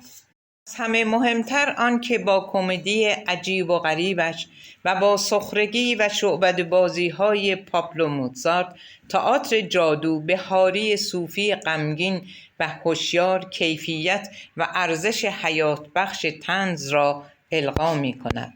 طنزی که او را به دنیا باز می گرداند و او را در مقابل مشکلات آینده آن به خاطر خویشتن ذاتی خود مسلح می سازد. بنابراین لحن کلام پابلو به لحن کلام رساله و آنچه که خنده گنگ سیزارتا القا می کند شباهت دارد. خنده ای شاید لطف آمیز و شاید هم متایبه آمیز. بنا به اقتضا از نظر هاری، پابلو تاکنون در دنیای هرمینه زیردستی بیش نبوده است. موسیقیدانی است جوان، خوش قیافه، شکل بچه ها، نیرومند، تهیده است و از نظر قوای نفسانی پرقدرت. در دنیای ممنوع دلالان محبت، هم جنس بازان و قاچاقچیان مواد مخدر مداخله می کند. چشمهای او بالاخص نظر هاری را جلب کرده اند. چشمهای پرخنده ولی خالی. بعد به چشمهای یک حیوان بدل می شوند. ولی چشمها به چشمهای حیوانات شباهت ندارند. می خندند همانطور که فناناپذیر می خندد. یک لحظه به چشمهای جادوگری بدل می شوند و لحظه دیگر آینه‌ای می شوند برای هاری، گم شده و متوحش. چشمهای سیاهی که شب خیشتن را منعکس می کنند، همانطور که چشمهای خاکستری هرمینه منعکس کننده حد واسط دنیای هاری و پابلو است.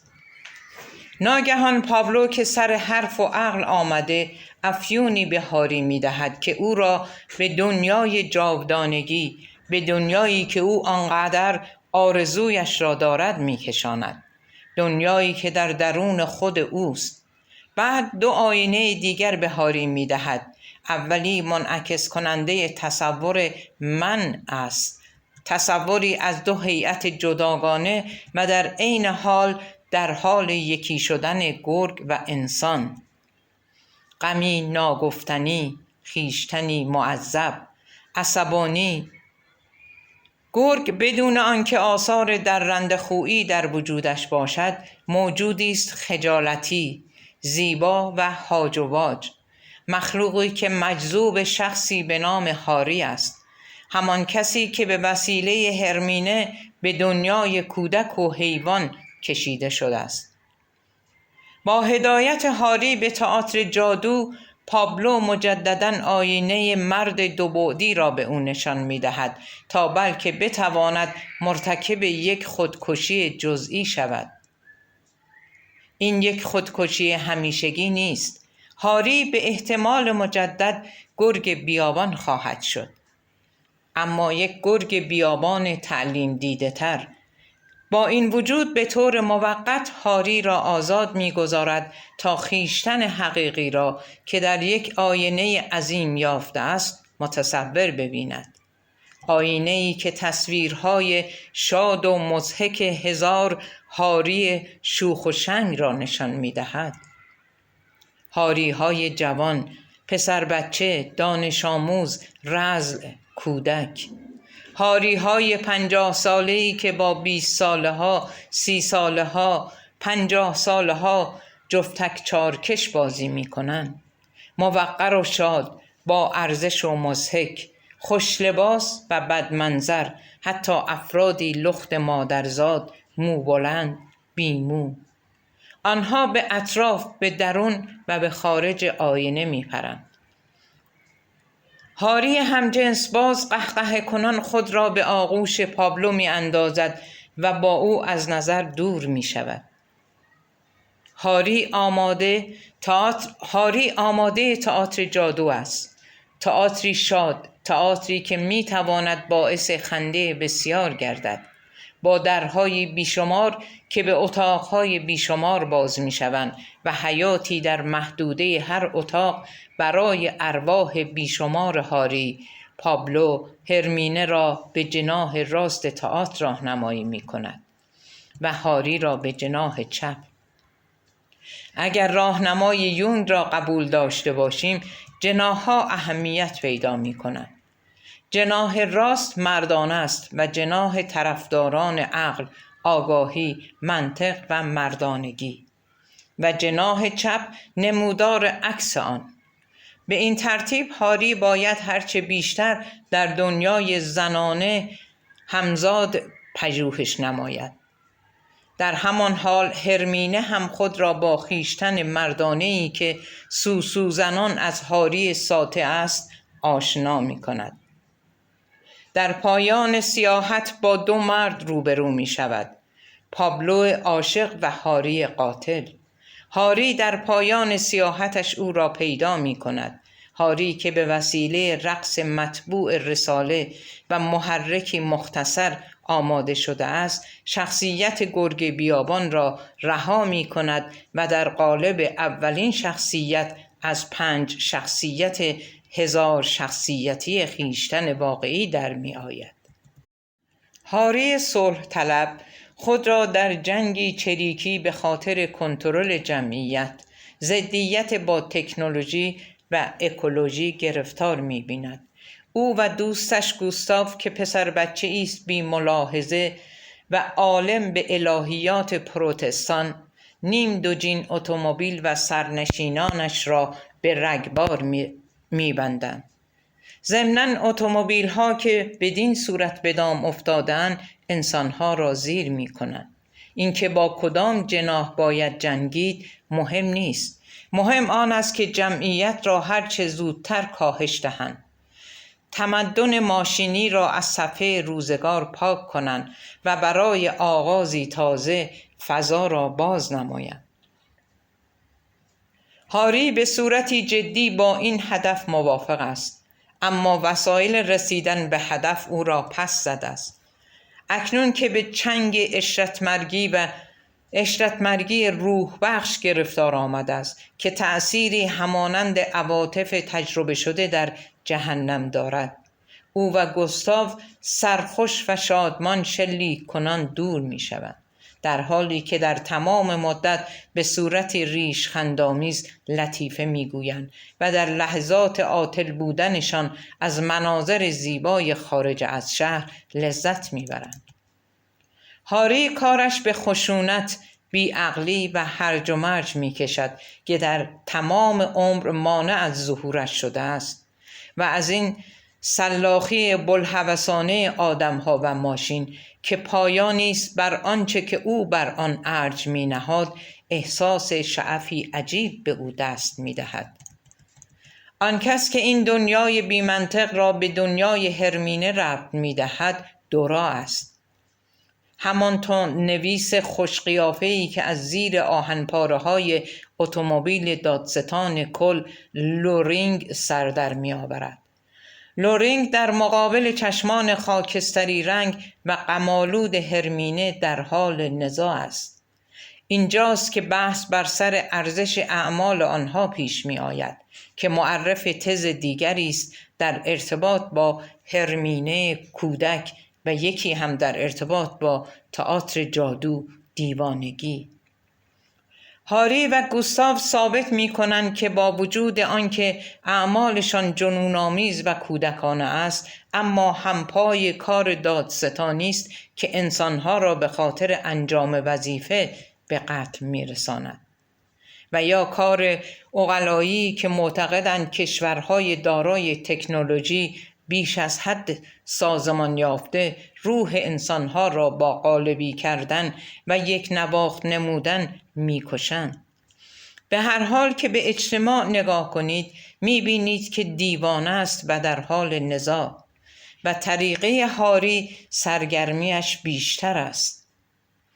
او و گوستاو زمانی از سلاخی خیش باز می‌ایستند که می‌بینند یک چپاولگر ساده دل در میان آهنپاره‌های اتومبیل‌ها به جستجو می‌پردازد و بعد مکسی می‌کنند تا از خوردن نهار در حول و حوش شهر لذت ببرند.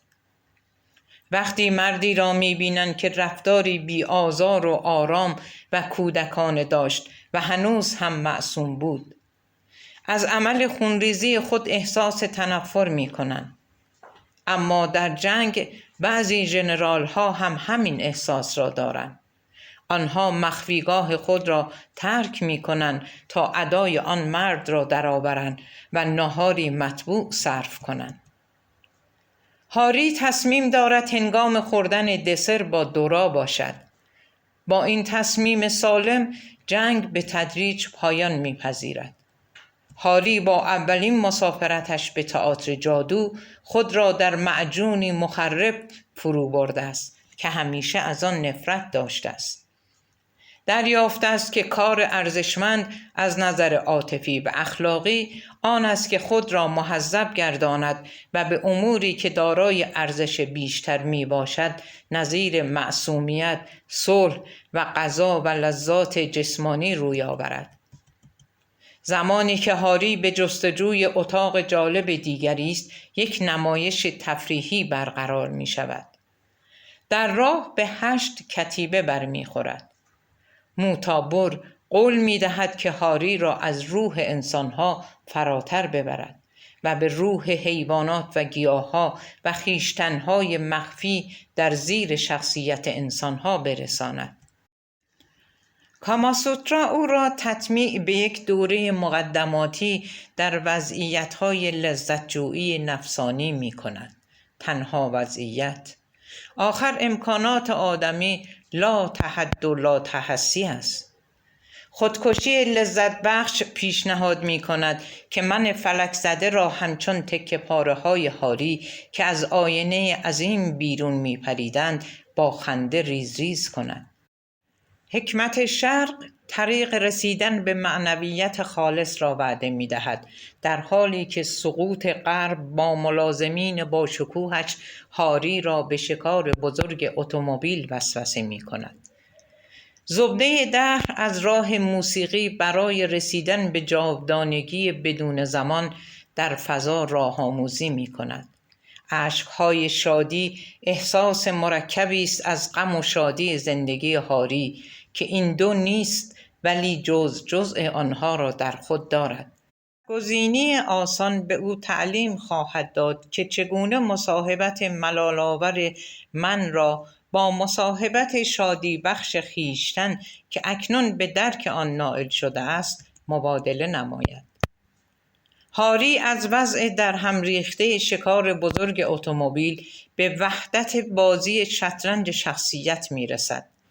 شطرنج شخصیت تنها کار تئاتر جادو نیست، بلکه با نگاه به عقب منهای متعدد سیزارتای کامل را می‌بیند و با نگاه به پیش رو بازی با مهره‌های شیشه‌ای ماجیستر لودی را. اهمیت آن با مراجعه به پاراگراف آخر گرگ بیابان روشن می شود.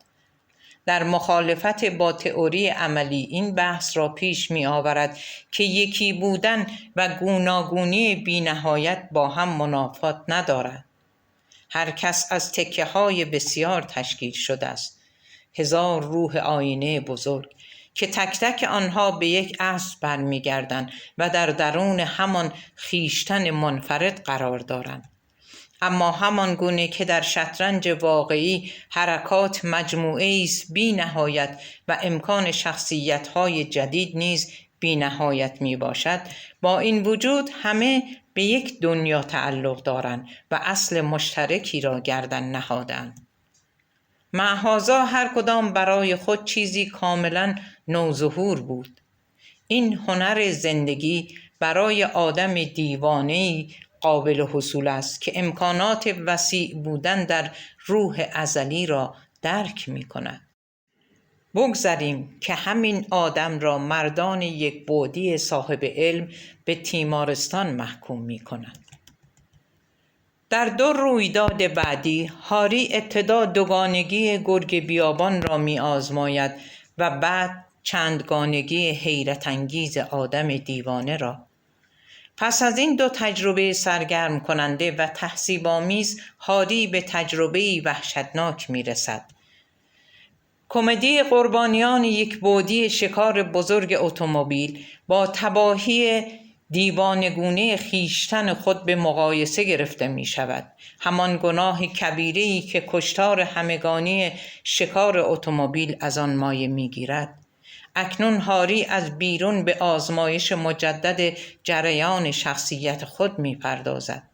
او که از شکار بزرگ اتومبیل فارغ شده و شطرنج شخصیت باعث تنویر فکرش گردیده، متوجه می شود که گرگ شخصیت او چیزی است سوای اصل شرارت ثابت. کار به آنجا رسیده است که اکنون می تواند طبیعت غریزی ابتدایی خیش را به صورتی چیزی عظیم، زیبا و نجیب ببیند. گرگ یاد گرفته است که طبیعتش را پنهان دارد. در زیر شلاق‌های رام کننده پر افاده حیوانات، همان کسی که شباهتی نامطبوع و نحس با قیافه هاری دارد، حیوان قشنگ به شکل یک سگ گرسنه، ترسو و مطیع و فرمانبردار در می آید. طبیعتش چنان منحرف است که به جای گوشت شکلات می خورد. اما سرکوب شریرانه من حیوان به سوی خود او باز می گردد. رام کننده گرگ باید به نوبت کنترل را به دست خود گرگ بسپارد، زیرا اگرچه اطاعت وجود دارد ولی بدون تباه کردن خود زندگی حذفی صورت نخواهد گرفت. اکنون انسان به حیوان تبدیل می شود و تحت کنترل گرگ در می آید. آن وقت چون هاری به عشق دختری زیبا خورخور می کند و یک خرگوش و یک بره را کشتار نموده گوشتشان را می جود و خونشان را می نوشد. هاری که دهانش طعم خون و شکلات دارد با ترس و وحشت فرار می کند. با روبرو شدن با عمیق‌ترین و وحشتناکترین تباهی بشری و نیز انحراف شرم‌آور در بهترین جنبه‌های هر 2 طبیعت او، حتی دلهره‌های جگرخراش جنگ جهانی اول را در مقایسه با آنچه که خود او نسبت به یک فرد بشر انجام داده است، عملی انسانی می‌داند. امروز فهمیدم که در ذهن هیچ رام کننده حیوانی، هیچ ژنرالی، هیچ دیوانه‌ای افکاری چون افکار من اینچنین وحشتناک، وحشیانه و خبیث و تا این حد ناهنجار و حماقتبار نمیتواند نقش بندد. هاری دریافته است که آن جزء او که از نظر خودش شریفترین و انسانی ترین جزء می باشد، در واقع پست ترین جزء اوست. تخم جنگ و وحشیگری انسان در همین جزء وجود دارد. پس از آشتی با گرگ، هاری از اتاقک بعدی به او غذا می‌خوراند. همان جایی که در آن با همه زنهایی که از خود رانده عشق بازی می‌کند و تمام پله‌های عشق را از باشکوه‌ترین آنها گرفته تا عشق‌های غیرقابل تصور، وحشتناک و مهلک می‌آزماید. قسمت اعظم این رویداد که به سبکی وجدآور نوشته شده و با لذات جسمانی ارتباط بسیار دارد، درباره اولین عشق هاری، روزا کرایسلر است، یعنی همان کسی که با هرمینه یکی است، همان عشقی که او با حرص و ولع یک مرد جوان کمتر از 20 سال اکنون تجربهش می کند. به وسیله همین رویداد عاشقانه است که او با زیبایی کل طبیعت در هم می‌آمیزد. طبیعت وجود حیوانیش با شور و شعف در رودخانه، در باد بهار و در مزه برگی که در دهان دارد می‌ریزد. و در حالی که از شادی دلهره آور و دردآلود بهار لبریز است، دخترک را می‌بیند. با همه دلاشوبه ها و هشداری عشق و زن، شادی های بینام و نشان، سردرگمی هایی که حتی فکرش را هم نمی شود کرد، دلتنگی ها و مصائب و رهایی از ریشه دارترین و عمیق ترین گناهان. در زندگی قبلیش وقتی به او برخورده بود، ساکت و صامت ایستاده بود تا او از کنارش بگذرد. اکنون که تئاتر جادو او را آزاد کرده است، درباره عشق خود با او حرف می‌زند. زن پاسخ می‌دهد و طی چند روز آتی و قدم به قدم به صحنه امور عاشقانه پا می‌گذارند. صدها رویداد دیگر نظیر این به دنبال می‌آید و همه زنهایی را که در زندگیش بوده و می‌تواند باشد و خواهد بود در بر می‌گیرد. در پایان جریان بی انتهای تمامی این وسوسه ها، تبهکاری ها و درماندگی ها. خاموش و آرام گشتم. به دانش عمیق و دانایی و مهارت خود را مسلح نمودم و خود را برای هرمینه پخته کردم. او آخرین نقش از یک اسطوره پرنقش و آخرین نام در این سلسله بی انتها بود. و یک مرتبه به خود آمدم و به این داستان خیالی عاشقانه خاتمه دادم، زیرا نمیخواستم او را در پرتو تابش ضعیف این آینه جادو ملاقات کنم. تعلق من به او چون تعلق به یک مهره بازی شطرنج نبود. من در بست به او تعلق داشتم. آه، دلم میخواست مهرها را طوری در بازی شطرنجم میچیدم که هرمینه مرکز همه توجهات قرار گیرد و همه چیز به او انجامد. طرف چپ تئاتر جادو هاری را برای ازدواج تجهیز کرده است. ازدواجی که جهنم برایش رقص عروسی تدارک دیده است. در شکار اتومبیل او ارزش و اخلاق بیخردان و ارزش والاتر معصومیت را دیده است. در رام کردن گرگ بیابان ارزش و وجوب برقرار نمودن، توازن بین انسان و غرایزش را شاهد بوده است. در آخرین رویداد او پاداش عالی کشف هستی خیش را به عنوان انسان طبیعی دریافت کرده.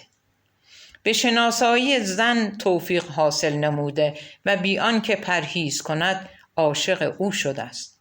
و در آنجا در مورد وعده بازی شطرنج، در مورد گوناگونی بی نهایت و زیبایی کل انسان از پیش آگاه گردیده است. اما وقتی که بر می گردد تا هرمینه را پیدا کند و با این وعده ها را که به فراست دریافته است بیازماید، آخرین تابلو را می بیند. با خواندن آن رعشه بر اندامش می افتد. چطور می شود به خاطر عشق مرتکب قتل گردید؟ پس از آن که هاری کیفیت فناناپذیری را که هماهنگی خلس آمیز با طبیعت و انسانیت می باشد به فراست دریافت، دنیای شهوات را ترک می کند. ولی در لحظه ای که این کمال را احساس می کند، دنیایی را که آن را به او بخشیده است انکار می کند. تئاتر جادو یک افسانه شاهبریان است. من واقعیت چیزی را که قادر به درک آن نیست انکار می کند و همه آنچه را که باعث تقویت آن گردیده به دور می ریزد. برای هاری هرمینه اصالت وجود است. او با تمامی وجود به هرمینه تعلق داشت. این هم اشتباه دوم که زائده اشتباه اول است. هاری جزء را به جای کل گرفته است. همزاد را به جای خیشتن خیال می کند که برای خلاص کردن خیش از دلواپسی‌های مربوط به زنان به مرتفع ترین قله صعود کرده است، غافل از آن که فقط به دامنه سراشیبی رسیده است. ساده لوحانه از سفر به دنیای درون که جایگاه واقعیت انسانی است روی می‌گرداند و به دنیای برون که واقعیت جسمانی محض است باز می‌گردد. یک باره اخطارها به صدا در می‌آیند. مرگ یقه‌اش را می‌گیرد. هاری خود به خود به ندای تقدیر انسانی که باید به تجربه اشتباه را تشخیص دهد پاسخ می‌گوید، در حالی که فراموشش شده است که تئاتر جادو را به عنوان داستان شاه پریان نپذیرفته است. به تکه پاره‌هایی از بازی شطرنج شخصیت چنگ می‌اندازد. هستی خود را از نو مرتب خواهد کرد، ولی آن تکه پاره‌ها به چاقویی بدل شده‌اند. آینه عظیم مجدداً ظاهر می شود. چیزی جز گرگ که به صورتی مبهم زیبا و وحشی است نمی بیند. پابلو، هرمینه و استاد شطرنج رفتند. دوباره در آینه نظر می کند. باز هم بیشتر به کاهش روی آورده است. دیگر فقط من دیده می شود. خود من بودم.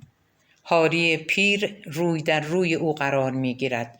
از حملات وارده به تخیلاتش در مورد خود به عنوان خیشتن از پا در آمده و پیر شده است. به انتظار مرگ نشسته است. استاد شطرنج دیگر کاری از دستش ساخته نیست. این تنها چاقو است که راحتش می کند. در این لحظه من دوباره ظاهر می شود تا هاری را هدایت کند، البته در تنها قالبی که هاری می تواند به او پاسخ گوید.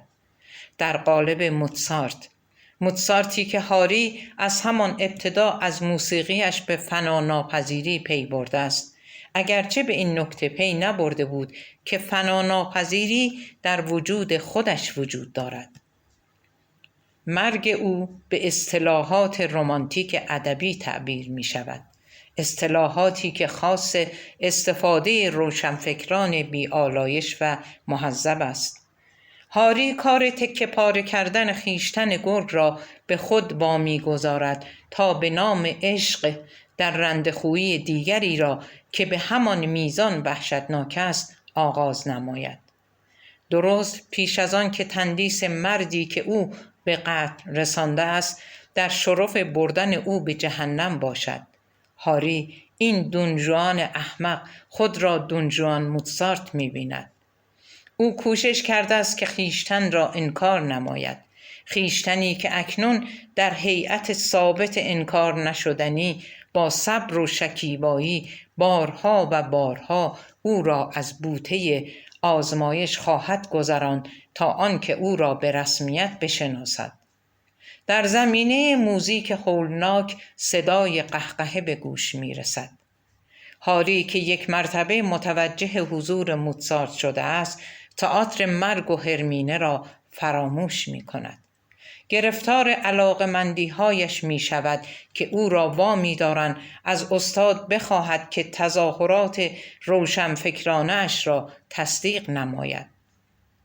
استادی که به نظر هاری من کامل شده است و به الوهیت رسیده است.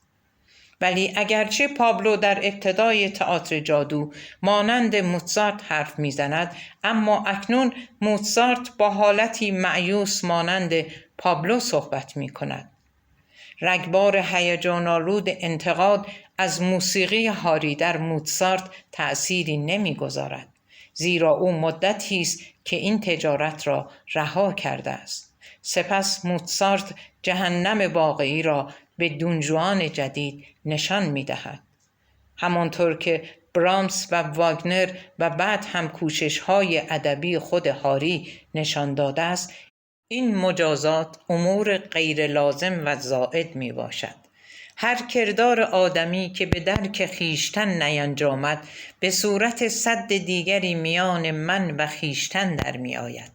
بزرگترین توفیق‌های انسانی در صورتی که انسان و انسانیت را به خیشتن، به خود شخص نرساند هیچ است و بدین ترتیب یک انسان بزرگ همانقدر به موجود انسانی بی ربط می شود که به زعم هسه، برامس و واگنر و خود او بی ربط خواهند شد، مگر آنکه تحت لوای سرقت‌های ادبی فاسد توانسته باشد با نوعی سرهمبندی به خیشتن فناناپذیر درون دست یابد و آن را تا سرحد ثمربار گردانیدن پرورش دهد.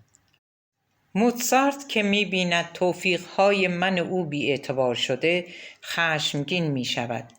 با صدای دورگه، با زبان عامیانه پر آب و تاب قرن 18 هاری را به باد توهین می‌گیرد. هاری که به خیالش خدا هم همپای موزارت است، به خدا حمله می‌کند. درود بر شما. کتاب گرگ بیابان، نویسنده هرمان هسه، مترجم قاسم کبیری، گویش سیما. تولید فایل صوتی از کتابخانه اینترنتی آوای بوف. avayaboof.com.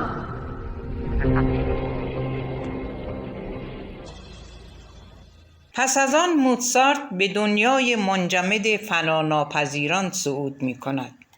شاید هم به دنیای جاودانه خیشتن. هاری به وضعی رقتبار به موهای بافته شده او آویزان شده و در دنیایی که برخلاف تصورات باطل خیش از غریزه زندگی برای آن توشه راه بر نداشته است، از هوش رفته است.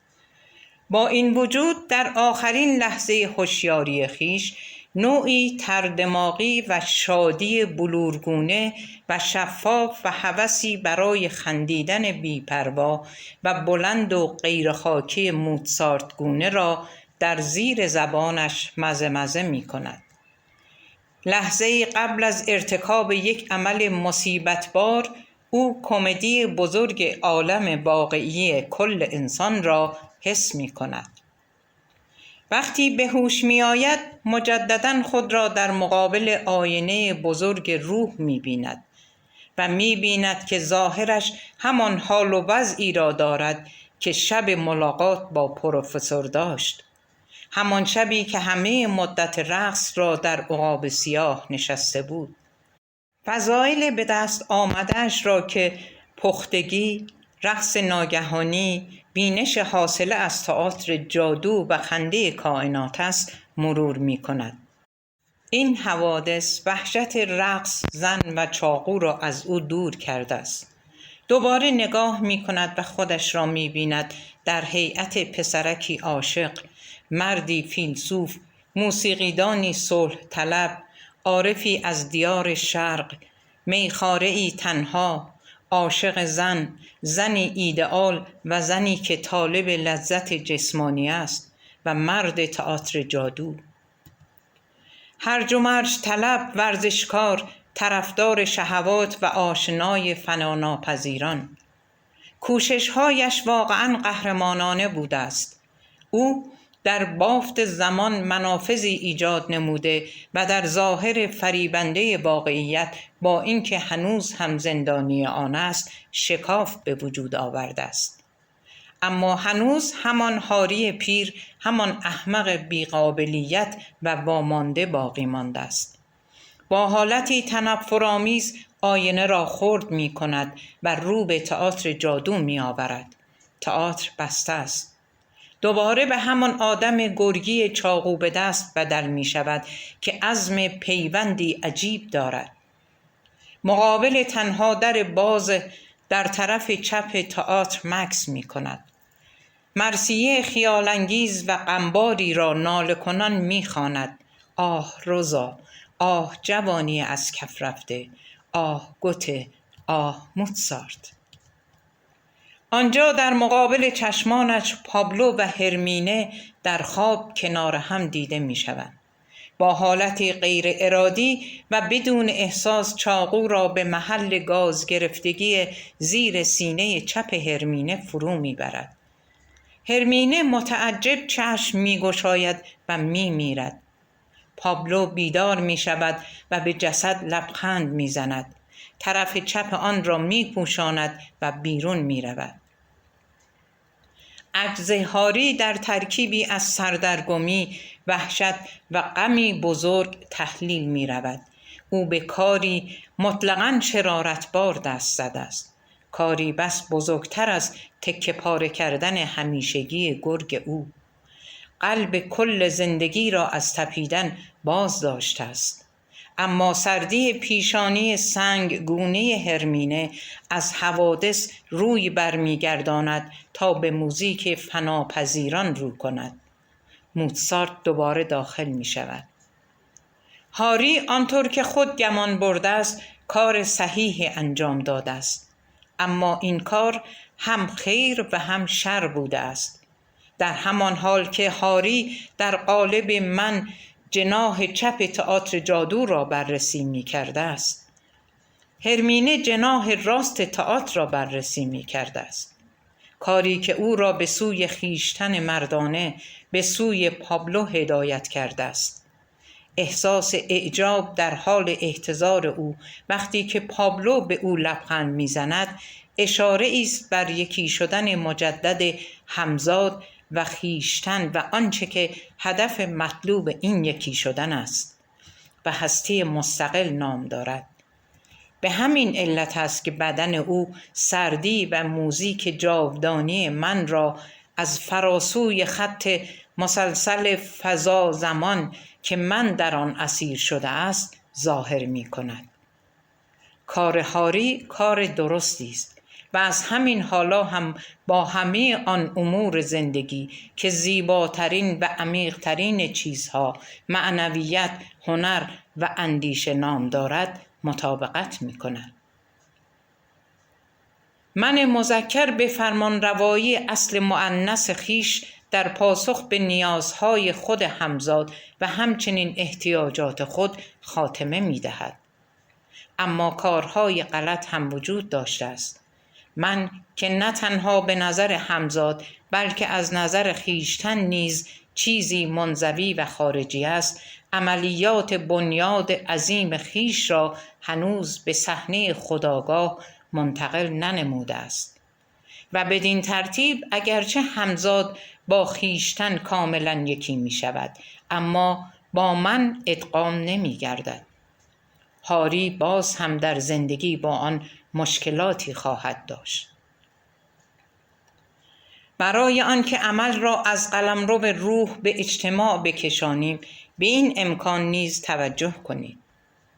آنچه که انسان بر سر خود می آورد بر سر دیگران هم می آورد. بالاخص اگر این مطلب درست باشد که عکس العمل انسان نسبت به دیگران تا آنجا که انسان خود را در وجود آن افراد ببیند عکس العملی است پاک و صاف. حتی اگر این سرکوب در اصل به منظور ارج گذاشتن به حقوق و نیازهای دیگران باشد کارگر نخواهد بود. این تمایل از مرحله خودآگاه به ناخودآگاه جلای وطن می کند و در آنجا به رشد و نمو کورکورانه خیش می پردازد بدون آنکه در اسارت و کنترل خودآگاه باشد. در اینجا به هیئت دیگری در آمده و برای عملی به مراتب مخربتر مجدداً سر راست می کند. اگر تمدن از افراد بخواهد که به جای یکی شدن به سرکوب دست بزنند، خود را به خطر انداخته است. تمدن خامتر و ناتوانتر از آن است که با ناخودآگاهی که به فرهنگ مربوط می شود و نه تنها در انسان بلکه در آنچه که میان او و حیوان و گیاه و بالاخره سنگ مشترک است ریشه دارد، به مبارزه برخیزد. اگر تمدن مرگ خویشتن را طلب کند، خود محکوم به فنا است. ویلیام بلیک در پیوند بهشت و جهنم بیانی دارد که روزگاری من آن را بیانی تکان دهنده به شمار می آوردم. به جای پرورش دادن خواهش‌های انفعالی، در اسرع وقت کودک را در گهواره به قتل برسانید. حتی بدون در نظر گرفتن این مطلب که پرورش خواهش‌های انفعالی در درجه اول خیال آدمکشی را به دل می آورد، من به فضیلت این اندرز پی بردم. آدمی که امروز به قتل یک کودک رضایت نمی دهد، فردا به کشتن یک شهر رضایت خواهد داد. اینکه هرمینه وجودی حقیقی است یا خیر چیزی را عوض نمی کند. اگر هاری توانایی کشتن سمبل یک زن را دارد، پس توانایی کشتن زن واقعی را هم دارد. حالا چه به وسیله ضربه ترحم‌آمیز و سریع یک چاقو و چه به وسیله شکنجه وحشیانه و کند نفرت روزانه. تنها راه فرار از این مخمصه آن است که بداند آنچه را که نیروهای مخالف نام می‌گذارد، علی‌رغم مخالف بودنشان جزئی از کل و یک زمینه واحد میباشند. تضاد یک کشش لازم و سالم است در میان استعدادهای نهایی بسیار متفاوت کل موجود انسانی. آنگاه که مشکل را مشکل نبیند، خود را تعالی می بخشد و در ورای آن قرار می دهد و دیگر آن را جدی نخواهد گرفت. آنطور که آلن واتز گفته است، حتی اگر قرار به مبارزه باشد، میدان مبارزه باید وجود داشته باشد و آنگاه که منازعه کنندگان به راستی متوجه آن شوند، به جای جنگ رقص جنگ خواهند کرد.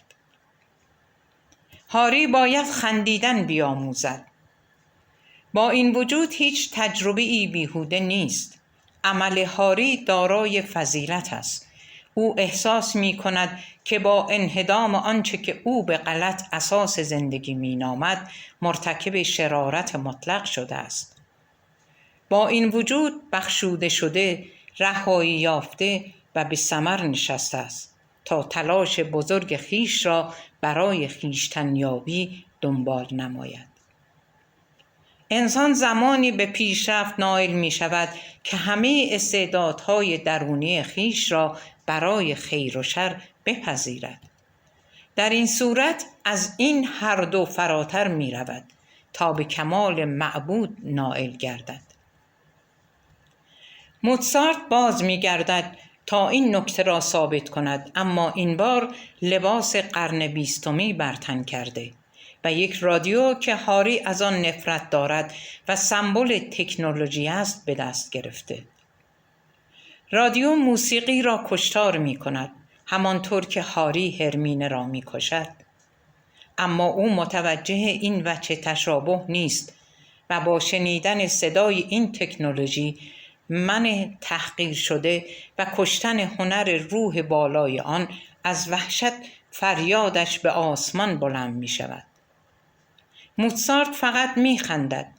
تکنولوژی هم در همان خط تسلسل گمراه کننده فضا و زمان قرار دارد، درست شبیه من مهنت زده هاری.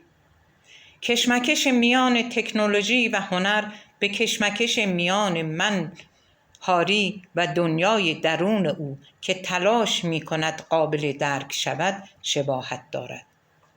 پس از بیان این نکته به وسیله موزارت کم کم این فکر در ذهن هاری جان می گیرد که تصمیم به کشتن هرمینه تصمیم خود او بوده است، نه تصمیم هرمینه.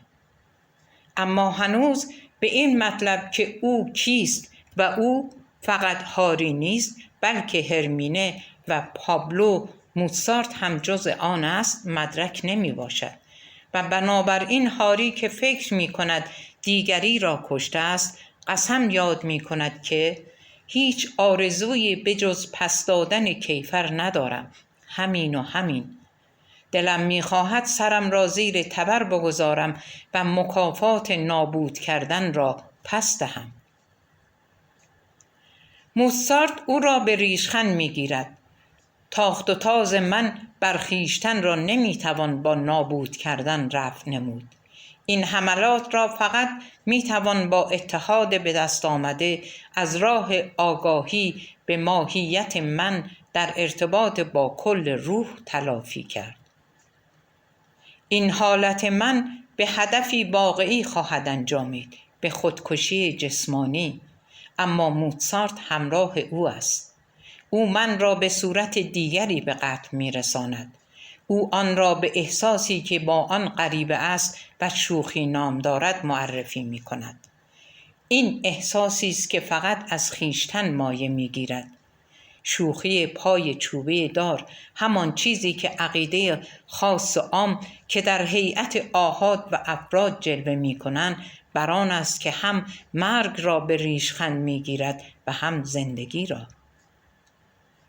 موزارت هاری را به طرف گیوتین می‌برد در حالی که 12 نفر دیگر به دنبال او هستند. سرش را جدا می‌کند. سر یا من به طور موقت در بحث در اختیار تصورات باطل خیش قرار می‌گیرد. سر از بقیه شخصیتی که جدی بودن غمبار آن را به خاطر هماهنگ نبودن با طبیعت انسانی انکار می‌کند جدا می‌شود. هاری از هوش می‌رود. هاری بیدار می‌شود. صدای موزارت را می‌شنود که او را به خاطر آنکه خود را وقف رنج کشیدن و مرگ و مصیبت نموده است سرزنش می‌کند و تأکید می‌نماید که روزی هاری به تحصیل جرأت و شهامت خواهد پرداخت. موزارت تهدیدش می‌کند که هرمینه دوباره جان خواهد گرفت، اما هاری قبول نمی‌کند. در عوض موزارت به او دستور می‌دهد که در این عصر تکنولوژی با فناناپذیران سازش کند. تو باید زنده بمانی و راه خندیدن را یاد بگیری. مقدر آن است که به موسیقی زندگی که موسیقی رادیو است گوش کنی و به معنویتی که در پشت آن است احترام بگذاری و به آن بخندی. همین. بیش از این از تو تقاضایی ندارم. هاری که قدرت موزارت را فراموش کرده است عصیان می کند. اما موزارت یکی دیگر از سیگارهای مسحور کننده خیش را به او می دهد. همان زمان موزارت به صورت پابلو در می آید که هاری او را هم به هیئت استاد شطرنج شخصیت می بیند. هاری آن قدرت تشخیص احتمالات را که در تئاتر جادو داشته است دوباره به دست می آورد و بار دیگر چاقو به مهره‌های شطرنج بدل می شود. و در این اثنا پابلو به چیزی عظیم و جثه تبدیل شده و هرمینه که روزگاری قدر و اعتباری داشت کوچکتر و کوچکتر می شود و بالاخره به صورت یک بازیچه و به شکل عقرب بازی گوته در می آید. زیرا عشقی که از اهم امور است و همه چیز را در خود می سوزاند، عشقی که من را در خود جذب می کند و در خود تحلیل می برد، چیزی جز بازیچه دست خویشتن نیست. بازیچه‌ای برای به هوس انداختن همان من برای شناسایی آن و درک هوشیارانه ابعاد وسیعش، نظیر سیگاری که در تئاتر جادو برای هاری حجاب خویشتن را از روی آن به کنار زد. در انتهای رمان هاری موقتاً همه چیز را می‌فهمد. او می‌فهمد که پابلو موزارت است که در هیئت قرن 20 درآمده است. او منبع الهام هاری خواهد شد تا شطرنج را دوباره بازی کند، نه یک بار بلکه بارها و بارها. نظری اجمالی به معنای آن مرا سر عقل آورد و تصمیم گرفتم که تازه نفس بازی را از سر گیرم. بار دیگر طعم عذابهایش را به چشم و از بی‌معنی بودن آن دچار اشمئزاز شوم و نه تنها یک بار بلکه بارها و بارها دوزخ درون خویش را در نوردم. هاری که چشم بصیرتش را تصور دنیا از من کور کرده است، از مصیبت، عذاب، بی احساس بودن و جهنم رنج خواهد برد. او برای رسیدن به شوخ طبعی خویشتن فناناپذیر راه درازی در پیش دارد. با این وجود کوشش خواهد کرد که از راه جستجوی آن در اموری که دور و بر او است، در عصر خود و در وجود پابلو به آن برسد و آنگاه به موزارتی که همیشه آرزویش را داشته است ملحق گردد. روزی شیوه خندیدن را خواهد آموخت. پابلو به انتظارش نشسته است و همینطور هم موزارت. ولی اگر هاری هنوز شیوه خندیدن را نیاموخته است، هسه آموخته است. با نوشتن این رمان هسه بیشتر از هاری غمگین در بند من در تجسم بخشیدن به کمدی توفیق یافته است. زیرا هسه نه تنها با هاری رنج می کشد بلکه هم با او و هم به او می خندد. خنده ای با وقار و فریبنده از درون وجود هرمینه. آدمی چون هاری ممکن است بمیرد، آدمی چون هسه خیر. ادوین کیس بیر. پایان.